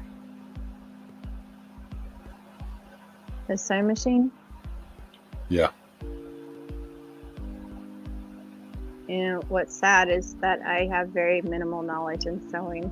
I learned a little when I was a kid, but I never pursued it. Me either. I learned the in and out, tie the knot. There you go. Right. And it's like, well, that doesn't work. It's like you should see some of the patches that I had sewn on my vest from way back. And it was literally the poke come in, and basically I was looping the edge of the patch, and I just did these. No. It held it on there. So, I mean, I'm okay at hemming and buttonholes and buttons and that kind of thing, but mostly with hand sewing. oh yeah, I got the a sewing machine. Yeah. My husband actually got me an old sewing machine that he got at an auction, and I need to get some parts for it to get it going. He thought it was a treadle machine, and he felt so bad afterwards. He was like, oh man, it still plugs in. And I'm like, it's okay, it's cool. I might be fixing to get me a bowl of chicken noodle soup. Oh, Vitaligo?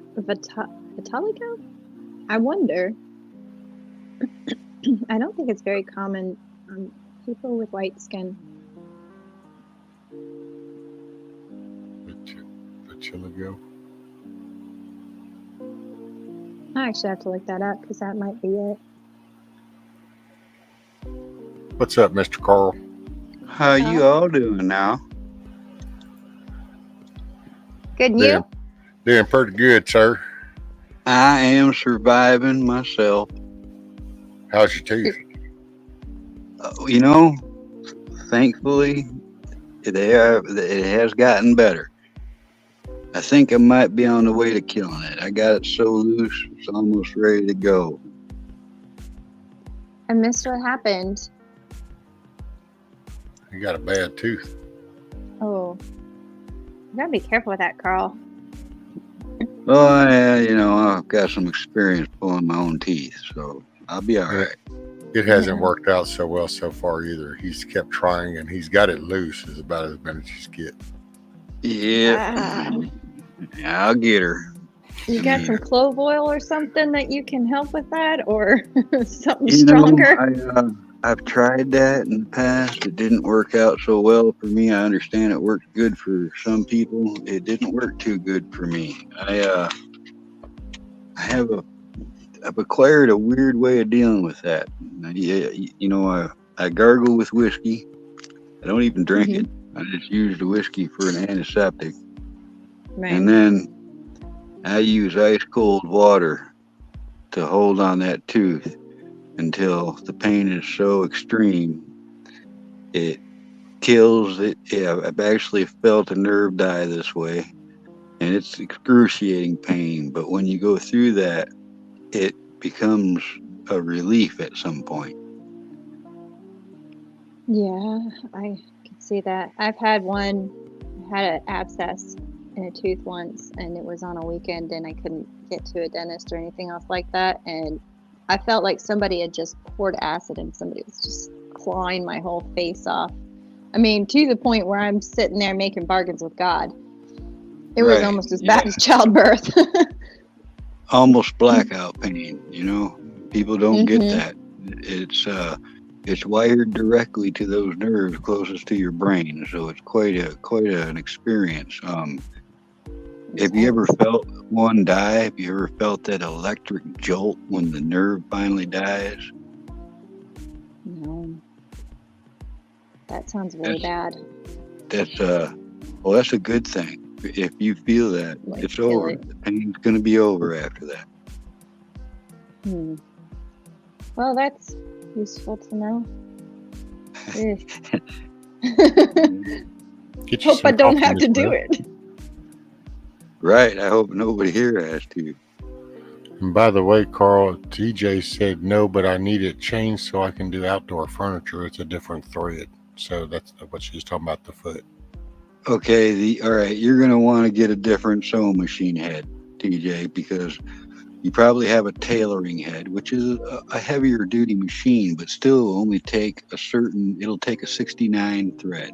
You need something that carries a 92 weight thread at least for doing upholstery. And you can't really rewire it for sound, all right? Because in a lot of cases, even if you did the upper half of the head, the receiver in the bobbin shuttle won't be the same. So your best bet is to get a walking foot upholstery machine, which, they can be had for, $500 to $1,000 used. That's the way to go, because if you buy them new, they're thousands of dollars. Jeez.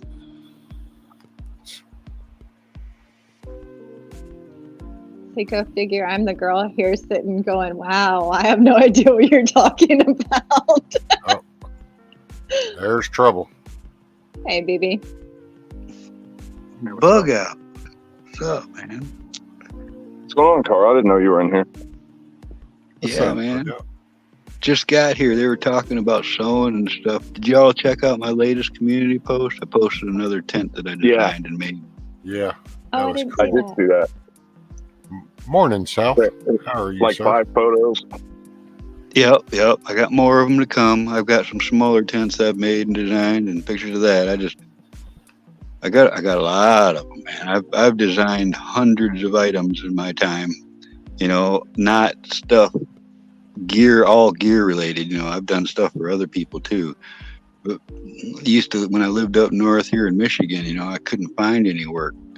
So I just started going to places and soliciting them.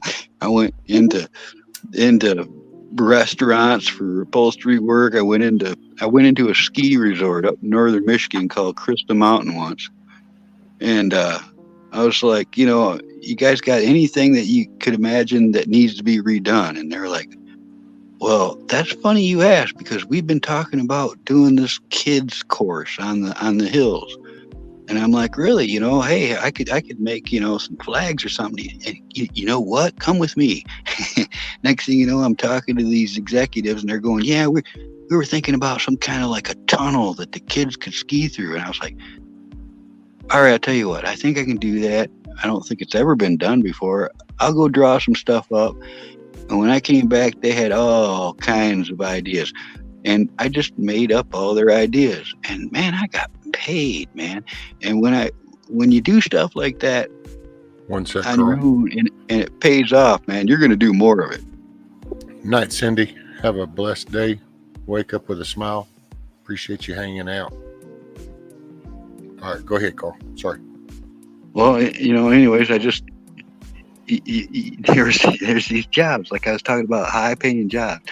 I once was contracted to make non-slip table covers for a convalescent home chain, you know, and I sat there in the room with these big wigs, and they're like, yeah, we don't know how to do it, and we just want a tablecloth that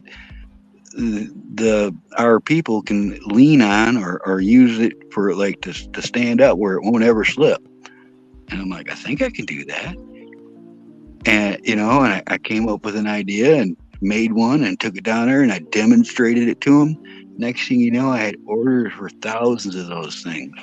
And talk about getting paid, Dang. man. I could make like, you know, 8-10 of them an hour, and I was getting paid $100 a piece for these things. And it was like, I made so much money off that gig, I felt guilty, you know, and I started telling my friends and the stuff that it's like, man, and they're like, no, wait a minute, Carl, you're looking at this wrong. You're looking at this completely wrong. You know, if you were to have to pay somebody to do what you're doing for them, they're probably getting a deal through you, you know, compared to somebody else, some other company, you know. But Well, yeah, that guy I you know, know in Indianapolis, he did all kinds of stuff. He's like a long lost twin of yours, man. That's all I can say, you know. And he made a custom order pair of boots for some guy that goes to Star Wars conventions, and he made a belt, I think, also. You know, and it, you know, they were like, we want it to look distressed. We want it to be new quality, but we don't want it to look new. You know, they were doing all that kind of stuff. He was like, oh yeah, I could do that, because he was making boots for like reenactors and stuff. He was like, yeah, I know how to do that. Well, he stopped doing everything else. These Star Wars guys pay him. He had a fair price for about 2 or 3 guys, and then people were competing over his time, and they were offering more and more and more and more to be next in line, you know. And that's how it's been from then on out. It was just he pulls a number out of the hat and takes their money and makes their stuff. It's crazy. that's beautiful, man. That's a success story I like hearing. Well, but the thing that kind of broke my heart was I was like, you know, he was making stuff for the History Channel and all kinds of stuff, you know, and he's just told all them to go take a hike because he makes 10 times the money with little kids with their parents' credit card going to Star Wars conventions. And I was like, man, there's something kind of wrong about it. Yeah, Star Wars. He's making Obi-Wan Kenobi outfits and shit. And let me tell you something about Star Wars. Star Wars is a crazy world to get into. All right. When I started doing eBay 25 years ago or more, when it first came out, all right, Star Wars figures were selling like hotcakes. They still do, but back in the day, they were big money.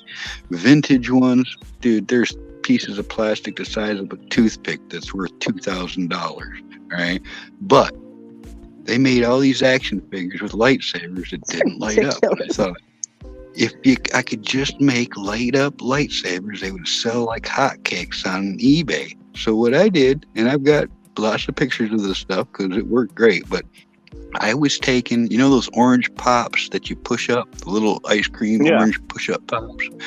I took the plastic stem off of those.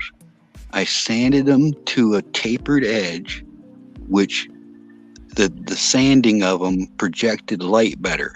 Then I would stick an LED light into the base of that plastic stick and run a wire through the sleeve of the Jedi robe or Vader's, you know, cape or whatever to hide the wire to a couple of little watch batteries.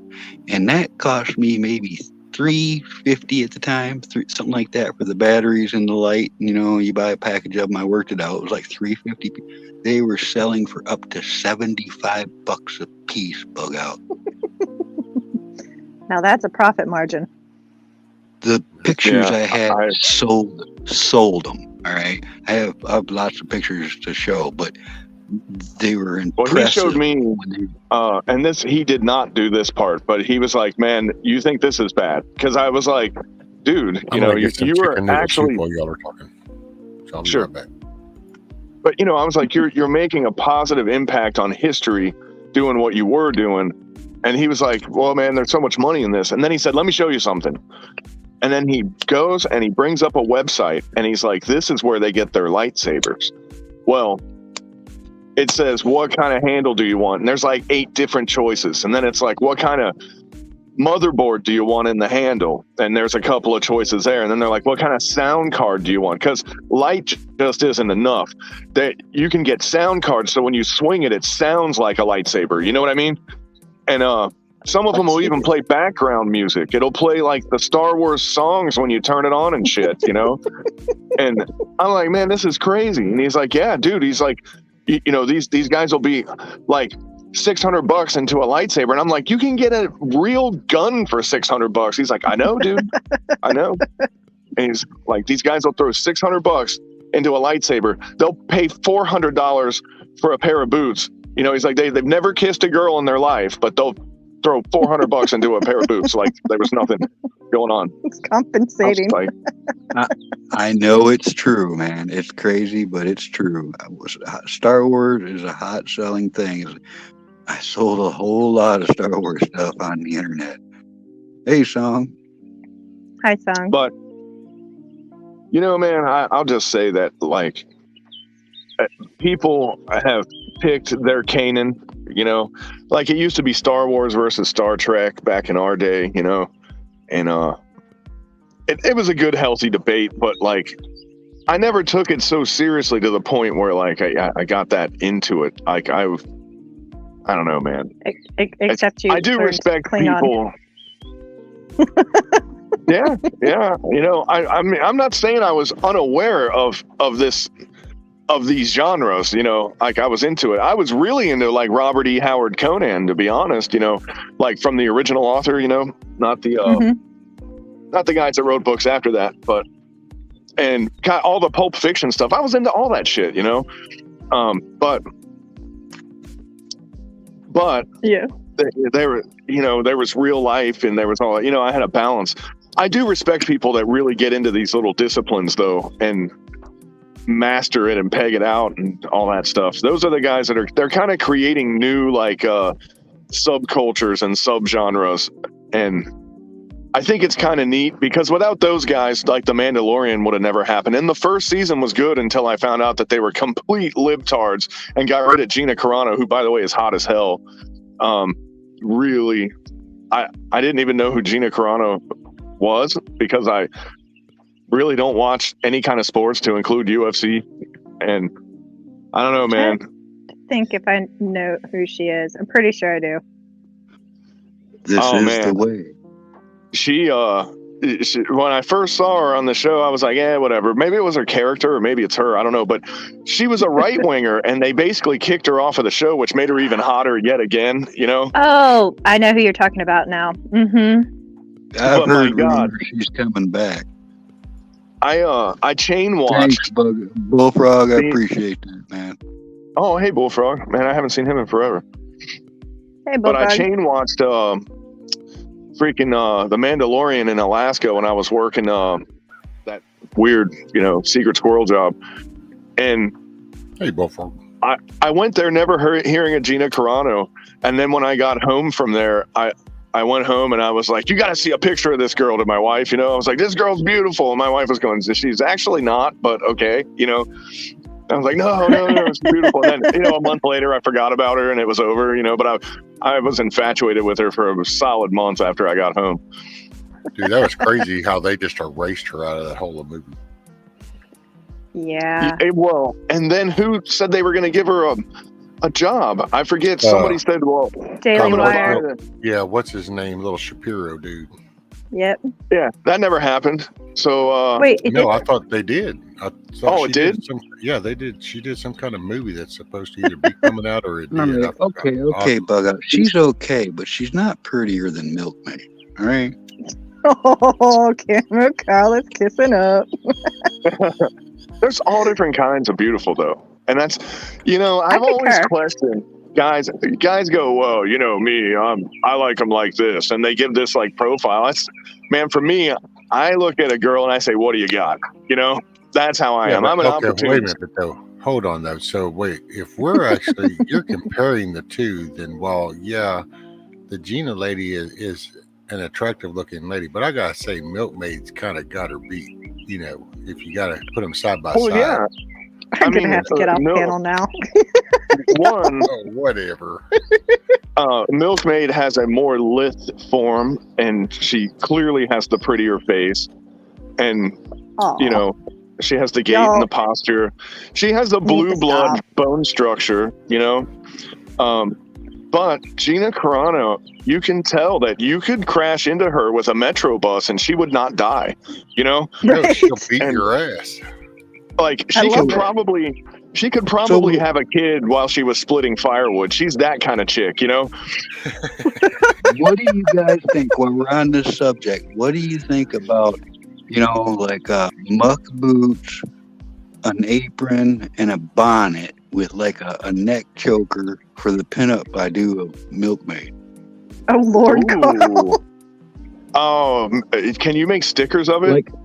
Like blue stripes for the apron and the bonnet matching, blue and white. Like the old antique Milkmaid, but a little more risque and a little less fabric. Yeah. I don't know. Well, I could see her the woman working in World War II. What is it? We Can Do It, or Yes We Can, or whatever that was. What was that? Rivet Ruby. The Riveter. Rosie, like that, but holding up a milk bucket up in her hand. Kinda, yeah. That's the kind. Yeah, that's. Yep. But like I said, less fabric. Because if I draw it, it's got to be scandalous. I really appreciate beauty, Bug Out. And because Well, I've been told that I was a degenerate before. That's happened. It's not. I'll tell you what. No. I've had more gals say they like my art than dudes. I want to see it. Seriously, I love pinup style stuff. Well, I was gonna do a video on it and decided I probably better not do that because I'm gonna probably get a lot of bad flack from that because it's just not politically correct anymore. No, that's true. I love how they used to put them on the sides of planes or bombs or that kind of thing. Yep. Yeah, the nose art. That's really cool. Now, to be honest, those World War II pinup girls that were done on the fuselage, they weren't very good unless they were done by a real good artist. Most of those are copies of like Elvgren or Vargas girls, and they weren't. They're not done to proportion. So if you go into like the history of it and see the magazine art that they used to, these guys started off drawing just regular ads and they would do their own little pinups on the side. And eventually that became known and famous. And like I said, Elvgren and Vargas are my two favorites. And they've I'm got gonna have to look this a up. lot of class to it compared to a lot of artists. There's artists out there that they're too extreme for what I would like. You know, I like to leave a little for the imagination. You know what I mean? Yeah, because the observation plane that my dad was connected with in Vietnam, they're I got, what was it, the 20th FAC, the forward air controllers. But their thing was one of their logos for the I think the big unit was Snoopy on the doghouse, boring, you know, the Red Baron stuff. But then his particular like aircraft, it was a cartoon picture of a naked lady shooting rockets out of her nipples. And I remember when I was a little kid, I thought it was so cool because my mom never yelled at me for having the patch because it was my dad's and she felt guilty. But I was like, look, rockets shoot out of the boobs, you know? Hey, morning, Tony. Oh, and you're happy hopeless. birthday to your Katie. That's cool. Is Katie your daughter Oh, or your spouse? But either way, happy birthday. yeah. And I don't know, so was somebody pouring coffee or taking a whiz? Oh, you know, I actually was concerned. No, I was pouring some water. Oh, okay. I've I got didn't like know if one that of was those. you pouring water or Carl taking a whiz, but it was like, okay. No, man. No, I had to get. You ain't gonna catch me doing nothing that bad. Oh no. If I have to go and take a bathroom break, I mute and then I take off the headphones. Y'all will never hear that. Well, I gotta say now, we hear that loud of a sound effect out of you, Milkmaid, and I don't know. That might actually even be a YouTube moment because somehow that's just not sitting down like normal. You know what, Milkmaid? If I were I you, do that. I'd go out and milk a cow and just don't tell nobody. Get that into the bucket going. I've considered taking y'all up there and letting y'all just watch me milk the cow, but then you have cow ass right in your face. So, So we've got Bug Out up here. but it's been a while since I've done a milking video. Had to poke on Bug Out a little bit. Mm-hmm. There's an art to that. Oh, and it takes certain muscles too that you have to build up. Like the hand motion, it'll cause carpal tunnel if you're not careful. How does that hand motion go again? You're What? gonna need those muck boots here in a second, right? You know that. Mm-hmm. It goes like this. You clamp and then go like that. You know, anybody can milk a cow, but it takes skill to do it the right way.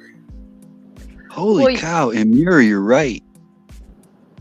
Oh. You can pretty much just take, if you know, a cow's ready, you just think about it. All you got to do is put a little pressure and shit's going to come out. So you can anybody can do it, but to actually do it the right way and to actually fully empty them, then you kind of got to know what you're doing. Not only that, but people think you just squeeze. If you do that, what you end up doing is, you'll shoot some out of the teat, but basically you'll also be shooting it up into the udder, and that can cause infections. Yeah, you got to do the little grab and milk.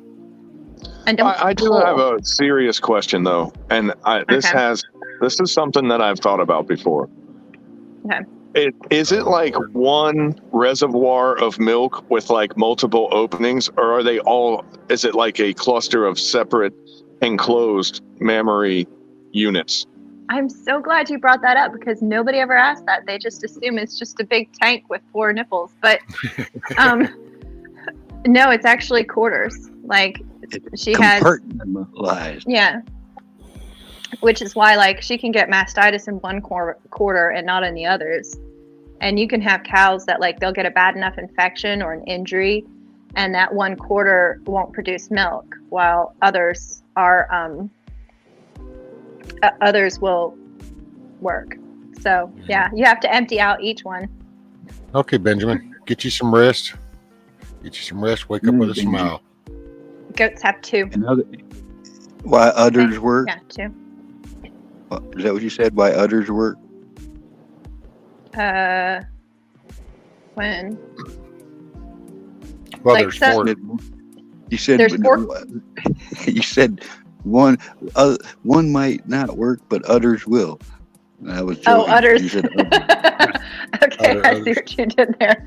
I was lost. There I'm have like, been cows that only like 3 of them will produce. The four, a fourth one won't. Or hell, So you at have the- TDC, I've even seen it where only 2 produced. The other 2 were just blanks. They were empties. I call the entire package the udder, Right. but then there's 4 quarters to an udder with their respective teats. Like she has really short teats in the back and longer teats in the front, so I have to use a different hand motion for the ones in the back. Oh, wow. No, they're just like ladies. Everything's different. I know TDC, that was the first experience I'd ever had of the vacuum style pump, and it was like, holy mackerel, dude. Mm-hmm. That was I've something used that- milking machines before. I can't imagine that feels good though. Right? It's like, everybody, guys might joke about a Hoover or something, but I'm sure that would be very painful. So, I mean, you'll see them like, woo, well, hell yeah. At least the goats did, because I use a milking machine on goats. And then we've thought about getting a milking machine a couple of times, but they're pretty expensive. They run on electricity, and if I don't do it, They look like something straight out of a mad scientist lab. Mm-hmm. And it's so hard to clean it all. Well, see, that's my thing is it's just, and you don't know, since you're not, it sounds kind of weird, but since it's not hands-on, then you really don't know, is there damage being done? You won't know until it's done, because, it's a mechanical device doing the motions and the operations. So it's like, I don't know. That just was always so weird. It's a topic most people don't even think about, but yeah. I mean, if I had multiple cows in milk at one time, I could see myself doing that. The weird Because shit it at does working at a take dairy time. farm. Yeah. But the reason that I don't want to get one is I need to keep up my hand strength. Because say the power goes out and I can't use that milker, well, now I've got a hand milk and it's going to take me twice as long. She's not going to be used to it. I'm not going to be used to it. And then my forearms, because the thing that people don't think is the clock's ticking. Mm-hmm. They can't just hold the milk forever. So if you are set up with nothing but all mechanical stuff and power goes out, well, you better got enough muscle strength to push through however the size of the herd of that is, how many you got to milk, because they've got to get done. You can't just go, well, shit, it's going to be a few weeks. It's bad news to leave them undone. That's it. Well, that's why I have a hard time getting away from here for like overnight stays anywhere, is I only have one person that I know, because I sold him a milk cow. He knows how to hand milk, but he uses a milking machine. And so he came over, he was going to watch the animals for me one time. And he came over and he was trying to milk. And man, he was taking freaking forever. And she was getting pissed off and like kicking, not kicking at him, but she'll kind of like, move her foot. Get over with. They get restless. Mm-hmm. And my sister-in-law came to try to learn how to milk, and she struggled. And I was like, you're not going to get it just the first time. It takes a while for you to do it over and over and over again. Just out of curiosity, so when you teach them, do you teach them with the thumb up or the thumb to the side?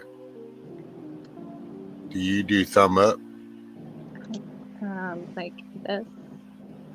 Well, see, because like it used to be, which my hands are kind of big, so it was just like a 2-finger, and then you'd put your thumb long ways, because then you could kind of start at the top of the udder, clamp. And then you would come down like that and kind of pull your pressure down from the top of the bag.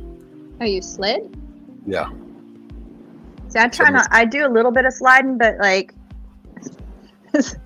I know it's hard to try. Conversation's gonna be so bad.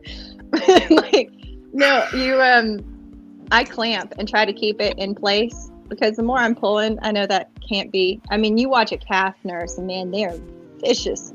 But I try to make her comfortable. Why do I have a feeling somebody in this community is going to take little video edits of this and use it against you, Milkmaid? I don't Could know. do I've that. kind of wondered where Dusty's been. I hadn't seen him. I don't Right. I thought of him too. He cut his hair, apparently. He put a community post of a photo of him with his haircut, unless he CGI'd it. I mean, it's hard to tell with him. know. Oh, I thought he Right. just had it like pulled back and he was being all clean shaven was his facial recognition or whatever it was picture he did. So you think it's something like a Samson complex that's keeping him away? Bug out? Uh-oh. Took away his superpower? I don't know, man. But maybe the haircut revolves around an event that he attended. You know, like maybe he went to a Oh. wedding or you know what I mean, or a funeral or something. Or he just come No. back out to, he was camping, I think, for a while. He was like on a vacation, I think. Or something. Oh. Because hell, he did a few Oh, pictures. I know what you're talking about. of You mean doing the like hammock light? and stuff. Okay. Yeah, he kind of pops up here and there and everywhere. I haven't been around. I come here, but like I haven't been around as much everywhere else. I'm I've busy. noticed there's I got there's charged. quite a few people Well, I that we're feel seeing blessed with less your of. presence. Ever since the weather got better, I've noticed a lot of people we're seeing less of. I think that's pretty much what it probably is the weather. People Well, that's doing usually things. people will start to taper off. I've noticed the past few, whatever you call these, I do, but it's like there's a time frame and it'll drop down to just about 20 or so, Mm-hmm. and then all of a sudden, about mid morning, it starts picking back up. I actually Oh, really? sometimes hate to close off because there'll be 45, 50 people whenever I shut it off, and I kind of always feel bad. But Don't. it's like They'll find somewhere yesterday else to was go. really rough, man. Yesterday. Today's not as bad. I'm trying to keep my legs more elevated a little bit sitting here. So, Hey, I'll be right back. I do actually have to go to the restroom. yes, ma'am.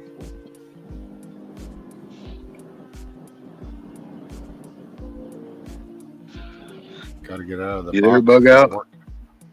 What's up? Yeah, I was just wondering if you were still there. You know that tent that I posted there today?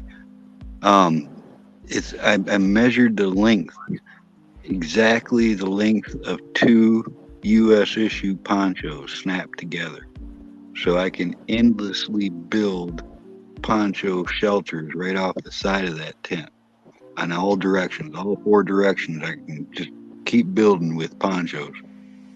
Well, and the guys inside of the tent could quarter it with by Yeah. making walls with their ponchos on the inside. Yeah, I use the poncho liners on the inside for insulation and dividing, and the rain ponchos on the outside for always- additional. I always kept 2 shit quality. I think they were Rothko ponchos, you know, the real cheap ones. Oh yeah, And I kept 2. They were like super light. They didn't weigh anything. That, you know, that plasticky, rubbery stuff they spray on it. It was like such a thin layer that it was barely waterproof. And then if you threw It's that thing in the urethane. washer once or twice, that urethane would be peeling off of it, you know. And yep.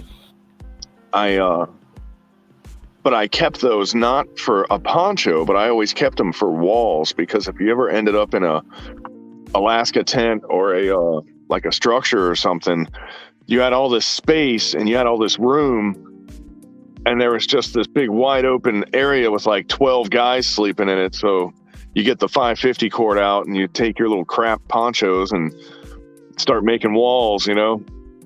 That's it, man. That's you know, and you get good at it. You know. I actually I got moved from one Alaska tent to another, and I went to undo my wall structure that I made, and the guy who was taking my room, he was like, "No, man, I'll give you some ponchos." He was like, "I do not change this." You know, it was perfect. You know. Oh man.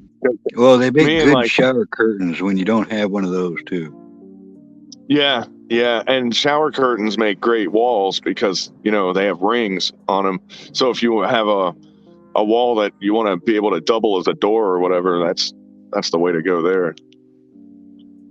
For real. You know, I carry, I mean, it's kind of like a luxury to me, but I carry 3 of the original issue woodland lightweight ripstop rain ponchos, and then I carry a couple of the regular poncho liners. But I've got pictures coming up where I'm going to show you with just some simple darting and adding a zipper.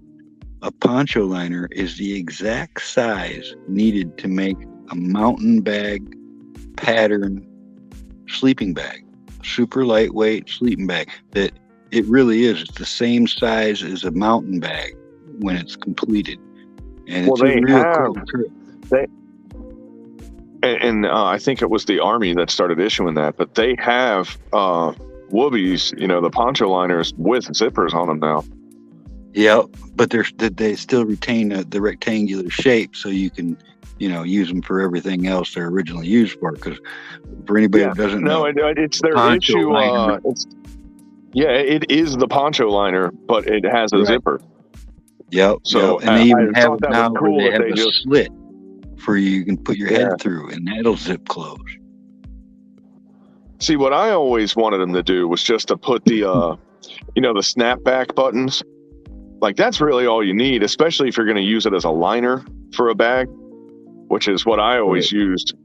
Right. If I didn't do the Ranger roll thing where I was just using my poncho and poncho liner as a sleeping bag, I would use the poncho liner as a bag liner, and then I would sleep in the bag if it was really cold. Like when I was in Norway, for example, I had the full setup of the sleeping system, and then I put that poncho liner and made a burrito out of it and put it on the inside, and I slept on that layer so that I could wash that and not have to mess with the rest of the bag, because the bag is never the same once you wash it, Now, for anybody listening who doesn't know, the U.S. military rain poncho, the issue ones, they snap together and they can make a sleeping bag. They can be used as rain flies. They can be used as a rain poncho or a gear cover. They've got snaps and grommets all the way around them with the hood in the middle. And they come also with a poncho liner that ties inside of that. So when you use it as a sleeping bag, it's an insulation. But what you were saying just now, the bag that I'm talking about, you take the woobie and you modify it. You sew it. I think it's 9 different darts you got to sew into it, and you cut off some fabric, and then you add the zipper in. But now you've got a liner that zips closed inside of your Arctic kit on top of that, which is, like you said, an additional layer of warmth. Layering is key, and it works great. Now, with the Arctic bags, I don't know if you've ever seen this bug out, but they originally had a cotton interior liner that was made for the early mountain bags. So you'd have a cotton inside liner, your regular M1945 mountain bag, the downfill, and then an additional 1948 satin lined extra large mountain bag to go on the outside of that. And you'd lace them all together with using the outer cover. So you'd have the outer cover, one layer of mountain bag, the next layer of mountain bag, then a cotton liner on the inside of that. That's the kit that I have. It's the original mountain Arctic kit. They simplified that for the extreme cold weather bags and the EWAC systems, the extreme cold weather sleep systems and stuff like that. But if you go back to the originals, they're actually superior in warmth. Bug out. The old gear is warmer than the new stuff. I field tested them against each other.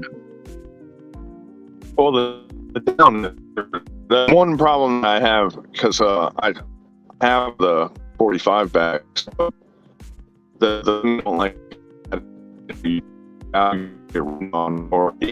now you're getting on bleepy and stuff. On a decline where you're. You got shitter.net. Oh, well, hang on. It'll come back. I'll tell you what. Missed all of that good stuff. Give me a minute. Hi, Hutch. Yep, Scat Pack. They can be made into little pup tents. They actually even made a super rare little ground cloth that would snap in for the ends and the floor of a twin poncho pup tent. So, okay, can you hear me now? Mm-hmm. I can hear you now. Okay. I switched off of my Wi-Fi and then went to my phone. I guess I've made that magical distance now. But the problem with the down bags is even if you use the new Gore-Tex liner, it still doesn't quite catch everything. If you're cresting a hill and it rains and you're getting flow into your camp area, when those bags get wet, they get so heavy. I mean, they're just so ungodly heavy, and that weight doesn't exactly transfer to the new stuff. But, you know, I mean, we're kind of splitting hairs at that point, but. That's true, but you know, Sorry to down bail on bag- y'all. I realized a I left down my bag- chicken noodle soup on. They'll keep talking. Yeah, down bag will dry over and in less than half the time as a synthetic bag. So that's the other good thing about having an original down-filled sleeping bag. What's up, Hutch? If I was in a structure, though, man, like, if on up, we brother. are in a shack or a deer camp or something, the down bag is the way to go.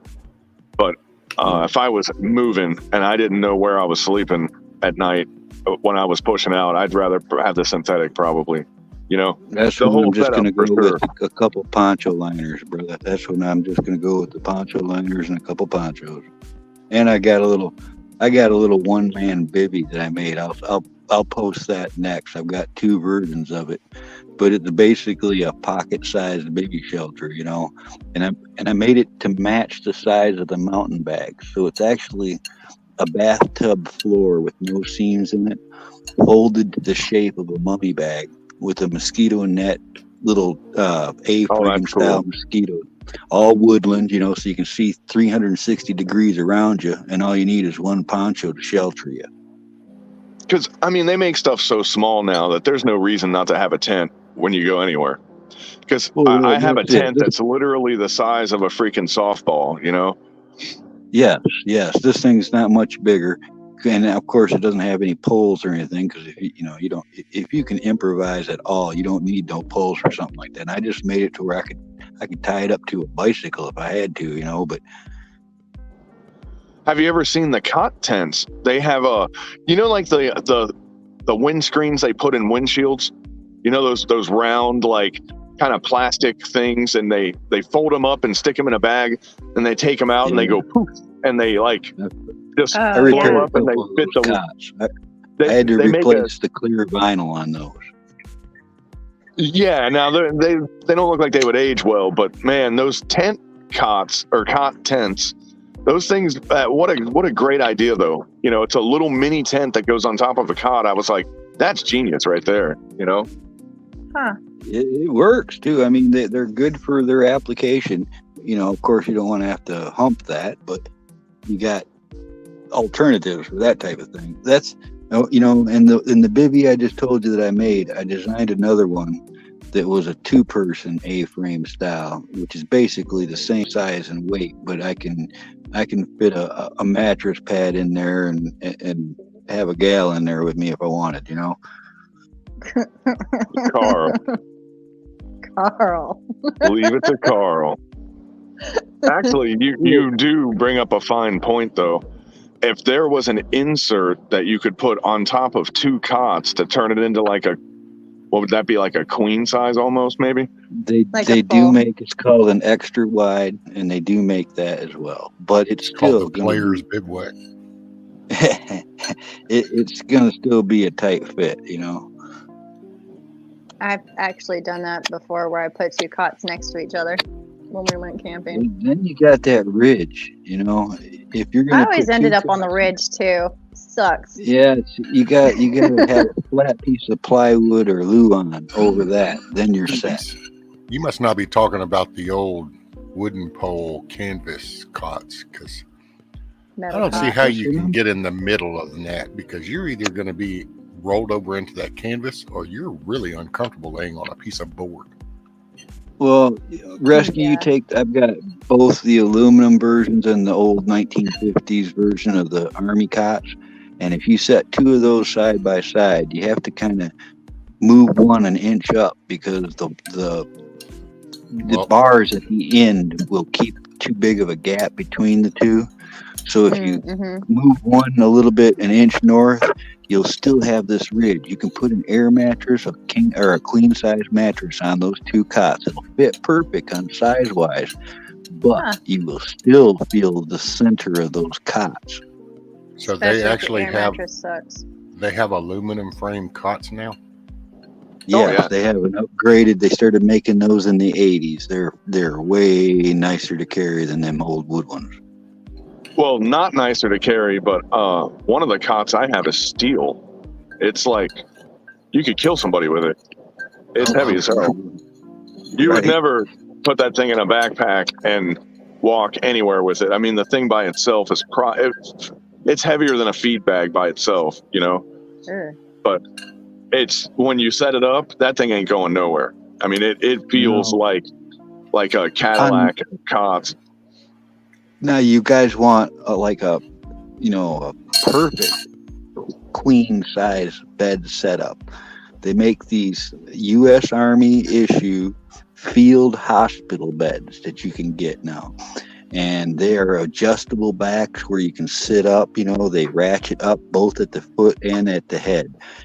And those are perfectly flat. Those, when you set those up and set them side by side, there's a nice flat surface there. You get cool little IV bottle holders and stuff that come with them and nice little nylon bags. Those are quite the fancy little kit. Now, what would be the application for that? Like, say you have a camper or something like that, and you store it there, and then that's extra. Bleed out. Well, like my tent. It's like the tent that I just posted. I've got. It's the tent that I just posted. I designed. That is a lightweight version of a military issue tent.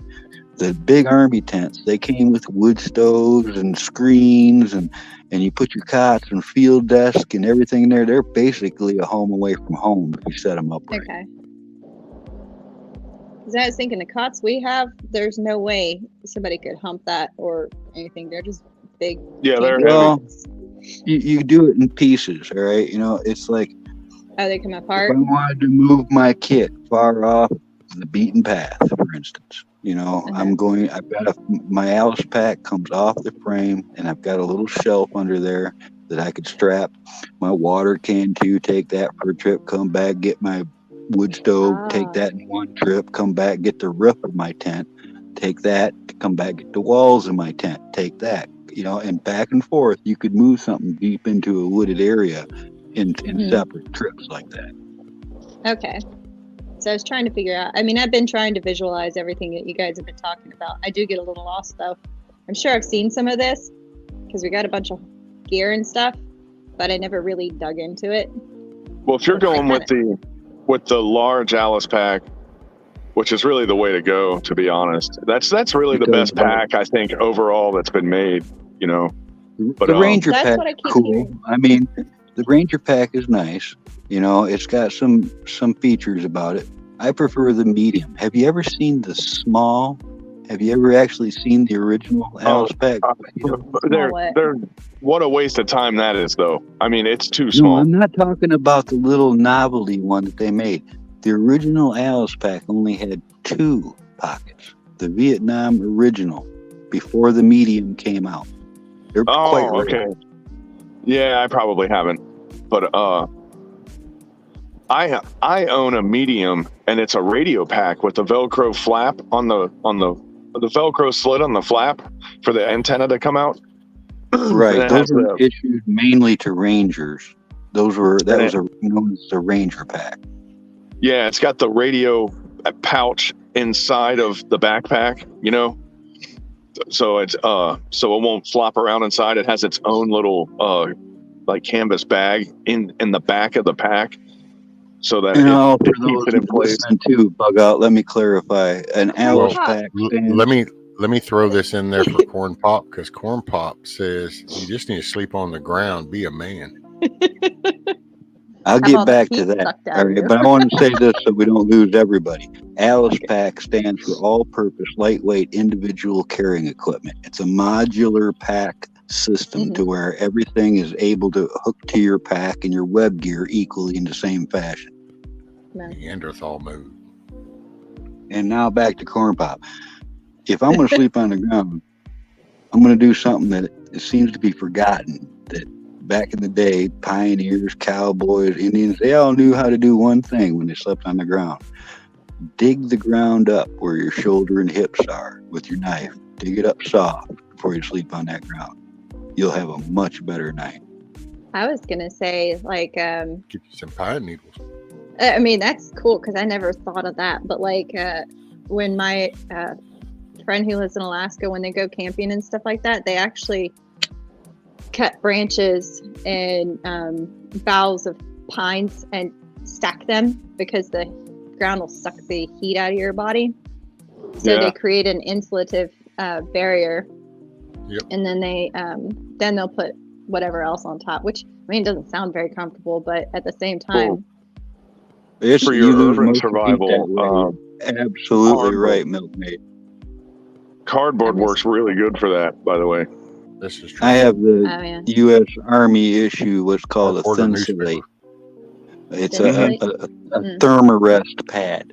It's this is I highly recommend this piece of gear. Anybody interested to look this up, look for a Thermalite, and it's a I think we have self-inflating foam pad inside of a air mattress.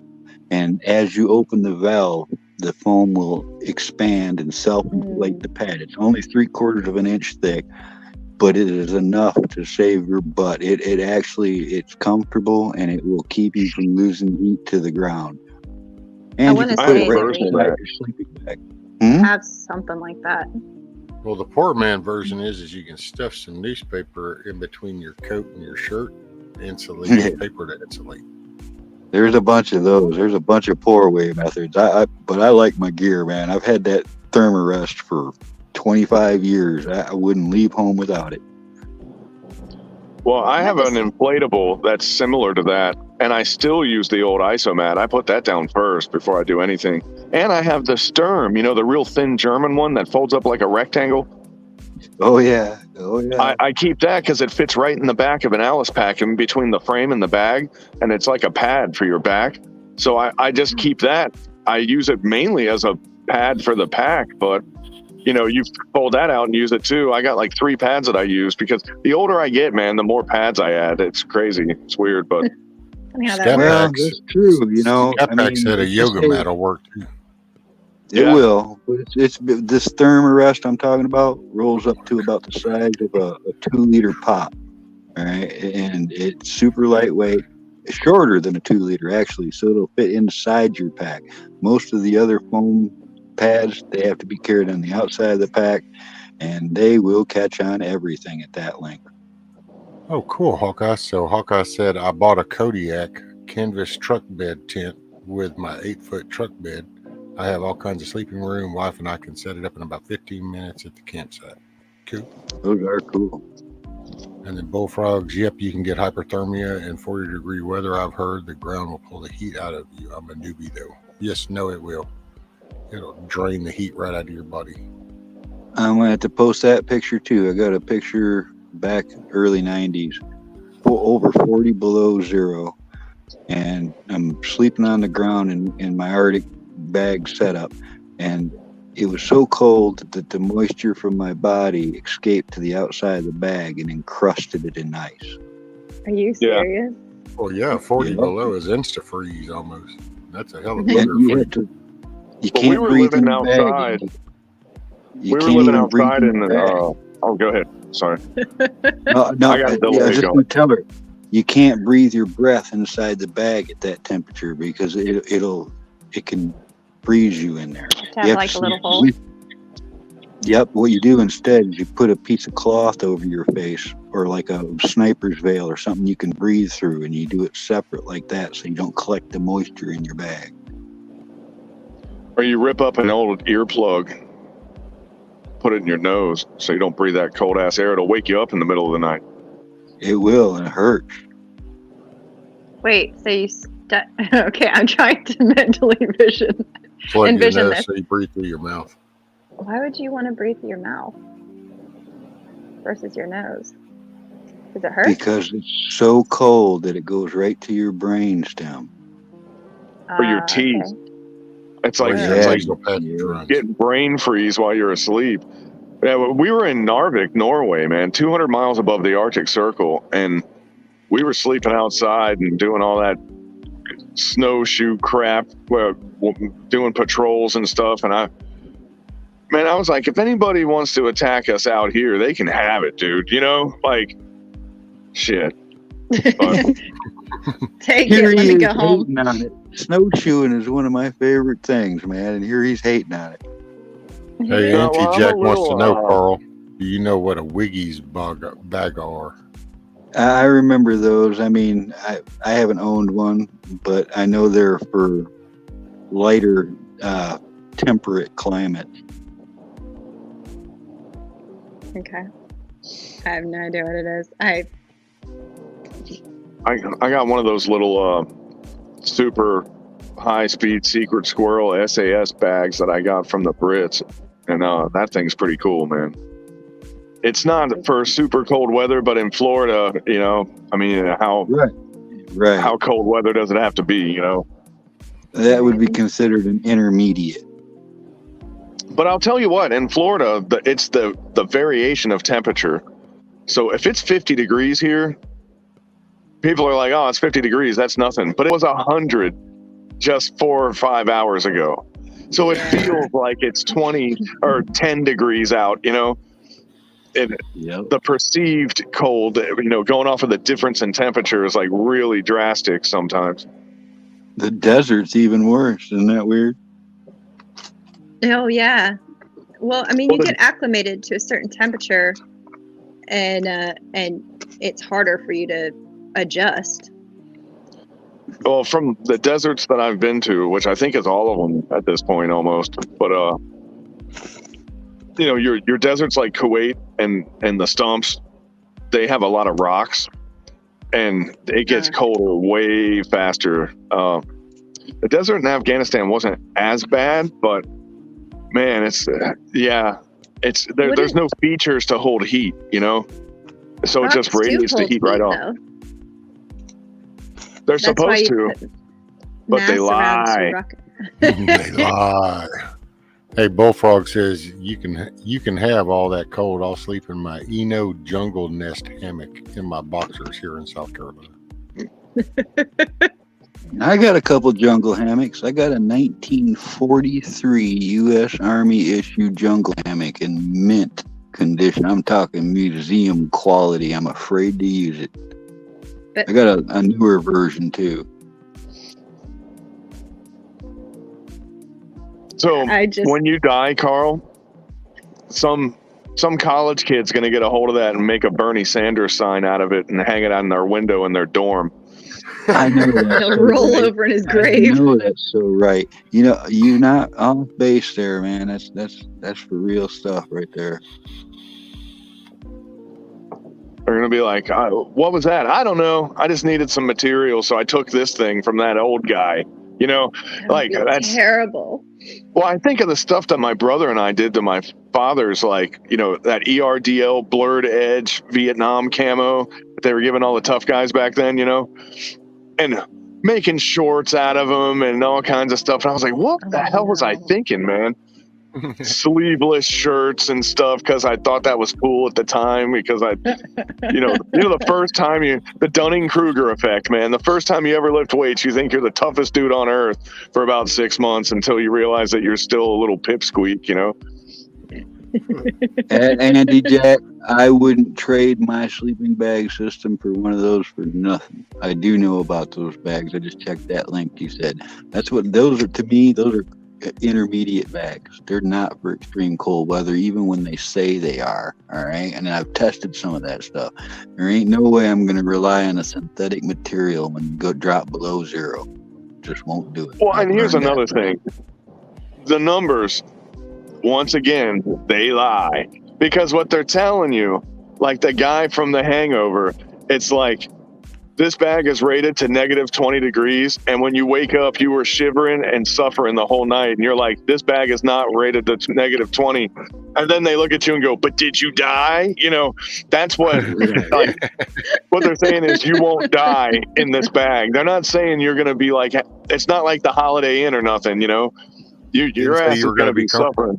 Yeah, There's exactly. no guarantee you were going to like it. It just you're going to still be breathing. You know, that makes me wonder what the criteria is for that kind of rating system. You know, Such a bogus shit. It's all a word game. It's a word salad. I also cheat in It another sounds way. good. Right?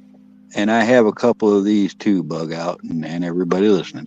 They're World War II wool sleeping bags, and they are the Oh. exact size and pattern as a mountain bag with the same lacing patterns on the top of them.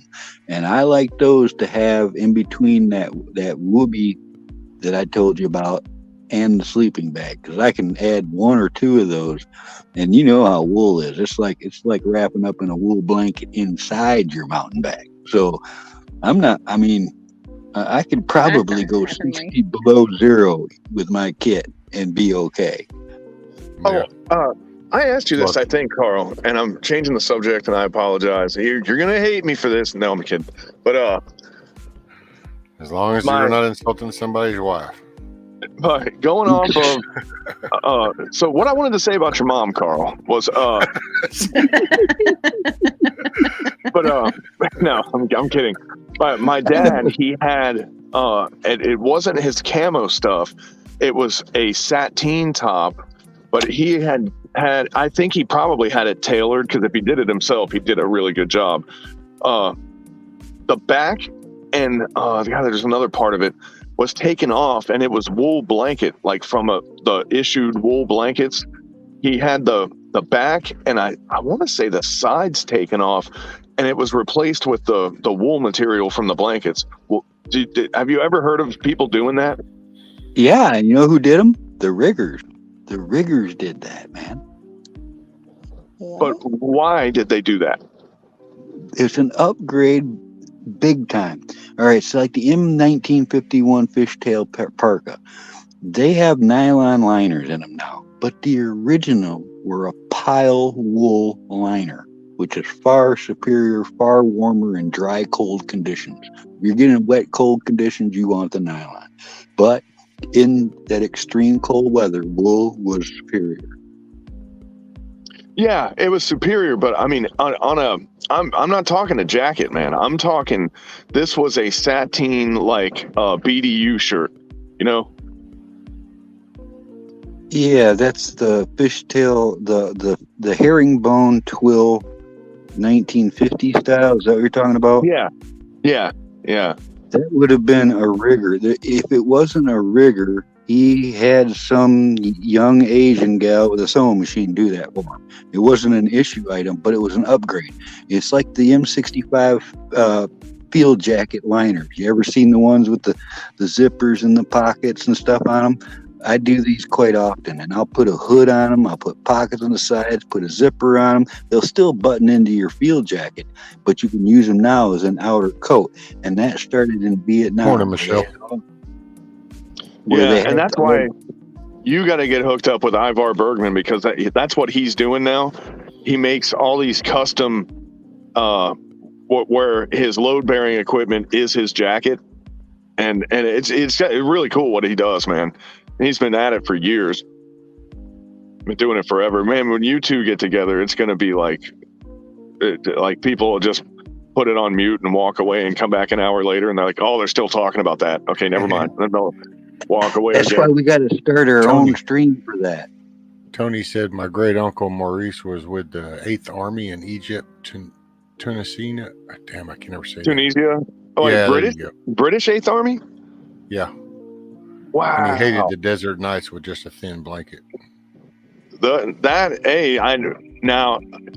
Rescue. I know you remember Rat Patrol. Oh yeah. Best World War II show ever made. That was British 8th Army, by the way. Oh, yeah, that's why I had to have the 19 show. Dude, that's why watch the Rat Patrol. I had to have this as a kid. It was a 1965 or 1967 G.I. Joe Desert Patrol Jeep, and they designed it after the Rat Patrol show itself. So you got the tan Jeep with the whip antenna, and it was designed after that TV show. That show was the CI. It was cool, dude. Dude, It was between cool. the Rat Patrol and Black Sheep, those were the two best shows ever. Oh, well, Always Baba took Black Sheep was like 10 years later, but that was good too. Yeah, that was my two favorite war shows.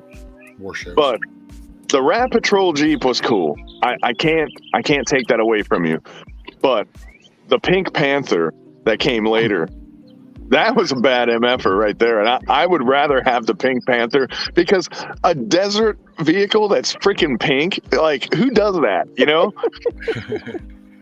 Mary Kay. Right. Yeah, Mary Kay. Yeah. But just, Combat a was bunch of... good too. Yes, What's up, Combat was Yankee? a great show. Yankee, you just nailed that. Now you guys are talking my language. I just a couple years back watched every Rat Patrol episode over in order. I don't think I've seen it. Oh, God. Some people laugh, some people cry. But Right? in the end, you're a better person after you watch it. This is true. I have this whole list of things that I need to watch once I get good internet. Oh, I do I'm too, real I'll be man. abandoning Talking y'all. to all you people. The Tommy helmet is still my favorite war helmet of all time, and I'm really pissed off that I was just not in an era where I got to wear one of those as a doughboy or a Brit or whatever. It's just that English longbowman helmet that never went away and somehow stayed in service up until the 60s. Hey, get a United States Civil Defense helmet from World War II. They're the same thing. Well, civil defense anything was the last war stuff. You even look at the German stuff. They were using old those 1912 or 1914 helmets. I forget the pattern, but the old ones with the Frankenstein bolts on them. Yeah.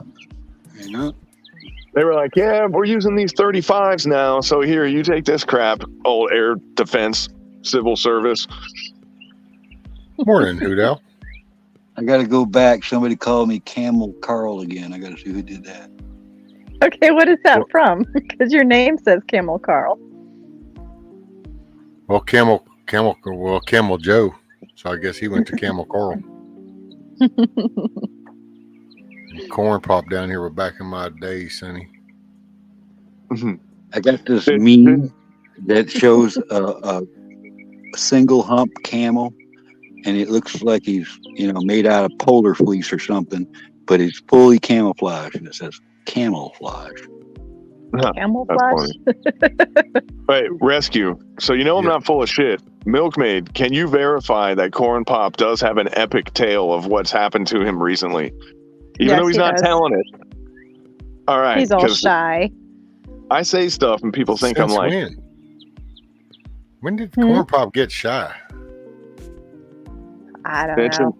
It's a new and improved Corn Pop. Oh, He's not joining us now, the chicken. Corn Pop is a bad dude. Bad dude. This is Corn Pop 3.0. You know what? He should change his name, I think. Because 2.0 had no problem talking. So. Oh, come on.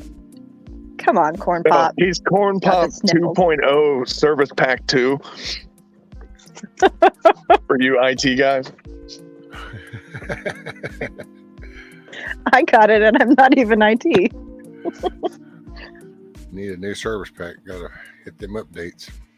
And the IT guy that tells you that the reason why your stuff isn't working right is because there was a new update. They always begin with actually, and I'm like, shut up, and I just leave. Whatever.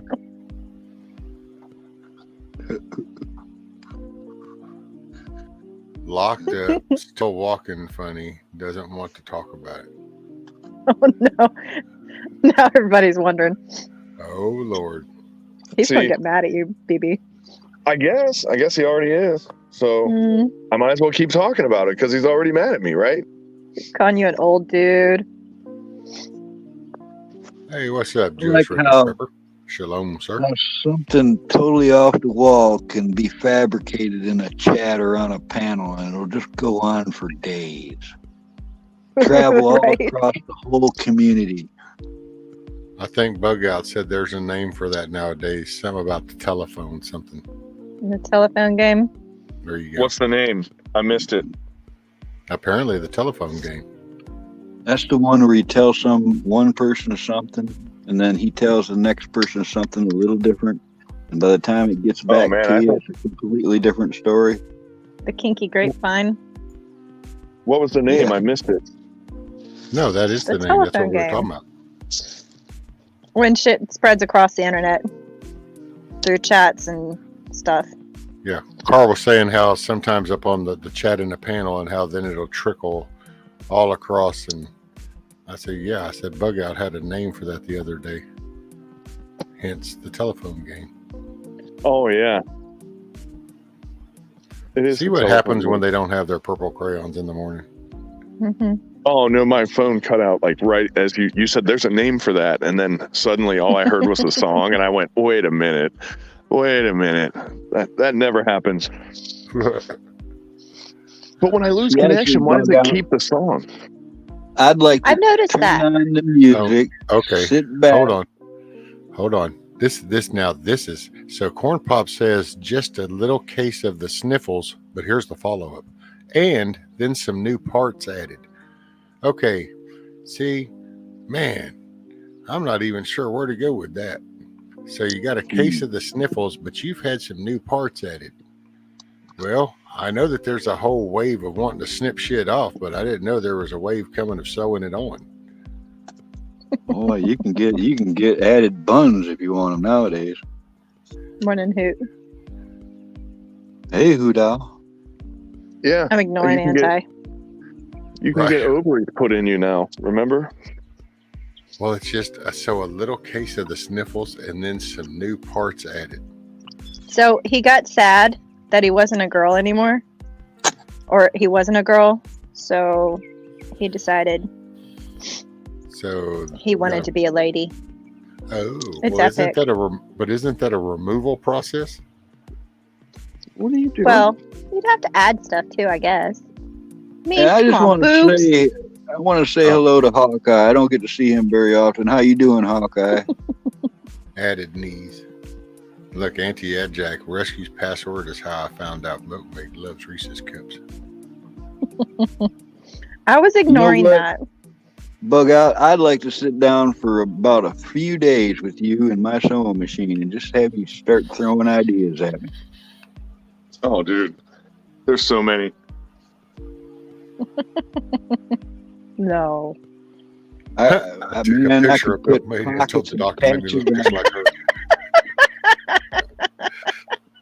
Did you ever see, and they started making them recently, did you see the hand warmers that could molly into the front of a plate carrier? Well, let's see what good of a job the doctor did, Corn Pop. I haven't seen them, Bug Out, but I bet I could make them. They're just like the old lady muff warmers from back in the day. You know, how they would put their hands in them instead of wearing gloves. It was like a sleeve. So what is it, Oh, a that molly sounds cool. attachment? Yeah, they just molly it onto the vest. Like if you have a magazine shingle on the front of your plate carrier, you put the muff thing on the front. So if you're standing there and it's kind of cold, you can just jam your hands into it and warm your hands for a minute, and then pull it out, grab your rifle again, and keep doing what you're doing. But So yeah, that's definitely good. So I made these massive Arctic mittens, right? And I did it kind of like as a joke to start off, because I had those extreme cold weather Air Force issue, you know, the really big ones with the fur backs. Well, I got a hold of this buffalo hide, and it was, you know, with the hair still on it, a real nice hide. And I made up a pair of those mittens, and doggone it, was just as soon as I made them, somebody wanted them. So I made another pair, and then they wanted them. And I got pictures of them, but I made these monster Arctic mittens with the buffalo fur back and leather palms, and had wool liners in them, and a nylon waterproof outer shell on goes all the way up past your elbows. I have to get the pictures of those out and show you too. well, even the ones that they issue like that are good gear, man. They're expensive too. I got the Because ones too. Yeah, I got those too. But when I did my turn in, they said I didn't turn those in, and they charged me for them. So I know they're expensive. ooh, ouch, yeah. And it was a lie. It was probably $85, right?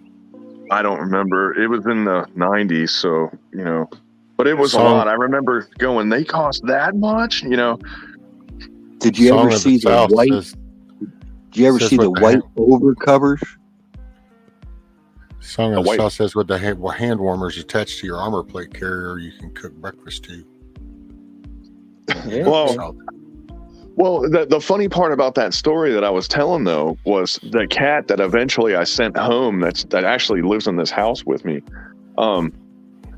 He would get so excited, and he was afraid of the dog because we had a dog there. His name was Duncan, and he was like murderous. He would kill anything that he got around. He enjoyed killing things.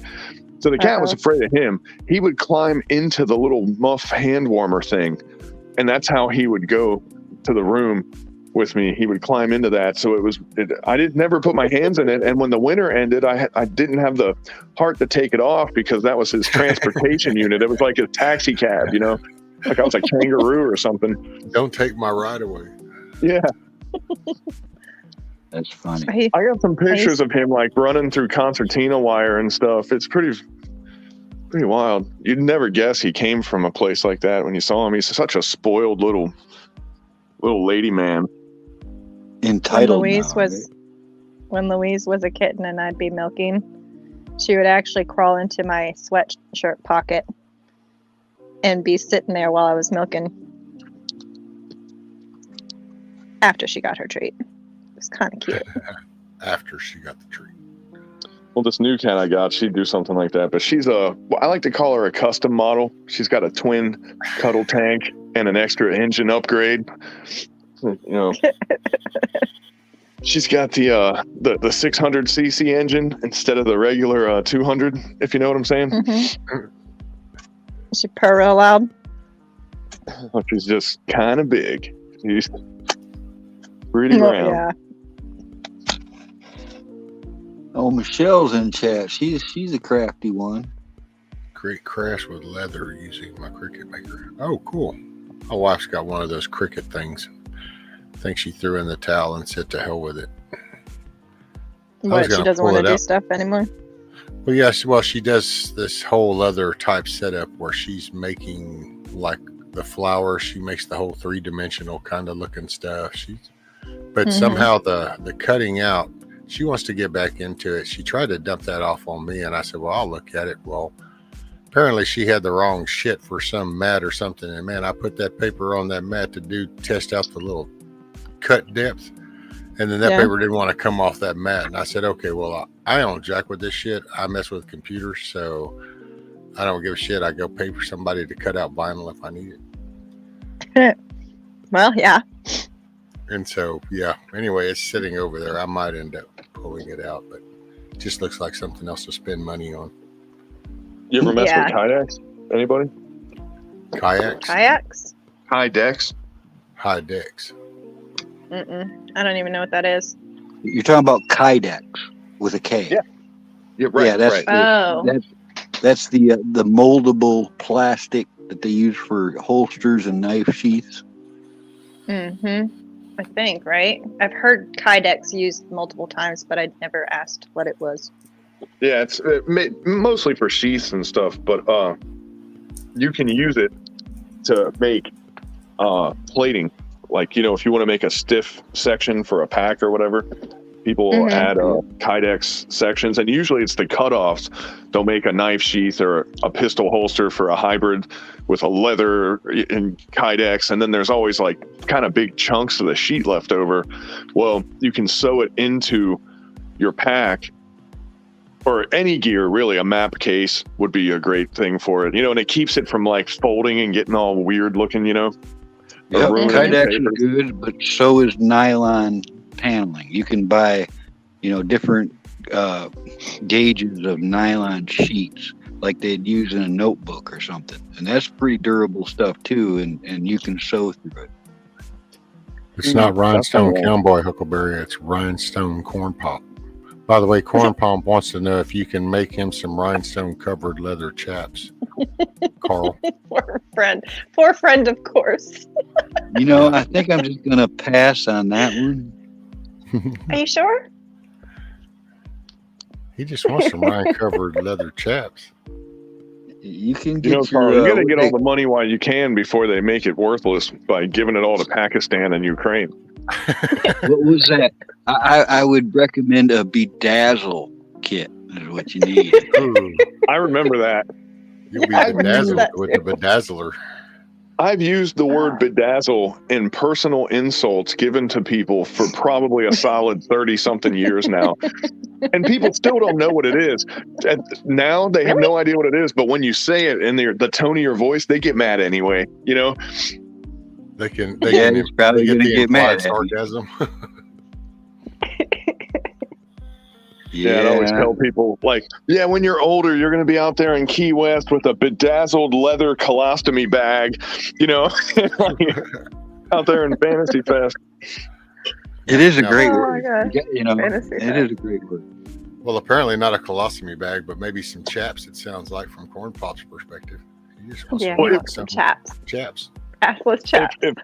If I ever do this thing with Donkey, I'm telling you, man, like if we go to the Tortugas and we meet and we first hole up at the Keys and then shoot to the Tortugas and do this camping thing, I got to make sure that it's Fantasy Fest when we get there. So if he does a live stream, it is just S&M gay people everywhere, you know? I was gonna say you should plan it. Like, just don't tell them. And just act like it's look, totally to see- normal. Like, yeah, dude, it's Key West, man. This is like, come My on, favorite have a place good to time. be. Yeah. Oh, that'd be funny. And then you just know get him him. to wear a dress again. He would just be trying to act like it's normal, like as hard as he could, you know? Bushido, That would be I'll tell fun. you this right now.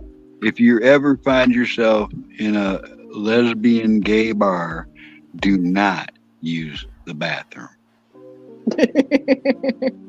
Well, if you do, it's just like, you know, Rescue, you can finish the sentence for me because it's your first day as a police officer, your first day in prison, your first day in the bathroom in a questionable alternative lifestyle bar. There's one thing that you do that lets people know to leave you alone. What's this? You know, Rescue knows. What do you do? Oh, You rub poop on your face, you know? No. That's This is, Yeah. see, this is what happens when you have mental deficiencies. Some animals will shit on themselves as a defense mechanism. Yeah, well, I'm a human, so not for me. I punch people in the face for my defense mechanism. So, And by the So way, you- Auntie and Jack, I've actually rode that mechanical bull at that bar. Thank you very much. I always wanted to do that just to see if I could stay on. when But then I Oh, go ahead. I'm sorry. I cut you off. no, you're fine. Go ahead. I was going to say that and talk about the guy who's getting canceled right now. That day I hung out with Will Smith when I was in the Navy. And then I went out with his stunt coordinators and we got freaking drunk. But the stunt coordinator's brother owned like 11 bars in New York City. And we tried to go to all of them. I don't know if we made it to all of them or not because I blacked out for a period of that.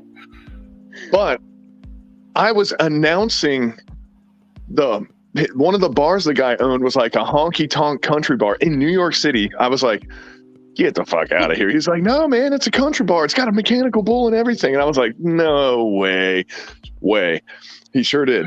But anyway, he was doing the announcements and he kept having to do stuff because it was early, you know, we went to that one earlier and he kept having to leave and stuff. And I was going like, dude, here, I'll do it, you know, because I was like, what are you saying? He's like, no, actually, I just make the stuff up, you know, he doesn't know the people's names or anything. He just makes a name up when they get in there, you know. And I was like, I can do that, you know, and man, I was just on a roll. It was so fun. And I didn't want to leave. I was like, man, I could stay here all night. What's I up, could see you Guardian? doing that. Hey, Guardian. Yeah, Bullfrog. I was guilty of buying those. I liked them. Right. Bedazzled. I use that all the time when women wear those blue jeans with the sequin back pockets. Most people don't get it. Well, they were a thing for a while. Oh, yeah. Man, there were some cute designs too. And I will say, I think the mechanical bull at Gillies is actually what set all the other ones in motion. Oh yeah. Yeah. I remember. What, I like- can't remember what. Like there was a universal Tesla power core, and No, and it's they just literally got became- propulsion from it. it came from the stockyards, and they, believe it or not, they used to do that same kind of bull riding thing, and it was on a 55-gallon drum with 4 ropes tied to it. And you would actually Well, have that's a 4 pretty people sit famous- there and pull famous them over play. up and down, and you would rock that 55-gallon drum is how they would practice bull riding until they could See, get I've never custody been and even then get close on the to it, bull. and I know what Gillies is. Gillies is world famous, isn't it? But it was actually, that's where they filmed the movie. What was it, Urban Cowboy or some shit? It's with what's his name in it. That's where the rhinestone cowboy thing. That's why Auntie Jack brought that up, because they Oh, were yeah. popping his rhinestone chaps. Robert Redford. That's a 70. No, it was Welcome Back, Cotter, Travolta. dude. Yeah, thank you. Oh, okay. I'll be right back. Yep. I heard he took that role because he was so pigeonholed as a Brooklyn guy that he had to find the most un-Brooklyn role to do to be able to have a potential future in movies. Oh, I don't know. Why am I thinking Robert Redford? Why is that comes? He did something like that. Oh, if you can solder, Sharon, you can do all kinds of electrical type stuff if you know how to solder. Sharon said, I can solder. Is there anything I can do with that? It's like the electric horseman. Actually, there's only so much about this that we can say, but we made some improvised things. Yeah, that's enough. That's all he had to say. But it push button, and we were using for the charges. We were using headphone jacks, and we put a headphone receiver in, and we had to solder the headphone jacks into the. We used Red Bull cans, and we could launch them. It was pretty cool. That is cool. But the power went through that. Yeah. You know, That when was I how I was a learned how to- kid, you couldn't get in trouble for doing that stuff like you can these days. It all depends on what you put in the can, you know. No, we got Hawkeye. What's up, Hawkeye? How you doing, guys? What's up, Hawkeye? Hey, Camel. What's up, Carl? Oh, you know, you this make some guy. good stuff, man. Poor Hey, Hawkeye, Hawkeye. he missed the old guy television show segment. No. I made a couple What'd you comments. just say? I man. missed what you said, Hawkeye. I missed what you said, brother. Carl, I've been on your site a few times, and you make some. I really can appreciate some of the stuff you make, man. You have a. Thank you. have a, That coming from incredible you, that talent. means something too, man. Yeah, that means a lot to me coming from you. I know you're a field tester, so that means a lot to me. So last night, Bug Out will appreciate this. Last night I fell asleep with my carry pistol on. You guys were talking about Kydex. Kydex is not very comfortable to sleep on. I love when you get the Vulcan nerve pinch. Oh, dude, I rolled over on it and it woke me up at about 3 o'clock in the morning. And I'm like, what the hell is that on my hip? And then I'm like, oh shit, I never even took my gun off. And it's like, I rolled over and pulled my gun off and laid it off the side. I was so tired, I didn't even take the holster off. I have it inside the belt carry, you know, and I just said, hell with it. I'll roll over on my other side. That's how I slept the rest of the night. Yeah, I can just imagine. So do I you fell guys asleep. remember? Do you guys remember the Man from Uncle pistol and rifle that you could make into about 5 different things? Yeah. Not only do I remember it, I had the made by who was the Gilbert Toys made that same rifle setup in the 60s. You could buy it in a little pack for your action figures. It was a little miniature version. Yes. Carl, you know how much you can get for those articulated GI Joes now. I mean, they're in the thousands. Actually, now that you mention that, Hawkeye, I'm on the world's largest site as the expert in GI Joes. I'm worldwide known, and I'm not Oh, is that bragging. right? I'm telling you, I've been selling GI Joe since about 1979. I buy, sell, trade. I make Oh, custom that's GI cool. Joe tents. I got pictures of those coming up. I make Yeah. all kinds of different gear, Like and I little tiny repair dolls? the old toys. No, Yeah, they're well, awesome. these are tiny. I'm talking from 1964 to 1975. That's a they're probably 12-inch tall, yeah, but foot I tall, deal yeah. mainly in the 60s versions because in 1968, the Vietnam War made the military GI Joe too controversial, and they became the adventure team for the 70s. Yes. So the original GI Joes are all military themed. I still have my original 1965 Army GI Joe Jeep. Okay, I've got a whole bunch of GI Joes. There's rarities on those GI Joes. If you had an original 64 issue and he's got brass rivets on him and a heat stamp on his back, he might be worth $5-6 grand, just the body alone. You know, you got my God, that's crazy. all I kinds of remember different those. variants. Yep. Don't forget there's a lot to know. The whole $6 million man period when they were making bionic GI Joes too. That was in the 70s. That's Mattel. That was Mattel, 1974 to 1978. They made Oscar Goldman. They even made Andre the Giant's version of Bigfoot. That's the most valuable of the set. I had all of those. Yeah.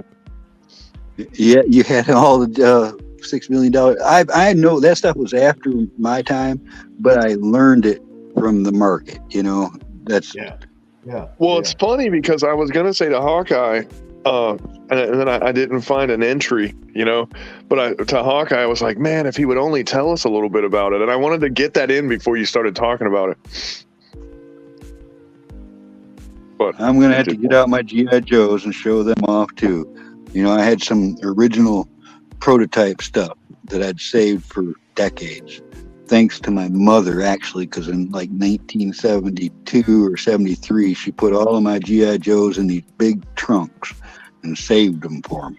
So by the time the 80s come rolling around and they were worth something, she knew all along. Somehow she knew. She said someday these are going to be worth something, and she put them away, and she was right. But I had like an original prototype cloth GI Joe sailor cap.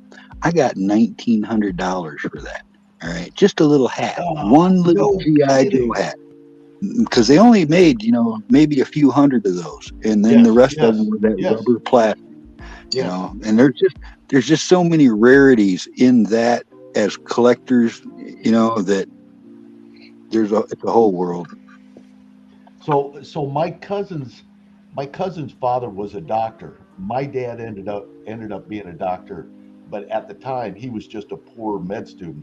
So we would go to my cousin's house, and they had so much money that he had every friggin' and this is 1964.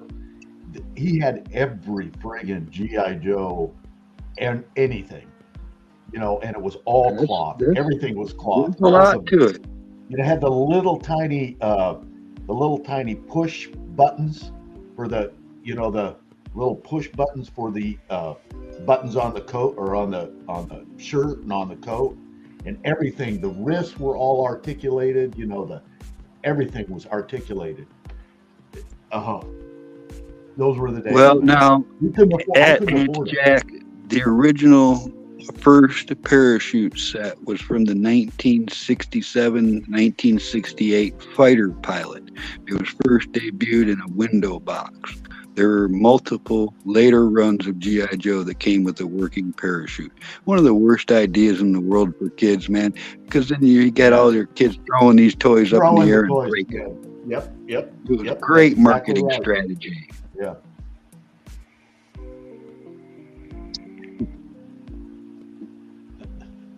But those toys, oh my God, were they built beautifully?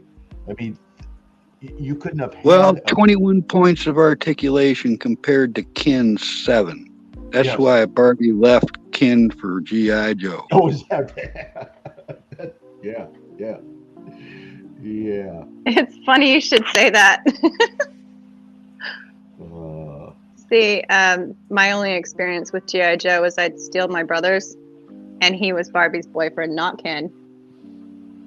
Yeah, that's a story that's told widely throughout this country. Well, to do it right, did he come with the Bondo covered Trans Am with 27% interest from the car dealer outside of base? Don't go there. No, he stole Ken's Corvette. All right, and his girl. They had horses.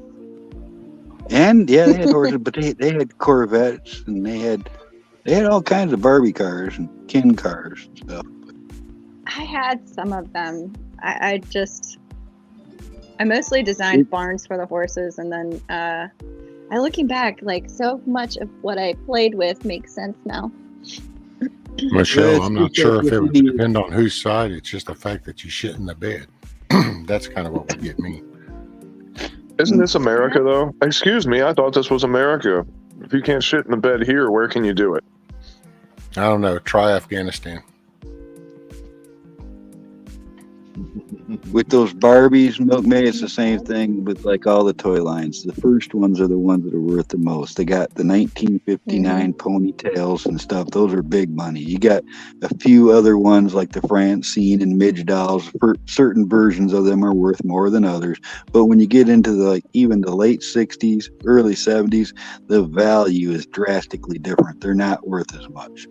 The original 50s and some of the early 60s are big money. Amy.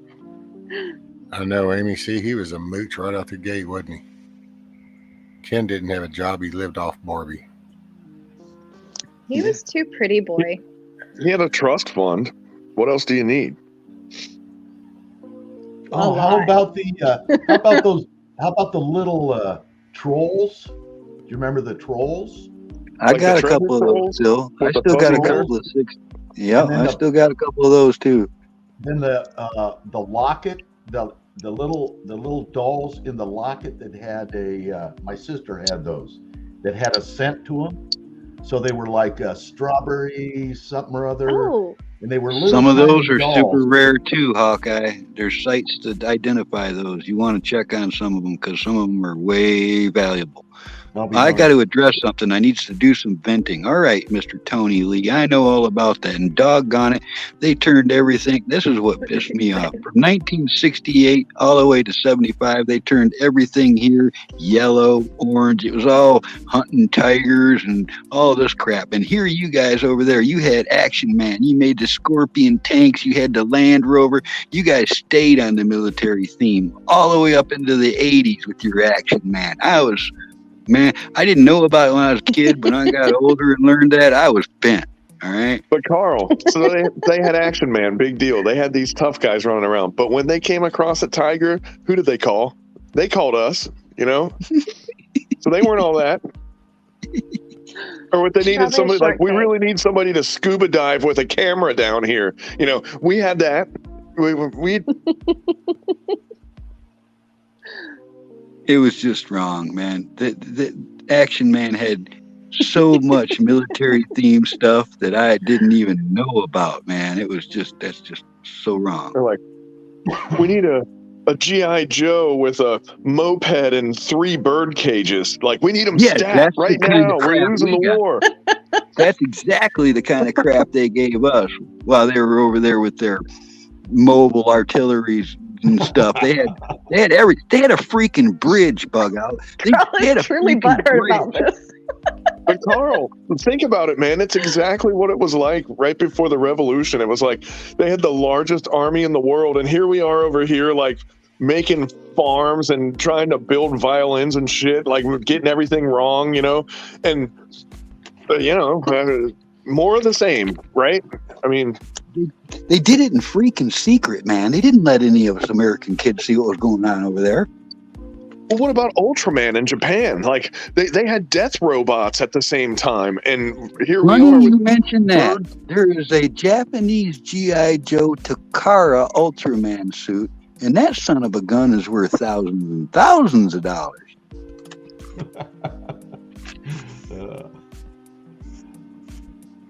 Freaking covered in cat fur now. How about the M1 carbine Daisy BB gun? Did that? I had one of those. You cocked it on the barrel. You pulled the barrel down and back up, and that's what cocked it. Or how about the pop guns back in the early '60s that had a little? You just cocked it. It filled up with air, and then you just shot it. You know, when it would blow air.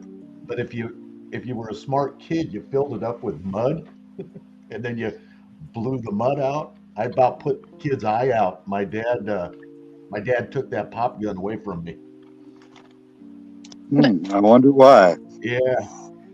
Oh my God. Cowboys and Indians?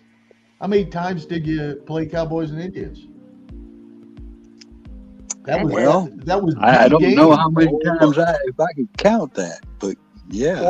Or you were playing combat, you know, and you threw dirt clods. That was your, you know, Hand grenades. That was your hand grenade. We had a cool clay deposit in this creek where I was growing up, and we made a pretty righteous assortment of stick grenades for just that occasion. We had them good and dried out, so they'd blow up when they hit the trees, and you'd hear all the pieces fall down, you know, for realism. Because we were like, this is exactly what it's like when a grenade goes off. We forgot about the sound and all that. You know, it was just, you hear all the fragments coming down. That's what it sounds like. We'd fill baggies up with dust, and that would be our grenade. So when you threw it, it exploded in this big dust pile, and if you got close to that dust, you were dead.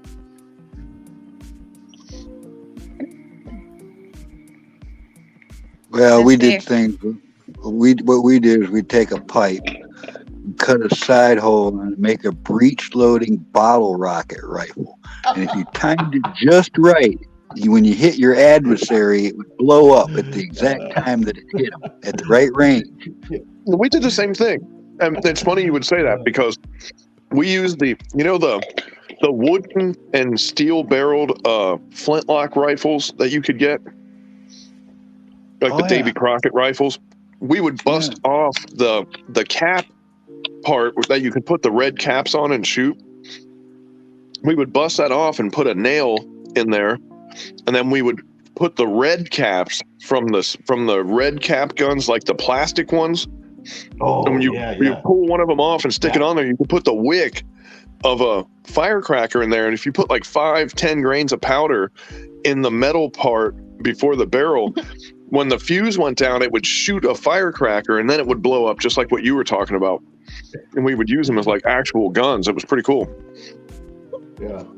That was fun stuff. That was fun stuff. And look, we're still all alive, you know? And I got both eyeballs still. I got all 10 fingers. Mm-hmm.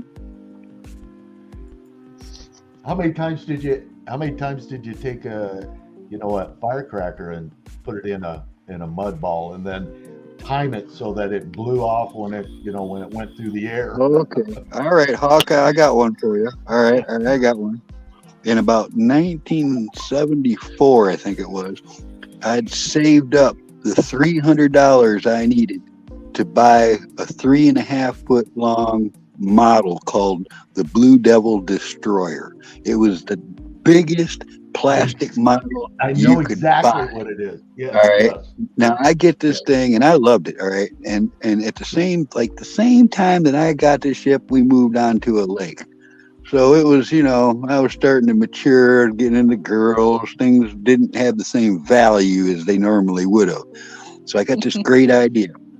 And I, waited till night and I loaded that Blue Devil Destroyer, this ship. It had cogs. He said wait until night. What he means is he had to wait till no girls could see him playing with his toys. This thing, you could put little cogs in it and it would drive a pattern.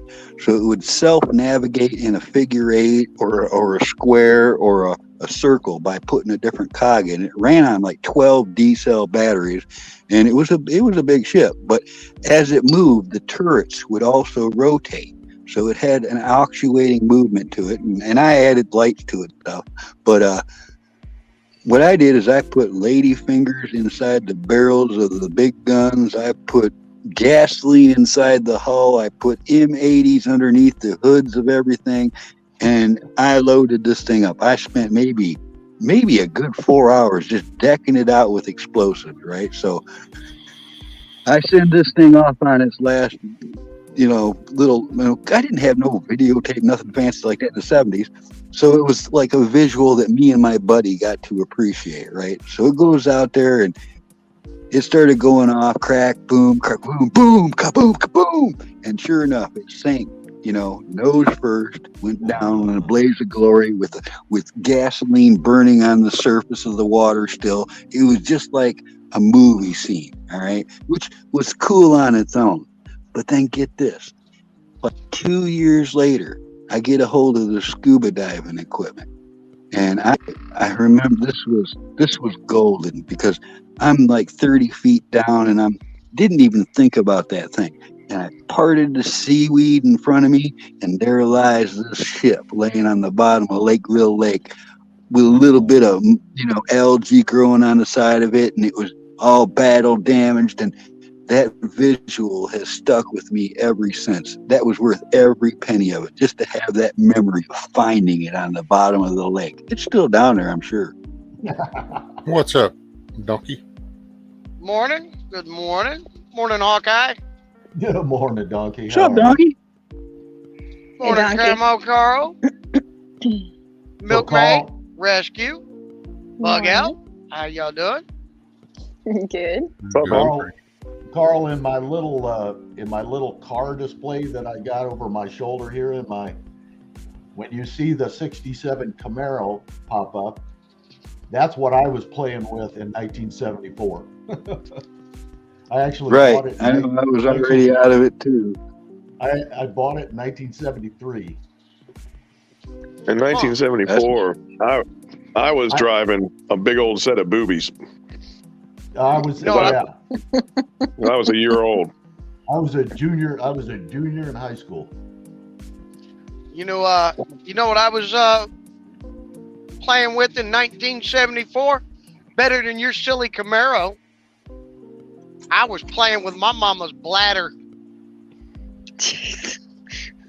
You guys. I was a twinkle in an eye. You young pups.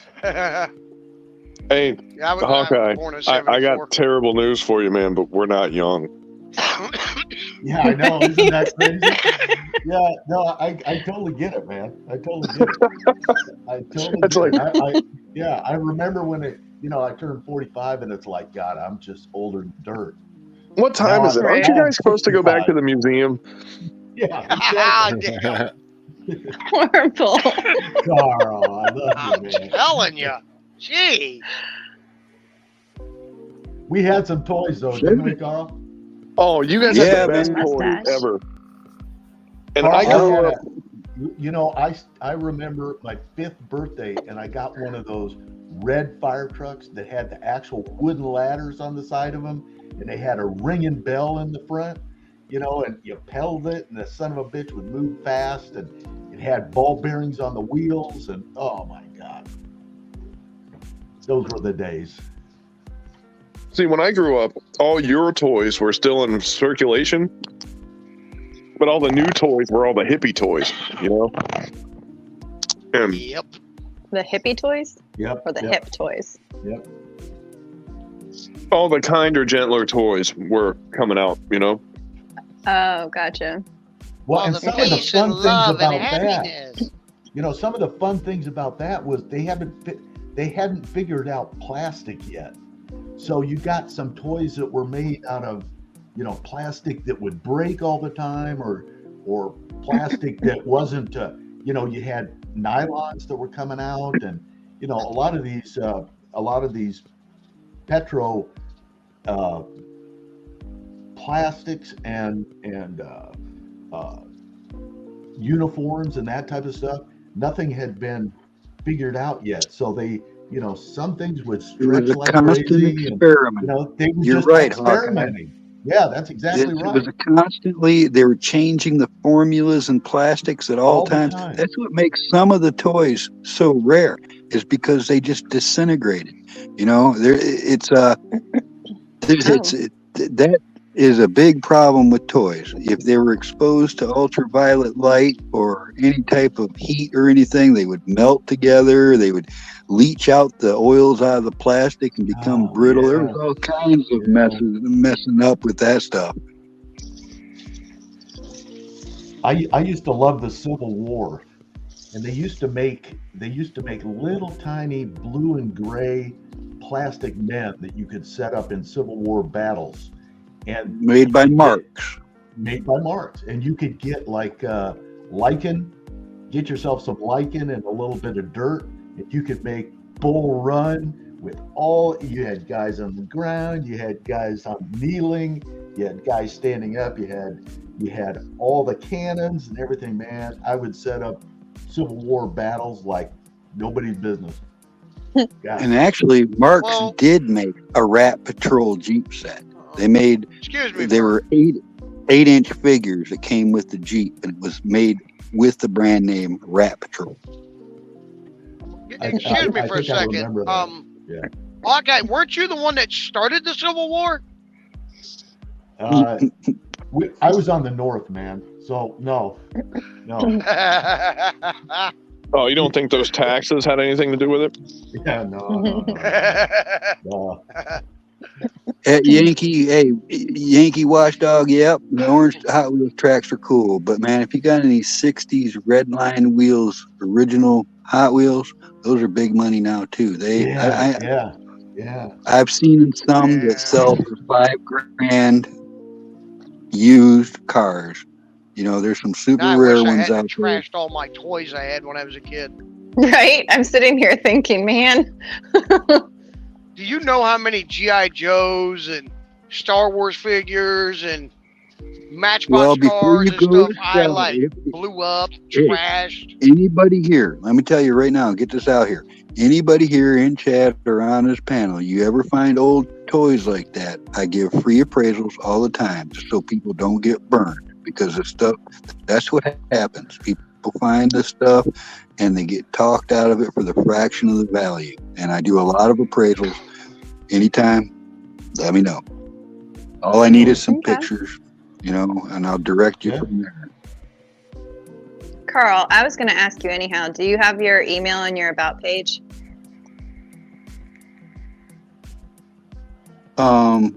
I have an email. I don't really give it out, but the best way to get a hold of me, Make a comment. I don't know how I do that. Well, make a comment, but I also have a Fraser Sewing on Facebook that you can message me on, and then I can give info there, I mean, I don't give out my email on my About page either, so I totally understand. Carl, what's your Facebook? What's your Facebook? It's called Fraser Sewing. That's my business page. It's in Michigan. I've got it closed down right now, but you should be able to still contact me on it. Right. How do you spell the last name? Frazer. Oh, Z-R? Z-E-R? Z-E-R. Z-E-R. Oh, okay. That's what I thought. It's the traditional Scottish. Z-R. I was going, huh? It's the traditional Scottish spelling of it. And Milkmaid, I command you to get this ought to be rich. Hell no. I dumped that a long time ago. Yeah, I've still got mine. I don't go on there. I didn't look at mine for a good couple of years before I got rid of it, and if I go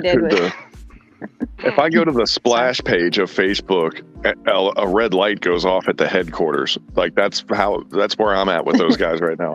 Oh my God!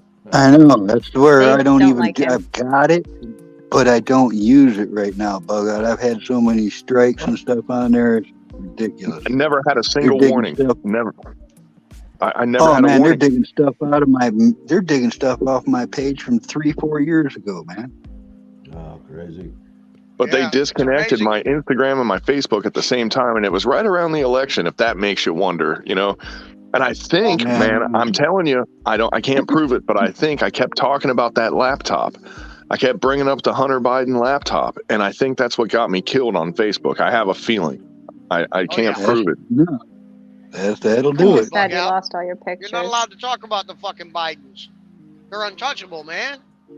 Okay, guys, I gotta Come on, I gotta man. fly. I gotta head to work. So it's All nice right, Take it talking easy, to Nice you, seeing you. Carl. Nice seeing you. Yeah, see you later, Okay. man. Good seeing you. Rescue, thanks. Shut up and go to work. Yeah, time to go to work. See you guys. Before your wife kicks your butt. Yeah. That was awesome going to see his restaurant. That place, oh I my bet, God. man. Dude, I would It not sounds want to super work in cool. that restaurant. That place is huge, Milkmaid. I mean, just Yeah. like the dining areas. I mean, you just take out the sports bar section of it. I mean, they've got upper level, lower level, and they just, place is massive. I was watching when you guys were doing a tour. Unfortunately, I was in the middle of milking, so I could only like glance over, and your fingers kept getting in the way. I'm sorry. But no, it's all I'll right. try to get It down was there quite again and cool. see if I can't get a better tour. Yeah. Or do a better tour where I'm not blocking the camera. So, Milkmaid, It you say, reminded me, it almost you read- like the layout, it really gave me like a Victorian era feel to it. Like Sherlock Holmes could have been walking through those hallways, you know? yeah, I see what you're saying. yeah. Love that. I mean, the antiques they've got in there, just one looks like an old printing press where it's the old screw type. So you got the flat stock, and then it's what it looked like. It's sitting up so high up, couldn't get to it to look at it. Well, they got that one that, well, hell, he's the owner of the place. It's Hawkeye. That's the one antique they have that's pretty rare. It was funny. You had to think for a second. Well, I was I heard wondering they where you only were going make with one that. of those. I think Hawkeye's even older than me. He didn't look old. I thought it was cool Like that he's it in was all his made out 60s. of fire brick. Like, that's really freaking cool. Oh yeah. And I mean, there's a basement within a basement. That's what I'm saying, man. A what? Like a basement in a basement, a sub basement. Yeah, Really? like you go, I missed you come that down. Yeah, you come down into the basement, and then Mhm. there's another door off to the side that goes down even deeper, and you're actually down below the water level of the river. Damn. And so that's what he Oh, was it talking about, where the water seeped through Yeah, and it was potable. Yeah, Or you can potable. see- How do you say that? Either. I've heard it both ways by people that know. So Okay. I have a public notice here that I was not the old guy at the party this time. Yeah. yes, you There you were, go. Carl. You Spring just chicken. weren't the oldest guy. All right. Yeah. I always felt like I was the oldest in my crowd, and now I'm the baby of the group. it's hard to tell with them though, because the calendar changed and stuff while they were growing up, you know. They were like, AD, Oh, what's this God. AD shit? Why do we gotta, you know, like, you know, And Oh, just to like they think were we born, they had passed to count down all our backwards. old toys. You know, Just like to the guy- think we passed you down all our old toys, and now you're going to treat us like that. Right? see the guy born in 30 was older than the guy born in 27 because it was going backwards because they were in BC, you know. No. Jesus. Ungrateful little shit. I'm telling you, they handed down all their toys and their fur smocks that they outgrew, and what's he do? Beats them with their own club. Back then, ankles were scandalous. I love it when Carl giggles. I just can't think get that's over funny because Milkmaid. it's true. Milkmaid was sitting there playing with some cow boobies.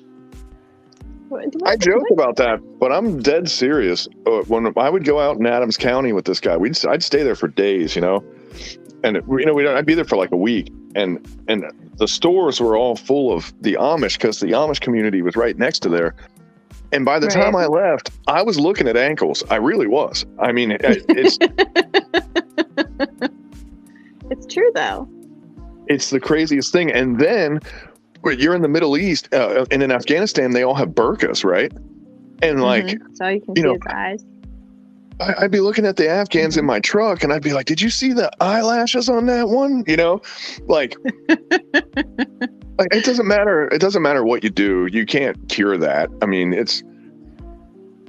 I think I might have mentioned this before, but there was a book I read. It was about these missionaries that went to Papua New Guinea or something like that. And they basically, the men only wore loincloths and the women only wore like kind of the same thing. They just didn't have anything on up top. And the men in that tribe were actually extremely intrigued by the women that came with the missionaries because they were covered up. And they thought that was so hot. It leaves more for the imagination. You got to imagine what's going on under there then. Was that the guys down in like the Amazon? No, Papua New Guinea is ever closer Papua New to Guinea. New Zealand. Oh no, I know where Papua New Guinea is. And I didn't catch look that at part. Anna showing up just to burn us. Mm-hmm. Who? Broke their wooden diaper. Anna, come in there, burn. I realized something a few years back, Milkmaid, with the fact that I'm half Indian and half Scottish. Neither one of my ancestors wore pants. So why should you, right? That's right. Well, Carl, then you because go we on the have laws subway, about and that backfires. Walk into Subway. Well, there's something about a breeze. No, I don't think Fescue's asleep. I hope he's feeling okay though. Hey, there's nothing like walking around in a leather kilt. No underwear leather? on. Oh yeah. I don't think kilts are leather. That's the shit. Did you know that some of the original kilts were also your bedroll? Yes. I did not know that. And did you know, here's some maritime history for you, but the hemp that they used to make the cots on the old ships were so tough, and they would stretch the cots out to sleep on in the galley where everybody ate. So when you woke up, you rolled your cot up with all your blankets and shit in it, and you hung it off of the side of the ship, and you would hide behind that with your muskets when you were having incursions with another ship, and it was armor, because if another musket shot, it wouldn't go through your bedroll. Like a Japanese armor. Yeah, it kind of had like that lamellar effect, but that like the way the hemp was, it had just enough flex. It was kind of like how Kevlar works, but really different. Yeah. Huh. I mean, that's why me and Bug-Out got to do a show. We're full of all kinds of this information. Oh, that would be a good long stream. Y'all should, It though. might be We'd have to break it down, like Roman shields from 300 to 600 AD, like, and that's it. That's all we're doing today, It would have to be a series. Shield warfare. Yeah, the evolution. The evolution of the pistol grip rapier, like right. No, don't bring up that APE shit, man. We don't have time for that. Right. I got 7,500 engravings I just pulled off of the internet. We don't have time for any of this other stuff. Scrimshaw. Oh, Scrimshaw Rose is in here. Hey, Milkmaid. I always thought. What do you think you clean them out? When you milk your cows, do you do it by? Do you milk your cows by hand, or do you use any machine? Oh, you missed earlier. I do it by hand. Okay. Yep, we were on that subject earlier. Yep. Oh, I get all kinds of remarks for it, but yeah, I milk them by hand. That way, if the Okay. power goes out, I don't have to rely on the machine, and I already have the muscles built up. As I was I've got saying farm girl earlier, hands. They're Donkey, not pretty. is that video tutorial may show up as a short somewhere on the internet before long. Yeah. Oh, Well, it will. if I stole it, I would mix it with DJ scratching noises. So when she would move her hand, I go. Right. I guess you could kind of see that. Then you could set it to music, and it would look like she's doing a DJ solo. You know. Mm-hmm. Yeah. Oh, the Or rap. creativity. Mm-hmm. It's kind of fun to see what people come up with. Very. You know, a creative mind is never bored.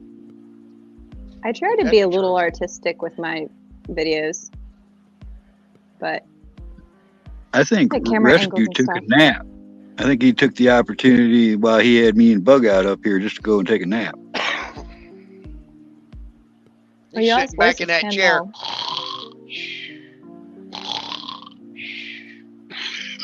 But he may be going to get sued.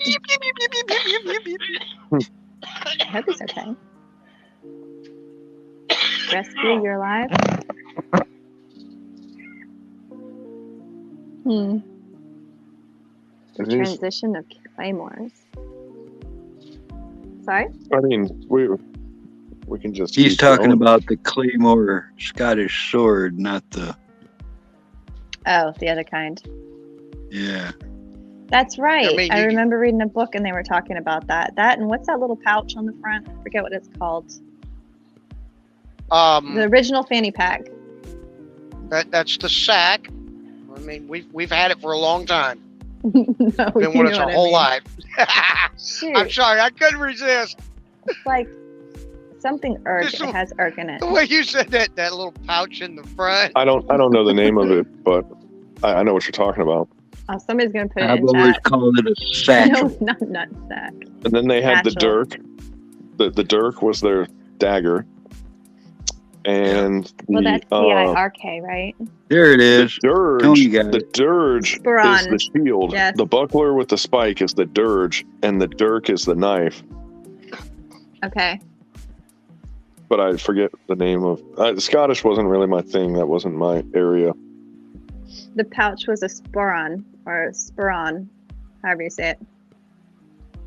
I do know that Oh the my God. plaid patterns didn't. The medieval period was over by the time the plaid patterns came out, and at the time of William Wallace, they wore the color specifically is called saffron. They wore saffron sashes, which is a Oh, shade really? of yellow. Yeah. So you want to So- hear something interesting that I haven't verified yet? Go for it. The last name that I have was associated or was from the same area as William Wallace's tribe. I want to know who's Can related you repeat that? to the I- MFer that cut off Blackbeard's head with the Scottish broadsword. That's what I want to know. That would be kind of cool. Because that dude was bulletproof and he was fighting the entire ship, and this one big old corn-fed Scottish dude went up there and just lopped his head off and said, "That wasn't so hard, was it?" You know, like, I want to know more about this dude, you know? Right. Yeah, Anna. Oh, are you Thank guys you. into voodoo by any chance? No. Not particularly. You guys have never tried it. You haven't even This is tried where it. you Come on. start asking for hair samples, is it? How do you know you don't like it if you haven't tried it? But anyway, no, that's not what I'm talking about. The practitioners of blood voodoo, okay, which Blackbeard was, okay. Oh, really? He most certainly was a practitioner of blood voodoo. They know that for a fact. But they have things called drogues, and I forget what the other stuff is called. But he had all these things with voodoo magic, and the reason why they say that he was unkillable was because of all this stuff that he was doing. You know, but Okay. one of the things with think evil Sith lords and the Emperor in Star Wars. Okay, there's always one evil, just absolute perfect storm bad guy in blood magic at any given time, and at that time it was Blackbeard. Okay, well, anyway, one of the things that gives power to a practitioner of blood magic voodoo is seawater. So when they killed Blackbeard and the Scottish guy cut his head off, to brag about it, when they came back into port, they hung his head from the what's it called, the yard arm, the big thing, the bowsprit, I think, that goes out of the front where the little tiny sail is and all that shit, you know, like the unicorn horn of the ship, right? They hung his head off of a net on the front of the ship, and when they got to the port, all the locals, all the think your Creole, Cajun, and African types that were no stranger to voodoo, they flipped out and said, "What are you doing?" And they were like, "Well, we killed Blackbeard and we hung his head off." They were like, "No, you idiots. If his blood gets in contact with the ocean, it'll just make another one." And they were like, "Huh?" And they were like, "Yeah. So what you did was you just made sure that the next generation is going to have another one of these guys." And I was thinking, like, now who could have been born? Because they don't specify where they're born. It's just the next one goes in the pipe, you know? And I keep thinking, like, there's Blackbeard, and then there's like this guy, and then there's this guy, and they're all like a lifetime apart from each other. And I wonder if they're not that like antichrist of voodoo that keeps occurring, you know? Like almost reincarnating type stuff. Yeah, yeah. Wow, that's funny you guys are saying that like that. What it made me think of a minute ago, and now you're even making me think about it more. Bug out. Darth Sidious, in the books, he was so evil that he would do things like he'd clone somebody just so he could kill them like 50 different ways. Oh, wow. Yeah, I remember What kind of reading. sick shit are you reading? It was the Star Wars novels. Star Wars novels. Same And this thing a one, couple days ago. It's weird you bring that up. Y'all got Yeah, you know, he'd clone one, and then he'd have one of I was them. like, just once is not enough, you know? Beetles, you know, and the next one he'd have diced up, and he'd just come up with new ways to kill the same guy over and over. That's terrible. I think my internet went out. That was crazy. The NSA got me. Again. It's because you're talking about Blackbeard. That voodoo No, shit. when he brought that up, I made a joke and I said it's funny. I just thought the same thing like a couple days ago, and then it cut me off of the internet. The hoodoo voodoo. Oh, here comes trouble. What's up, Monty? Hello. Hey, What's up, Monty? guys. Now you can give us a historical thesis, Monty. Go. Spotlight's on you. Y'all was talking about William Wallace. I just watched the thing last night, and when they did all the other grotesque things they done to him, they took his head, stuck it on a spike, and set it on the London Bridge. Oh, I wasn't aware of that. The one that's now in the Brooklyn. No, that's the Brooklyn Bridge, not the London Bridge. No, the London Bridge is in Arizona. Lake What's up, Havasu Eric? City. Oh, well, what's the one that's in Brooklyn? What's the Brooklyn Bridge? The Brooklyn Bridge. There's No, the Brooklyn. There's Brooklyn, Hudson, and Gargoyle or something like that. I thought the Brooklyn Bridge was a historic bridge from somewhere else that they imported. No, the Brooklyn Bridge is a historic bridge for Brooklyn. But it is historic. It is very old. There's actually some Right. neat I don't know stuff anything about the about Brooklyn that. Bridge when they built it. When they built the Brooklyn Bridge, they had distilleries in the area that were needing storage space. So they built storage places under the Brooklyn Bridge for spirits. And yeah. And they basically made these wine cellars down there. And it was really interesting. I watch a lot of stupid historical shit on YouTube and stuff. Well, I do too. That's why this is really screwing me up here, because I had this wrong, man. Monty. So the London Bridge went to, you said Lake Havasu? I Lake guess. Havasu, Yankee Arizona. Watchdog said that. Where's Like, Lake Havasu? I'm totally Arizona. confused now, man. Things I thought I knew, I just found out I don't, and that bothers me. They moved the Well, what London happened Bridge. was, I mean, with millions of kids chanting it, you'd think it would have fallen down by now.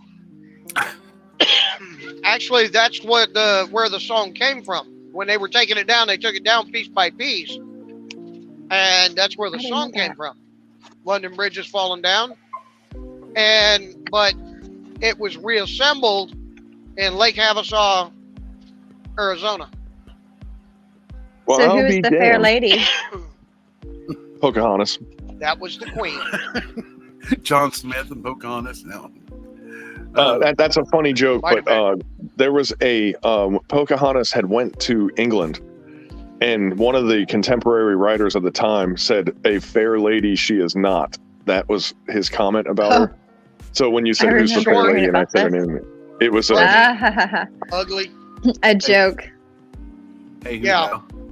they All said that Cleopatra wasn't beautiful either. They said she was no more spectacular than any other woman, basically saying that she was average, but her education and her attitude and personality, they were like, once you sat down and talked to her for 5 minutes, she was the most desirable woman in the world. So she she must have been I'm trying to think of someone who's really desirable, and I can't come up with anything except Darth Vader, so Darth Vader. Well, probably one of those people that maybe looked pretty average, but as you got to know her, remember we had this conversation the other day, like you start to see features that are attractive in the person. Maybe just because you like them Boobies. as a human being. By the way, the London Bridge Yeah, was boobies. bought in 1968. 68? 1968 is when it was bought. You know what, Milkmaid? After over drawing there. for, I've been drawing for freaking decades, and I think that there's something to the shape of the skull that attracts people. Really? yeah. Well, I'm an artist and probably not as accomplished as you, Carl. So let's get that out in the open. But the symmetry and placement and all that stuff, it's such a fine. Have you ever tried to make? Because it's real easy when they say draw a man, draw a woman. You make them beautiful when you draw them, But when they say make an ugly woman, and you're like, well, shit, how do I do that? Because your whole life you were drawn to attractive people, and that's just how it is. You can say that you're intolerant or whatever, but that's just how the human brain works. But when you say make somebody ugly, you have to space their eyes out a little more, make them a little not symmetrical, put one higher than the other, make the cheekbones a little wrong, make the mouth too close or too wide, too narrow, too wide. Caveman that kind of brow. shit. Yeah, and it's I like never thought of that. these super simple changes deviate you from your concept of perfect. And they say that there's no such thing as perfect, but there fucking is. And like the 0.7 ratio, for example, doesn't matter if you're skinny, in the middle, or fat. Like Anna Nicole Smith, for example, if you have Marilyn Monroe, Anna Nicole Smith, and Kate Moss had the same ratio. They were all 0.7. So it's the bust and the hips are the same measurement, and then 0.7 of that is their waistline, right? That's the perfection. Really? That's what a motorcycle is shaped like too. A motorcycle isn't the 0.7 ratio. If you look down on a motorcycle when you're riding it, you're riding a hot chick. That's what you're doing. That's why dudes are so drawn to motorcycles, because they're shaped like women. Okay, Well, they I say want the to two know. hardest. Because they're shaped They like say- women. They say the two hardest things to draw are vehicles and women, or figure drawing. But look at the classic muscle cars. Turn them on their side, right? Take another one and That's flip it. it over, and it's shaped like a woman. And they And where knowingly you can are get in. doing that. So I got a question. Golly, I'm echoing. Oh, I had a So- question too, but So, well, you just got to jump in. Hey, so what? anyways, what's up so like I was saying, what's up with Picasso then? Where did he come up with that one weird looking lady? He had some really good drawings, though. Like But here's the the thing. sketches, the unfinished sketches that looked nothing like his And- other famous work. Well, and Picasso, what he did, for example, the weirdest artist on earth was Salvador Dali. Okay, that dude was the weirdest motherfucker on earth ever, probably, right? Oh, with Yeah, he's the one that did and the laziest one was Warhol. dead bodies. Yeah, well, Warhol, he was cashing in and riding the coattails of a great many people that published the way before him, and he was actually more into typography and printing and stuff than he was art for the most part. Like his stuff was he was a glorified commercial artist. Yes, exactly. Thank you for saying it, because I couldn't find the words. But man, now back to that Salvador other thing. Dali, It's proportions. All right, what you were talking about before you go there. Let me finish this. Proportions. Did you know that like a human is 6 heads high? That means that if you took your skull and measured it from your neck to the top of your skull and times that by 6, you would get your height. So I'm if like you want to Godzilla. make some, Wait, are we talking about skulls if you or want to make egos? somebody look off or ugly, as you were saying, is you exaggerate the proportions. And if you exaggerate the right proportions compared to the others, it could make it look really weird. If you exaggerate just the head, as some artists do, you can create a cartoon image out of it. Yeah, or totally. Yeah. Oh, that makes I get sense. that. So I want to know who came up with a mathematical ratio for a woman's body. Nobody Like, did. what bored, no sex getting some bitch had time to come up with that shit? No. You're looking at it all wrong, dude. You're looking at it all wrong. God did. Now, Oh, now I'm stupid. let's say you had greyhounds. Let's say you had a bunch of greyhounds, and you're like, man, some of these greyhounds are fast as hell, and some of them are not so fast. You start looking at characteristics, and you start noticing what is more successful in running, and then you start attributing that to like the alpha characteristics of that breed, right? Well, we didn't make up what that is. We deduced and discovered what it was, you know? Yes, and Yankee Watchdog just made a perfect point. Like with John Kerry, he's got an extraordinarily long face, almost monster-like, all right? His jaw is way too long. And that's why it stands out to you, is because it's exaggerated. That's because he talks so much bullshit, the global warming made his head expand. I figured he was one of those turds that was hard coming out, so it stretched some. He needs extra room for the hot air. See, that's kind of what happens like when I go to Damn riverboat got the best of him. Texas. He's going to prison. His baby kids were up there in Ukraine messing with all the money in Hunter's laptop. He's going to, at least his lineage is going to prison anyway. And I'm telling you what, man, if these dudes don't go to jail, why are we not going to freaking January 6th and getting these dudes out?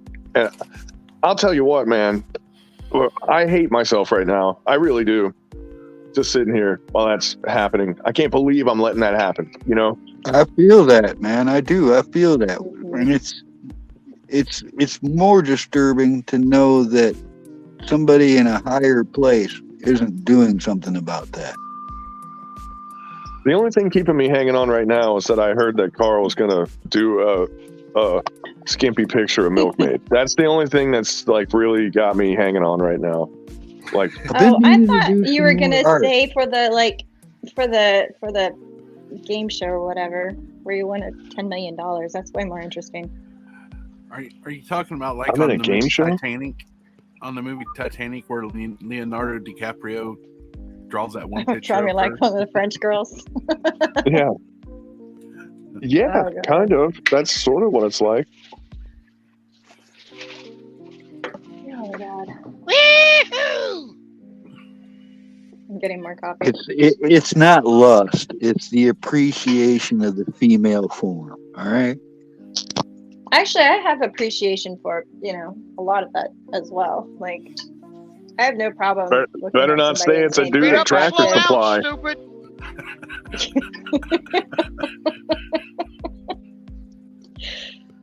If you say it's a dude at Tractor Supply, someone's gonna break in with an emergency call and have some news for you. Mm-hmm. I think it's fair.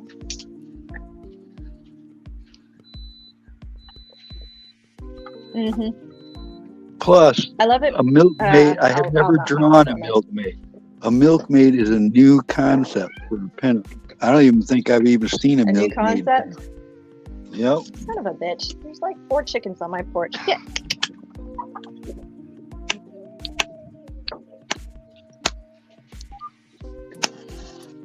They come up here and they terrorize the cat. Teach the That's cat to hilarious. terrorize them.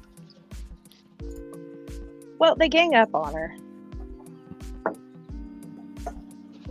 There, anybody who thinks chickens are sweet, I just don't know. There's some evil, vicious little creatures. They're like dinosaurs. You know, take that back. I have had one sweet chicken, but she still tried to peck my eye when she was on my shoulder. So, you know, Were you they like old shiny enough? things. Winner, winner, Were chicken you old dinner. enough to know what sweet pickles are? The little books that you could get.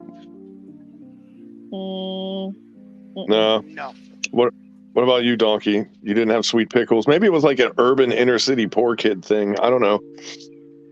I bet I mean, Ghetto it knows kind of what it sounds is. familiar. Might have been because I was in.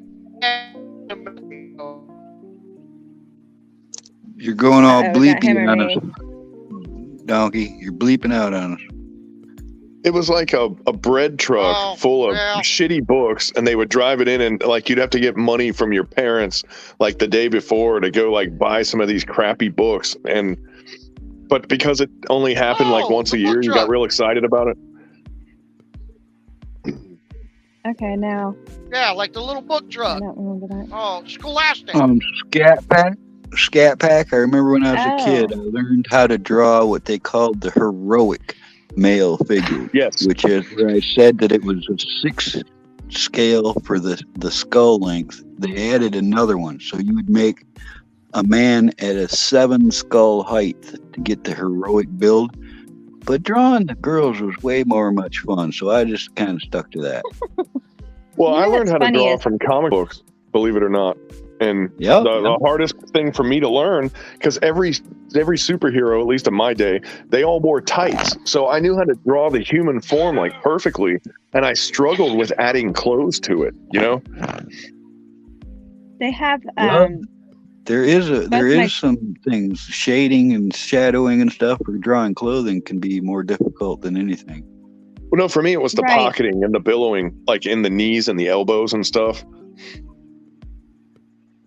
Right they on. have both my daughters are into drawing, right? And they're actually pretty good, except they do a lot of that anime shit. No offense, I know some of you guys are cool with that, but like my daughter got really serious about it and she got really good, and she bought something called an anatomy man or doll, Yeah. something like that. Yeah. It has different removable, like you can pose it and everything, and the idea too is that she could set it up and have light shining on it at a certain angle, and so Yeah. she could see the shading and the They were definitions. and stupid everything. little wood dolls back in our day, but the ones they have now are like they actually have like weapons for them and shit. And Yeah. all Yeah, kinds of those stuff. actually, if you look at the history of G.I. Joe, they were modeled after that wooden artist's model that you're speaking of. I think I know what Yes, you're they talking were. about too. The They had wooden one. the articulation at the ankle, the knee, the Mhm. hip, and then the shoulder, the elbow, the wrist. Yeah. You're missing Well, some because yeah. there's 21 points because we already covered this, bro. Just saying. Both girls said that the hands are always the hardest to draw. I like the way the information sticks with you people. You know that? The hardest I thing don't for know me if to it do was shading The on the hands. woman's face. On the man's face, it's easy because the shadows are harder. But the subtlety of doing a woman's face, where like you can't do too much, or you made them 90 years old, and if you don't do enough, it looks unfinished. That was Right. that was always a challenge. Well, It was. The I only can't It's thing draw I the was- worth hand, shit, so but also the feet. the feet have always been trouble with people that are drawing, especially with drawing the female form. If they're put them in high heels or something. Even if you look at some of the famous artists that did pinup work, the feet are wonky, all right, because it's something that they've always had trouble with. They can master the eyes. Some people have the worst trouble with eyes, but then not be able to get the feet right, or maybe the hands. I've seen weaknesses in artists both ways, you know. Well, My kids, when they started drawing, had trouble with the eyes, getting the eyes right. I actually start with the eyes. I can. Well, and the rule of if I thumb. was- Oh, go ahead, Carl. Sorry. I look at the piece that I'm working with, you know, the size of the material, and I try to envision what the pose is to get the scale of the eyes. And I'll start with the eyes, then work with the skull shape, and I go from there. And it seems to be the best way for me to do that. But your proportion is, if you took the circle that is the cranial base and put two of them together, so it was one circle on top of the other, where the circles intertwined, that would be where your nose was. And then your eyes, the width of the pupils should be the corners of the mouth, and that should be half the distance of that. I've never had to use that scale, but I'm aware of it. I can picture the facial features. Yeah, and you can just eyeball it. Yeah, I use the tip of the pencil, the very point, to kind of guesstimate. You know, I'll lay it on the paper to try to guesstimate the distance before I finish the drawing. I'm really wanting to see these drawings. Well, you know, I got art awards. I worked as a commercial artist back in the 80s. I had, my specialty was figure drawing of women, you know, and I had bikini babes on billboards all over the country. You know, I did a whole bunch of band flyers and stuff like that in the past, but I've got literally thousands of sketches of women. And, you know, I'd have to probably do it on a live that I could delete when I'm done with it or something. I know Virginia's always wanting me to show them again. And, you know, I showed them on a couple of streams, but yep, Vargas, Yankee Watchdog, Vargas and Elfgren are the two masters in my eyes. There's a lot of other good artists, but those two, they were the best. Now, see, Anna Marie said something interesting. Chalk and charcoal drawings are difficult, easy to smudge. One of the best drawings that I did was actually, you would take, a lot of people, when they go to start drawing, they just look at the lines, and the shading is really where it's at. So I would take a piece of charcoal and I'd completely black out the paper. And then I would look at the thing that I was wanting to draw, and I would start erasing where the highlights were. And in that fashion, I could draw better that way by erasing versus marking. It was a cool concept, this little art thing that I did learn from. I thought that was really cool. I saw things completely differently. I didn't see lines anymore. I just saw shading. But yeah, Carl, my woman art influence was Frazetta.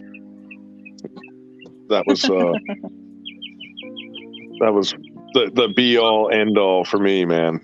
Frank Frazetta was my hero, and he did the heroic scale thing too. There apparently wasn't a man on earth in his fantasy world that wasn't on roids. You know, like every single one of them had big old veins popping out of their neck and shit. You guys got me talking about it enough where I'm gonna dig into it a little bit. I'm sorry that Virginia's not here, but give me a few minutes and I'll show you some of it. Yay.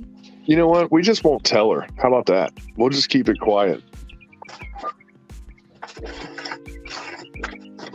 Yeah, my influence was Playboy, Penthouse. Of course.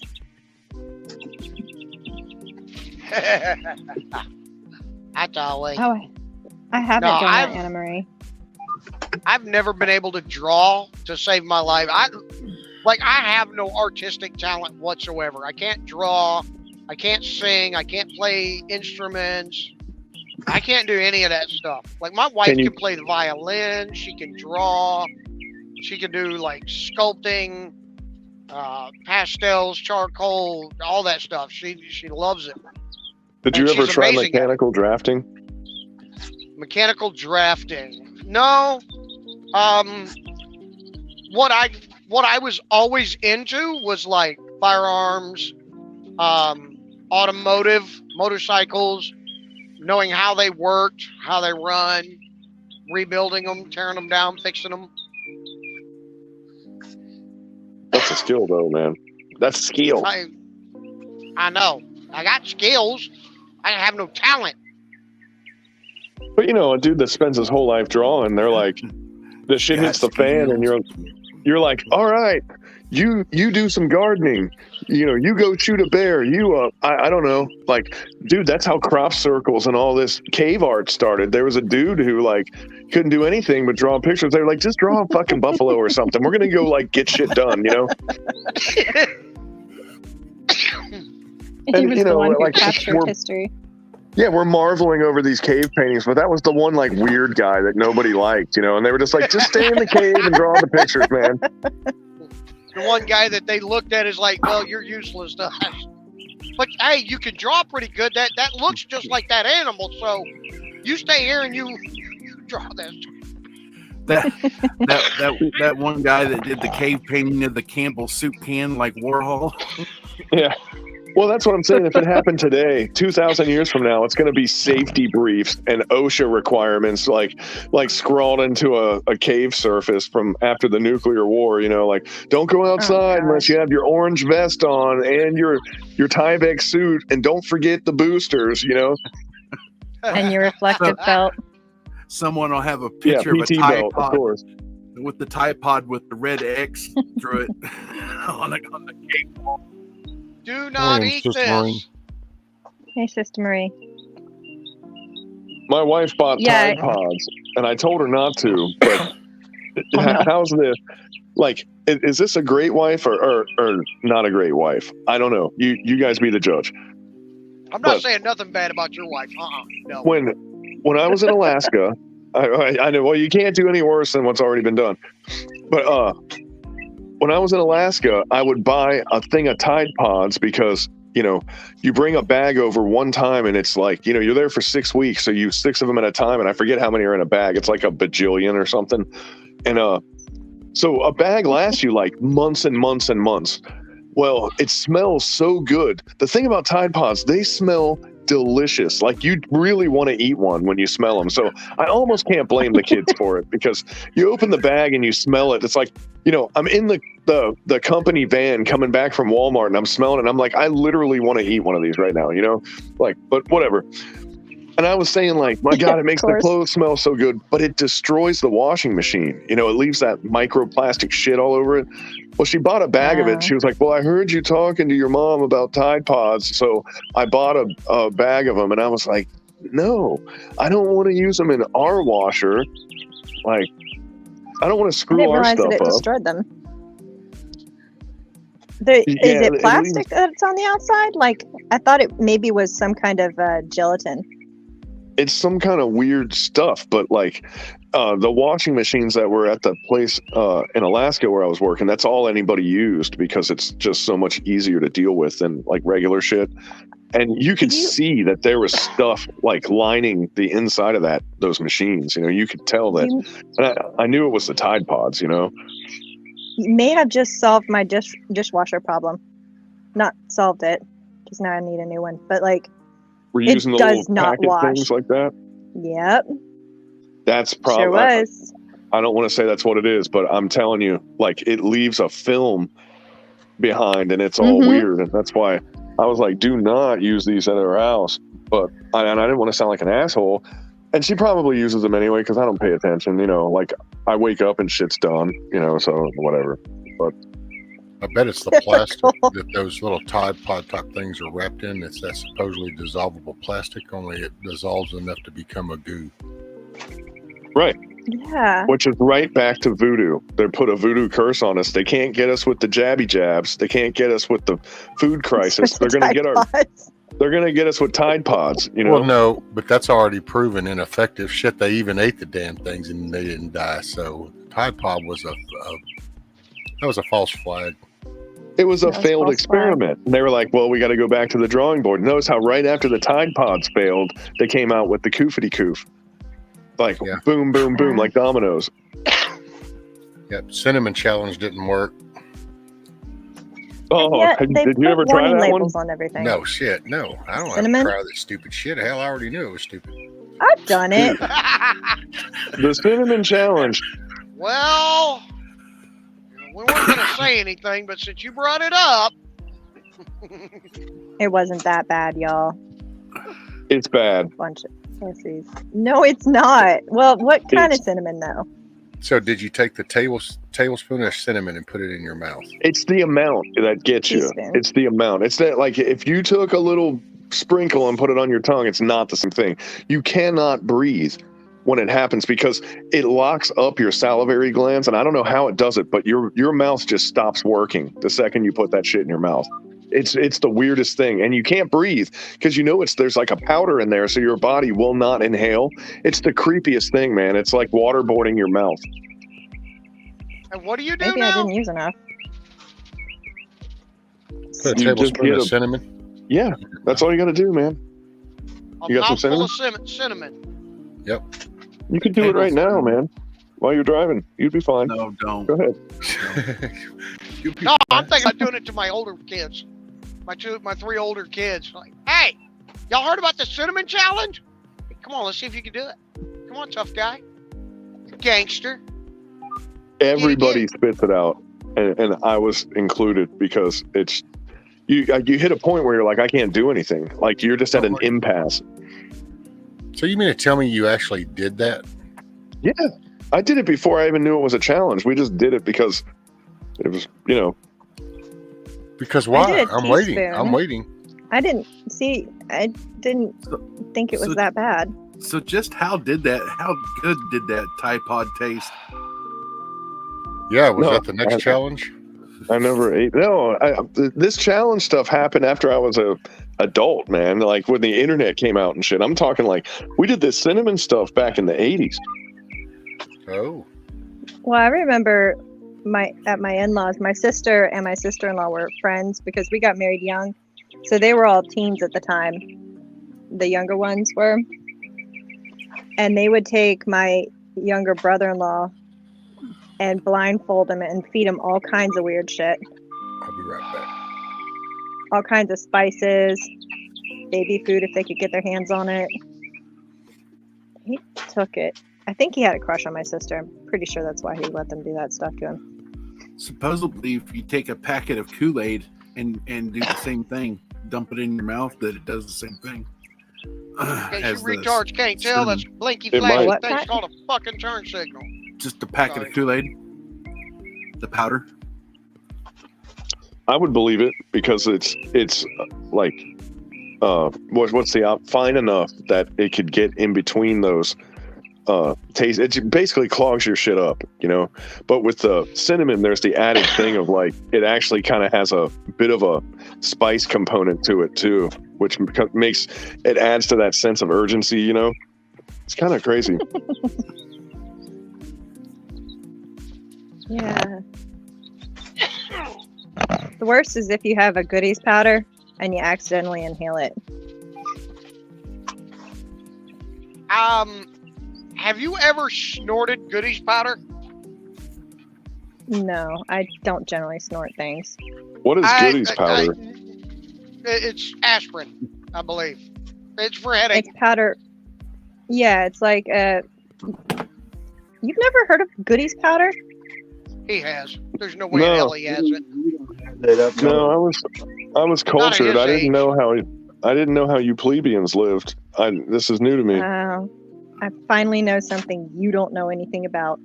It's like these little paper Pulling your leg, packets. milkmaid. Is he No pulling way my in hell leg? he does not. There's no way he doesn't know. I don't know. I'm such an easy target if that's true. It's white, just like the Peruvian stuff, only it's aspirin. There's several versions. There's several versions of powdered aspirin, and when I first encountered them in the 1980s, like the goodies, they were down south. We didn't have anything like that up here in the north. We do now. So it's Okay. possible have- he's not We- used it before. Well, we That's can from get down goodies south, up so- here now at some stores, but it was non-existent back in the day. So, Carl, you're There's saying an it's outflow in what my leg. it's what the pores used. No, And it's it's the not same one of the stuff, pores. only it's powdered. You got a little packet, bug out. You got a little packet. It comes with a little piece of cardboard with the dust inside of it. You take the cardboard out and you fold it to a V and have the powder inside of it, and you suck it down through your throat. And it's a faster affecting medicine than a tablet aspirin that has to break down because it's powdered. It reacts faster. Right. And if you're one of the poors and you're living on substandard food and stuff, you probably need all the help you can get. So they had to crush it up for them. It's because we had to work so hard, we get sore, you know? No, but just don't inhale when you get that powder in your mouth. It's One of the really one of the painful. Yeah. One of the work crews I used to work on, we good job, Werner, you retard. Slow the hell down and pay attention, stupid. God, these Focus. people are dumbasses out there. Focus. Sorry. Anyways, the work crew we used to work on, we had a crew boss that was kind of an amusing asshole.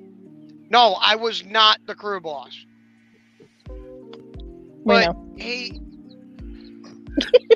Shut up, milkmaid. Shut up. Anyways, our crew boss, he had this sick sense of humor. He liked to screw with people. So what he did one time, we had this new kid that ended up on the crew. And he got him, the kid was like, what do we do for if we got a headache and stuff? He said, oh, we use goodies. And he always had like 2 or 3 boxes of goodies in the truck. And he told the kid, now, if you want it to work really fast, you got to snort it. And the kid did it. And I was like, man, you that dumb, I'm going to let you do it. Was he able to work the rest of the day? Oh, yeah. He was able God, to that work would the be rest of terrible. the day. That would be miserable. According to him, it does burn. I imagine so. I personally wouldn't know because I've never been that stupid. Well, it's like we used But- to, Are you sure?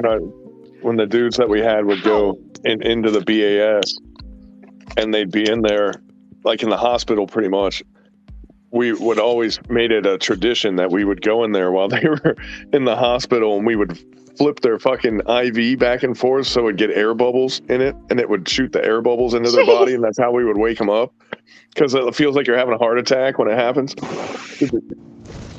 Like these air bubbles are just shooting through IVs? your veins. Is rescue Can still you here? kill somebody that way? I don't know, Yeah, he probably, but it's funny. Oh man. We still got rescue with us. Yeah, I'm still here. Sorry, I was stepped away. Well, I just want to ask permission to show these drawings before I do it. Oh yeah, go ahead, brother.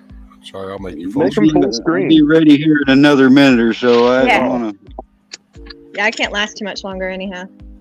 I just, I'm almost there. I had to go get them. Then I had to open up. I got them in military transport cases and stuff. And Hey, then I had to find which stack it was in. And Is it your I'll be pinups? there. Milkmaid.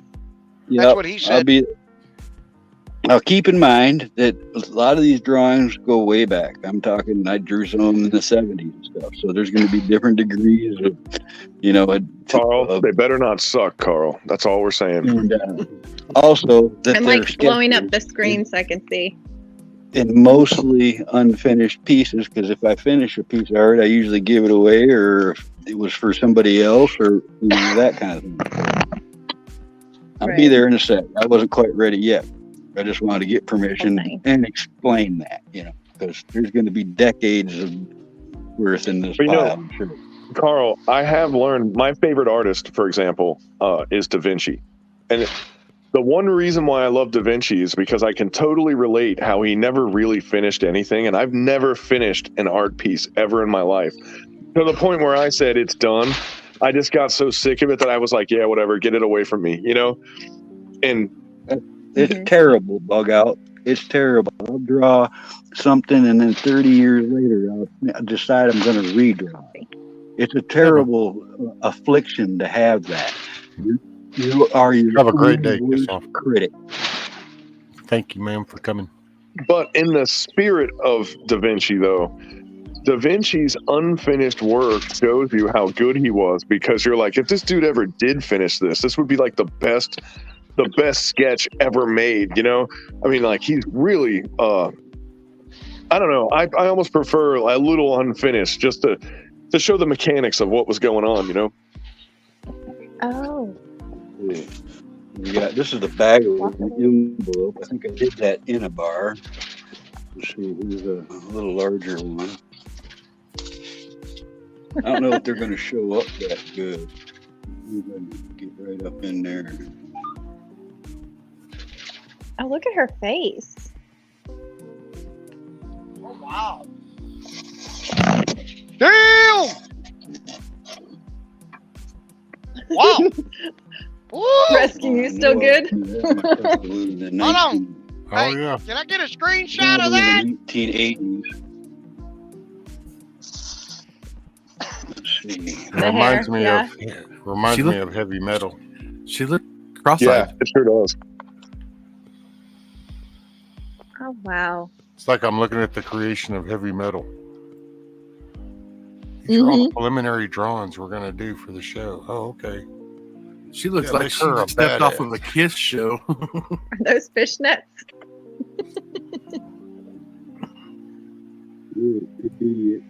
I know, right? Auntie, that is pretty cool when you can say, have a great day, kiss off. Right. I've always loved those kinds of shoes too.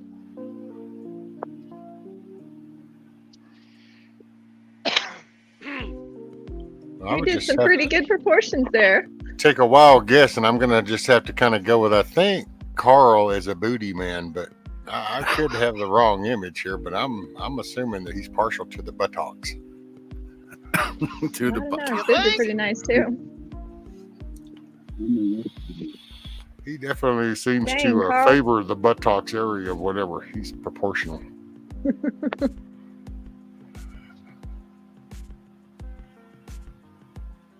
Now, so you did a good job with the feet there.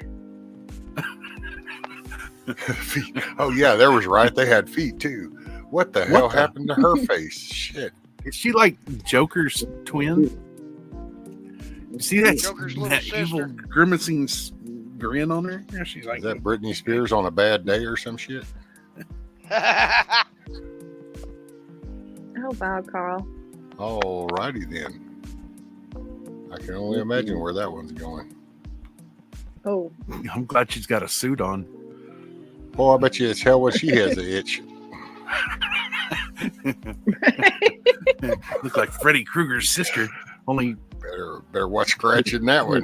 I was meaning with the claws. yeah, man. Those ankle strap shoes are the coolest, I think. Yeah.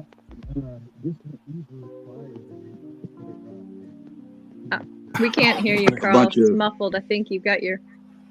Okay. I was just saying, some of these are flyers I did for bands here in Detroit and stuff. Pretty popular bands for their time. Let's see. What else we got here?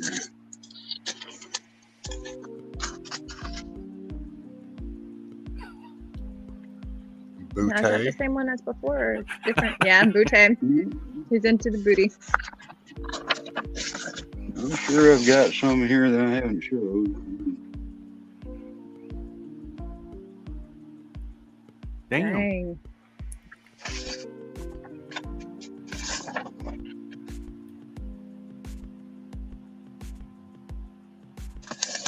I like how you did her face. Damn. Right? Carl's got skill. He wasn't joking. Told you so. Hey, go back to her eyes, if you don't mind.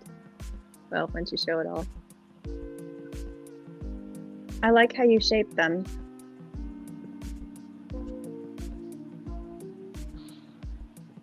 There's a little detail in there. The corset. They're wondering who your models were, Carl. Well, a lot of I'm them not are even looking at girlfriends, that. actually. Your ex-girlfriends? So are they exes? Because they didn't. I've drawn a lot of them. Let's see. Oh man, I got invited to an art class one time and they were looking for human models. And I was like, I don't know if I want to go. I Yeah. almost did that Well, one you know, time. I can create them right out of my own mind. I can look at Can a you really? drawing or a picture or something and use that to make, and I can, you know, I had a lot of girls that opposed for me, you know, but all of them were girlfriends. You know, I haven't had where, because you know, that's an awful personal thing to be doing there, you know. Yeah. And yeah, see, even Yeah, I would imagine I don't think it not. would be Nicole Kidman because she's never been on my radar. But there are certain, you know, celebrity gals that have impressed me, so I've imitated them too, you know. So I find inspiration all over. There you go.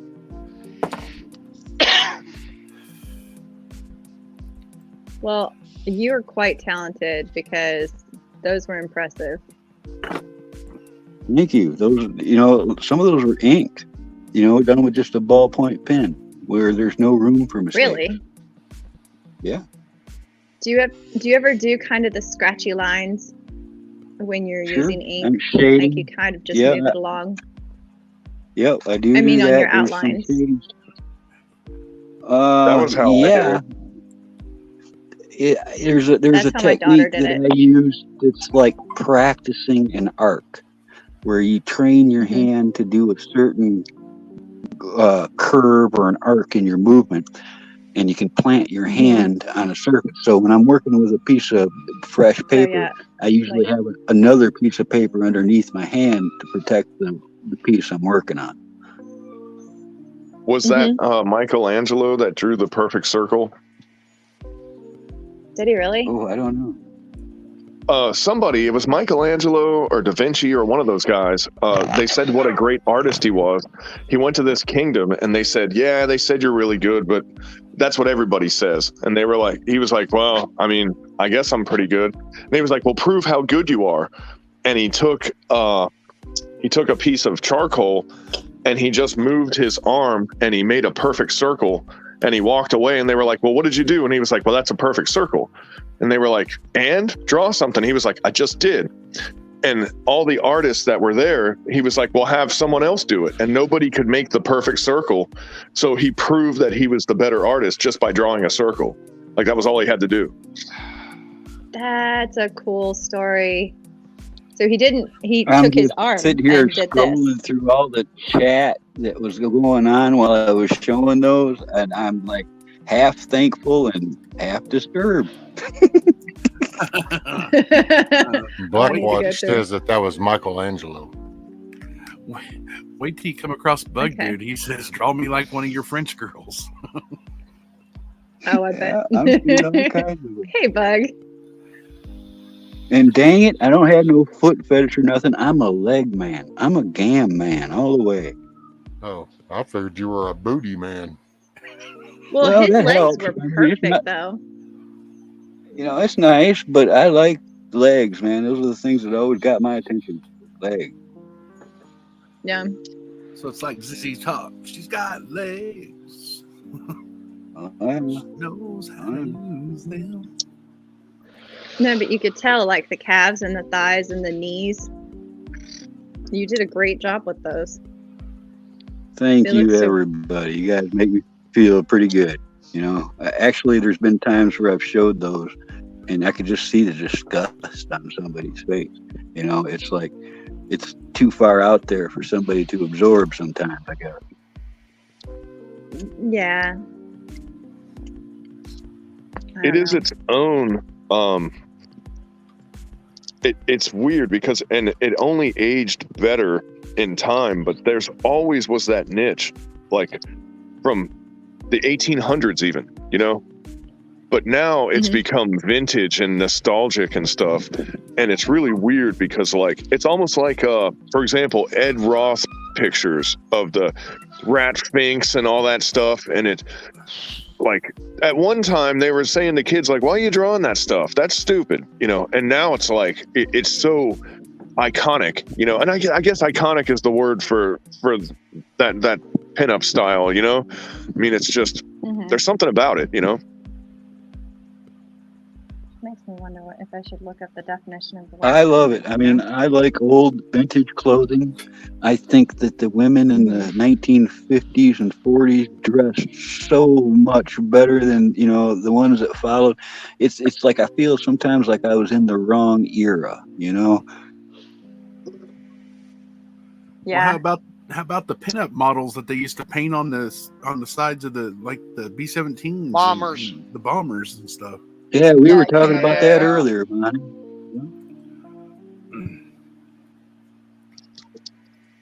Very realistic. I really appreciate that, chat. Sister Bree. So the story to Bug Out's little deal that he was talking about, it's actually the guy's name was Giotto. Or Giotto. Giotto. Anyway, the courier first traveled to Siena to collect designs from other masters. He then went to Giotto's studio in Florence and asked for a drawing to take back to the Pope. Giotto took out a canvas, dipped his brush in red paint, pinned his arm to his side, and drew a perfect circle with his hand. He grinned and said, "Here's your drawing." The courier, feeling mocked, asked for another drawing. Giotto replied, this is enough, and more than enough. Although he suspected that he was being taken for a ride, the courier took Giotto's drawing back to the Pope along with other masters' drawings. The courier explained how Giotto had drawn the circle unaided, and the Pope and his advisors realized just how much Giotto surpassed all the other painters of the era. Giotto got the job. So that's how that went. Oh, okay. Hey, Karen. I've lost Phoebe. So damn, Bug Out hit it on the head. He just didn't know the artist name. That's all. Nose art. That must have been. He got a half a purple crayon today. Half a purple crayon. So, what blows my mind is when people that don't have arms or don't have no use of their arms, they can take their feet and take a pencil or a brush or anything, and they can make outstanding drawings. Did you learn how to use a mouse on your computer? Because you weren't born with one of those, and you figured it out. See, it's our appendages. We're limited by the capability of our appendages, you know? And like in graphic design, like using a stylus or a mouse pad to draw a picture is totally alien to a traditional artist. But if somebody's raised on it, that's how they do it, you know? And it's, you know, it's like you learn how to use the tools that you're given. If you don't have arms and you use your feet all the time, that becomes your proficient device because it's all you got, you know? Right. Well, it's like not being able to see, you hear better. Not being able to hear, you smell better. Other senses pick up. I got you. I understand now, Yankee Watchdog. Have you ever seen the chick that can stand up on her hands and shoot a bow with her feet? Yep. Damn. And she bullseye too. Practice. Just goes to show you, if you put your mind to something, you can do it. Well, you're capable of doing anything. This big boy right here can't stand on his hands. So well, you could. The big boy would just have to lose weight. Big boy would have to get more aerobic. Big boy would have to learn how to shoot a bow, and then big boy would have to combine all that together. But eventually, big boy could stand on his hands and shoot a bow. Not even when See, I was in fourth you grade. you big motherfuckers, you guys could be shooting fucking catapults or something. I mean, like a bow, that'd just be like a waste of your natural talents, you know? They get these little dudes like, hey, we got to take care of these guys over here. They look at you and they're like, you guys can take care of this castle wall real quick while we're shooting these guys over here, you know? Now you know how they come up with shot put. Or the caber toss, you know? That's a Scottish thing. Yep. They would throw those telephone poles and they would climb up the pole to get over the castle walls. Uh-oh, I think the shitter net finally won. We lost milk Uh-oh. lead. It's a matter of time. Yep. Oh, there she is.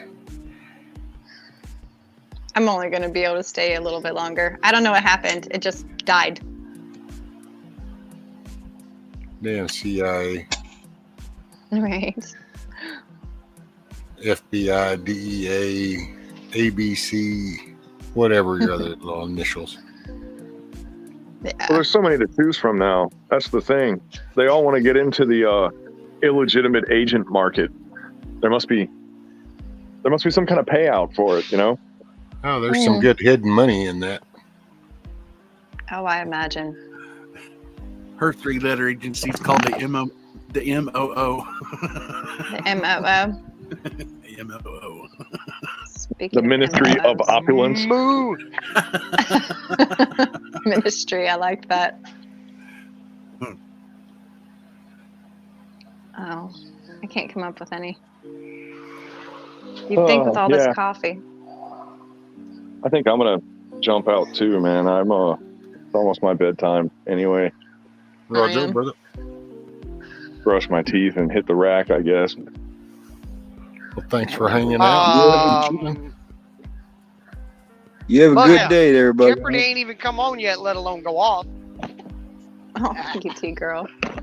That's for those other guys, man. I'm a night shift dude, remember? I know. That's true. I hope you sleep well. When I talk to you guys overnight, it's because I'm fraudulently abusing my time at work, you know? Like a responsible grown-up. You mean like Jeff I thought Little you does? just bug out. I thought you just let the monkeys use your phone while you were taking a nap and they were the ones chatting. Did I ever tell you about the time where I still had my sunglasses on and I went in there and one of them fuckers stole my sunglasses? Did I ever tell you about that? No. Yeah, like Oakley straitjackets. They don't even make them anymore. And it took me everything I could to get those things back, man. Were you able to? Yeah. Did they put them on? Because George got them for me. And now what? You know, if it happened today, I'd be screwed. Did he really get them for you? Yeah. Oh my gosh, that's so... Damn. George? Poor Yeah, George. he sat there and he watched for a while, and he was like basically going, "This stupid idiot," because I was kind of new, you know. And that was the day I learned not to have my sunglasses on when I went in there, you know, for example. And right. But he waited and he watched me get frustrated and he watched me just lose my shit and cuss at him and yell and stuff. And he slowly got out. There's this big blue 55-gallon drum that he would hang out in that was like tacked on to the side of the enclosure, and it was his, you know, no one ever touched it because that was his. And he would lay in there and he slowly got out and he just looked at me like, "You dumb sumbitch," you know. He got down and he looked at that monkey and he just held his hand out and the monkey just handed it to him and he walked over to me and he was like, "Here," you know. And No way. like, "Don't thank me, don't do anything." He just climbed back up into his barrel and he just looked at me like, you know, "Yeah, you're stupid." Yeah, right, exactly. You know? He's like, George these was sitting there newbies. like, fucking new guy. Yeah, exactly. It was just like that. Fucking humans, they're so stupid, I swear. But Rescue, you know what it was like? FNG. You know what it was like? The trustee mopping the floor was like, "All right now, guys, quit messing with the new guard," you know? Like, you had your fun. Time. It's his first week. Come on, guys. Yeah. You keep messing around, he's going to do an extraction, and nobody wants that. So just, you know, you had your fun. Give it back. So was that the Was that the beginning of your friendship? I already liked him, but yeah, and that was when I realized like he could do things for me in there, you know. You're an inside man. I was like, oh, okay, I see how that's going. It's kind of like the shock collar. The shock collar. Oh, he totally was. Yeah, that's, dude. I'm telling you, they're changing everything. You know, all these jabby jabs and pandemics and food scarcity, and then they got rid of George. I mean, it's all pointing to something.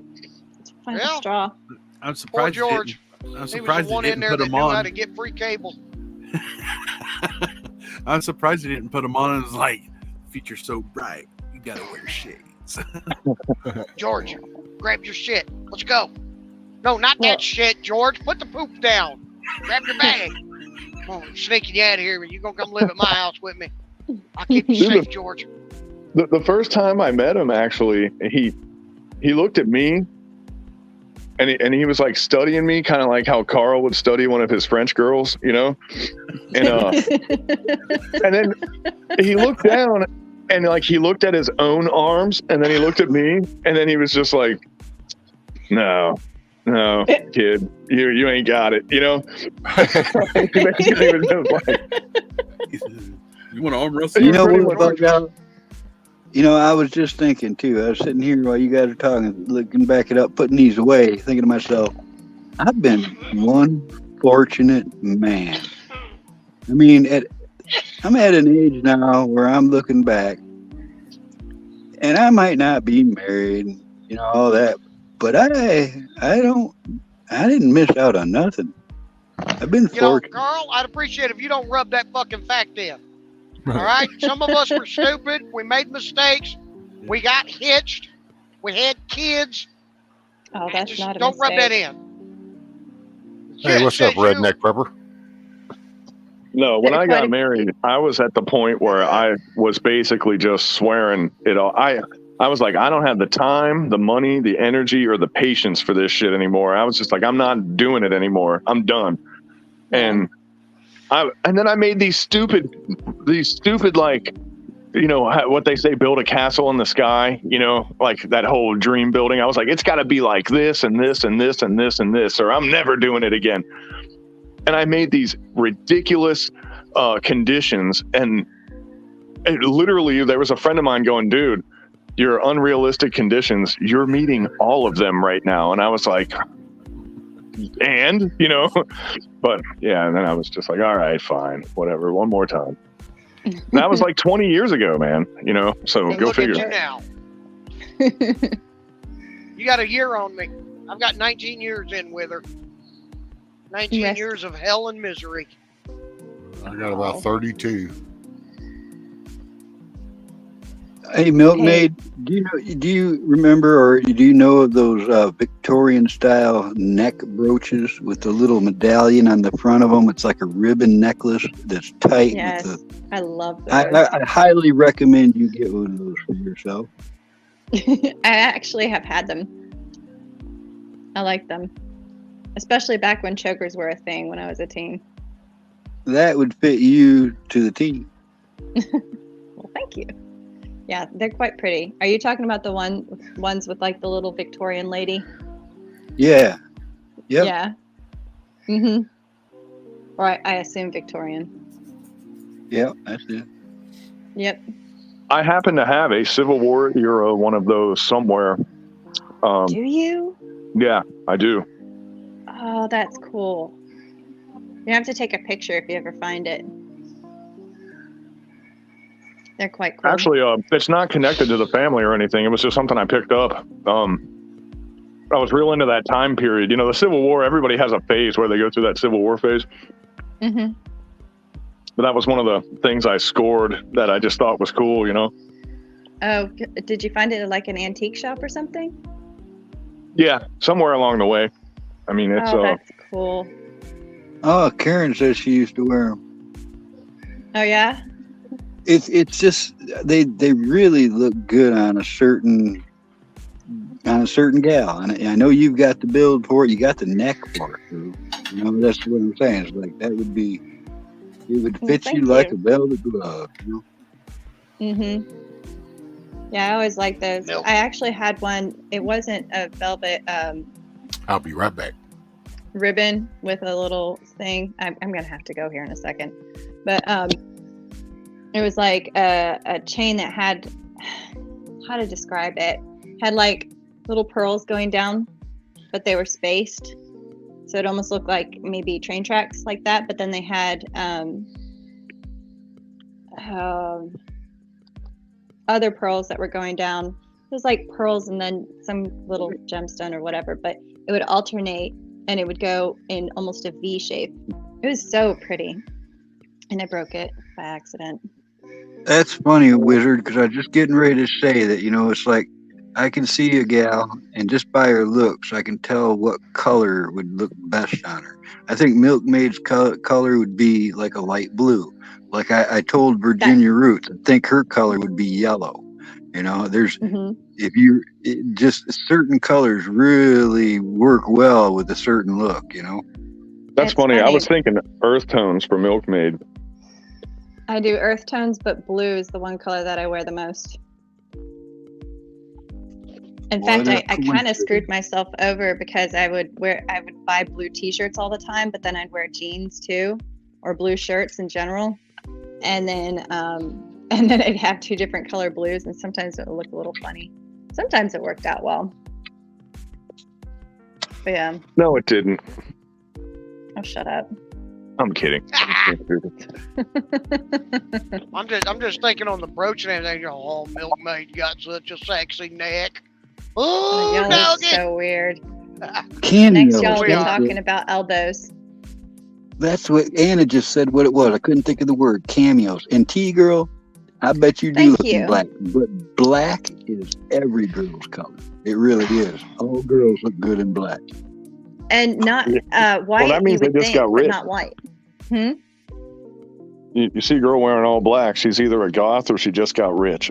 So that's Okay, it took me half a second. Well, there's a saying out there, Bug Out, that there's a saying out there, Bug Out, that every girl's best friend is her little black dress. Dude, I've got this one dress. I got it from actually. I thought it was their little black book. Oh, maybe I'm There's wrong. that too. Although people use that phrase for a variety of things. But no, I got this one dress that I got secondhand from a friend of mine. She was going through a divorce, so she was getting rid of a whole bunch of her stuff. And this dress I've worn to weddings, I've worn to funerals, I've worn to parties. Like, I only need one dress. It works for everything. It's quite pretty. And But I it's a don't little wear black dresses dress. very often. And you would actually like the lines of it because it's fitted at the top, but then it kind of flooshes out a little bit at the bottom, kind of like a Pinup 50s style. type. They call that a pinup style dress now. Except it's strappy on the top, but it's really elegant. I like it, but it works for everything. Date So I got night, rid of all my other funeral, dresses. wedding. Right? alrighty, y'all. Yes. I'm gonna cut out. I'm gonna go to sleep. I'm kind of feeling it All right. today. All right, Brush Bug your Out. teeth first, Night, young baby. man. Somewhere soon, man. Let her Yeah. Bushido. Yeah, it was Bug fun. Out.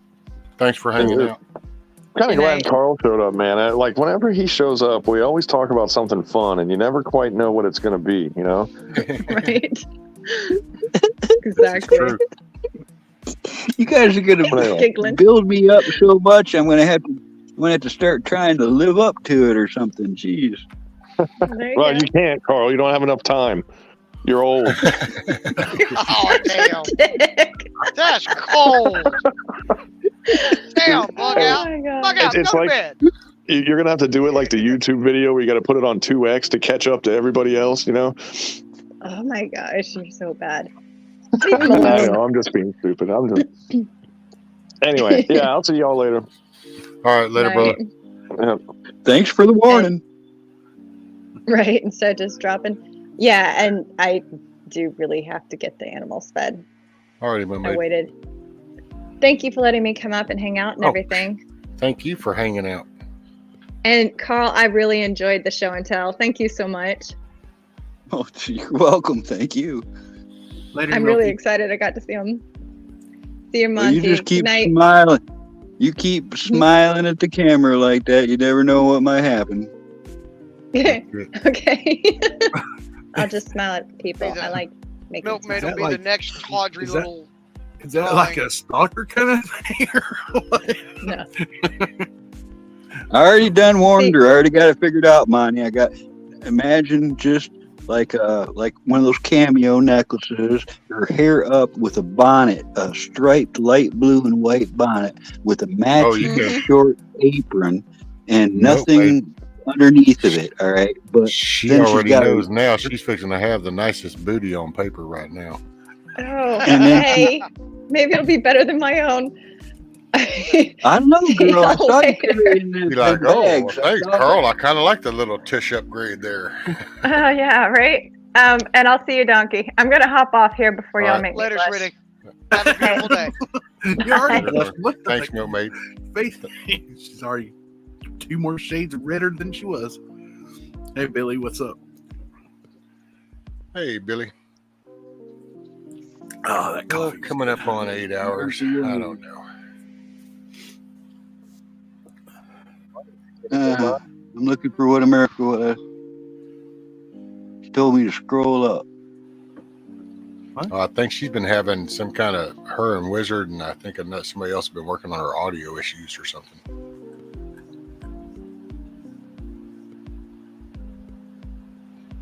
So are you gonna go? You want to go live next, Money? Hadn't thought of it. Okay. I'll just throw it out there. I'm coming up on 8 hours, and I might just go ahead and call it. I hate to do it with so many people in chat and stuff, but I gotta keep pushing myself, and then I end up feeling like mortal shit. Right. I hear you. No, I'm humbled by the praise, Anna. I mean, you people are kind. There's a lot of kind people in this community. There you go. Auntie's saying go live, Carl. Oh, I don't know about that right now. Unprepared. Okay. Well, Michelle, are you going to go live, you said? She said, I'll try. I can try to go on after. Michelle can go live. I just try to give somebody a place to go hang out and everything, because I know there's still 50 plus people in here. So, Well, I guess you just got to keep this going for the rest of the day. We ain't got nowhere else to go. well, yeah, you're in the cab of your truck, so you're changing location by the minute. That's right. I'm in Mississippi now. MISSISSIPPI. Yeah, don't say pee-pee. I got to go pee-pee. No, I'm just kidding. Oh, you got a wee wee? No, Get you a I ain't had Mountain enough Dew bottle. coffee yet. Drip. Get a Mountain Dew bottle. Drip. If Michelle's gonna go live, get somebody to drop her link in there for everybody. Yeah. Michelle, you want to drop your link, or if somebody wants to drop Michelle's link? And That doesn't work on me. I'm a truck driver, dude. I can hold that shit like a camel. I did that crossing 3 states one time. Only I wasn't drinking no water. It was just straight Coca-Cola, 1 liters.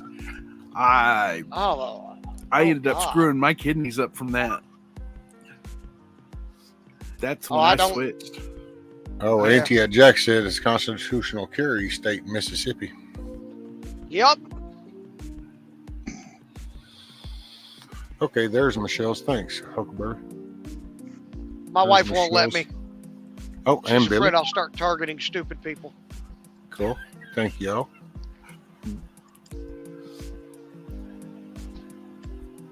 And that's Michelle's channel, so she'll be going live here. That way everybody can kind of gravitate over that way and still have a place to hang out and chill. I mean, I'm sorry I cut it off on everybody, but come up on 8 hours. You, brother. Yeah. Don't be sorry, Rescue. You went a long time, man. Let me see. I'll tell you how long you've been here right now. You've been on for almost 7 8 hours, hours. 42 minutes. Yeah. You gotta take care. You gotta take care of you, man. That's right. Yeah. I just find I push it farther and it just gets worse. So there's no point in pushing it that far. I can hear the tired in you, brother. I mean, You got to do what you got to do. You end it when you're ready to end it. Don't worry about us. Yeah. We'll figure something out.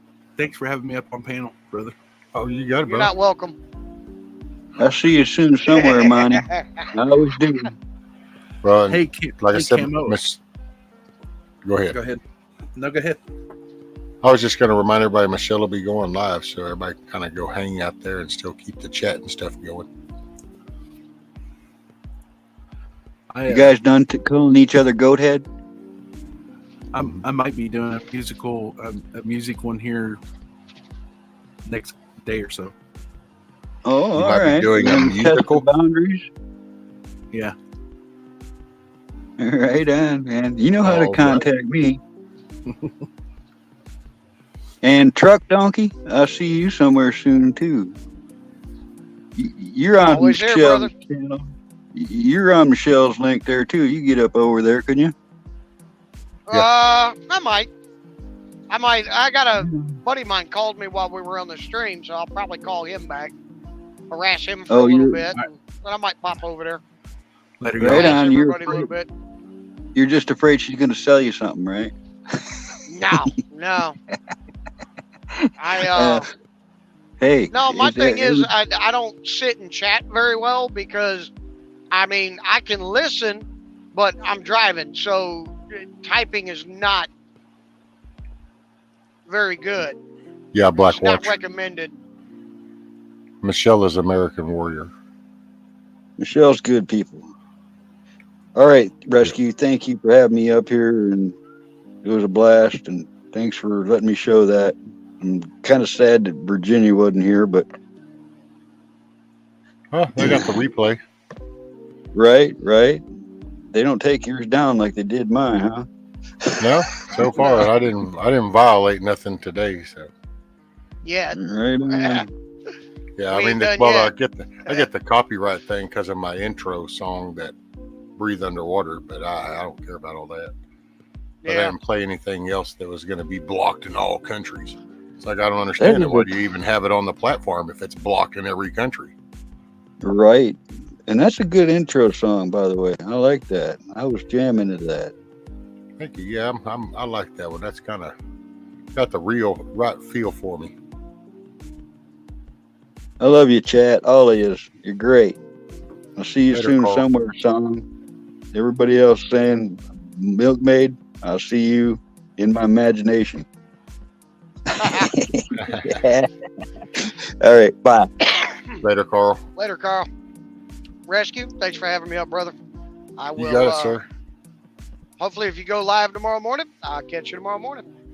You got it, sir. I should. That's why I'm trying to keep this one within check, and then I don't get too burned out, and then I can do it again tonight. Understood. Her channel, Anna, her channel is called American Warrior. And if anybody's left in here that can throw a link again, I'd appreciate it. But it's American Warrior, and her name's Michelle. That's why we just call her Michelle. But all righty, brother. Will you keep the rubber on the road, donkey? I will do my best. You have a good one, man. Get some rest and get you some chicken noodly soupy. That's it. All right. Later, All right, brother.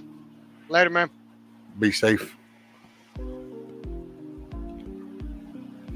All right, Chet, there we go. I think Huckleberry and Billy just got it up again. Anna Marie.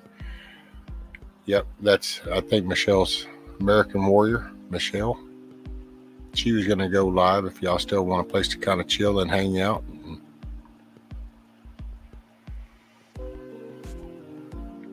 Sorry to bail on you guys, but yeah, it's just gotta, if I don't keep myself in check, then I'll probably end up having like cancel at night. So I figure this way I can just kind of keep rolling.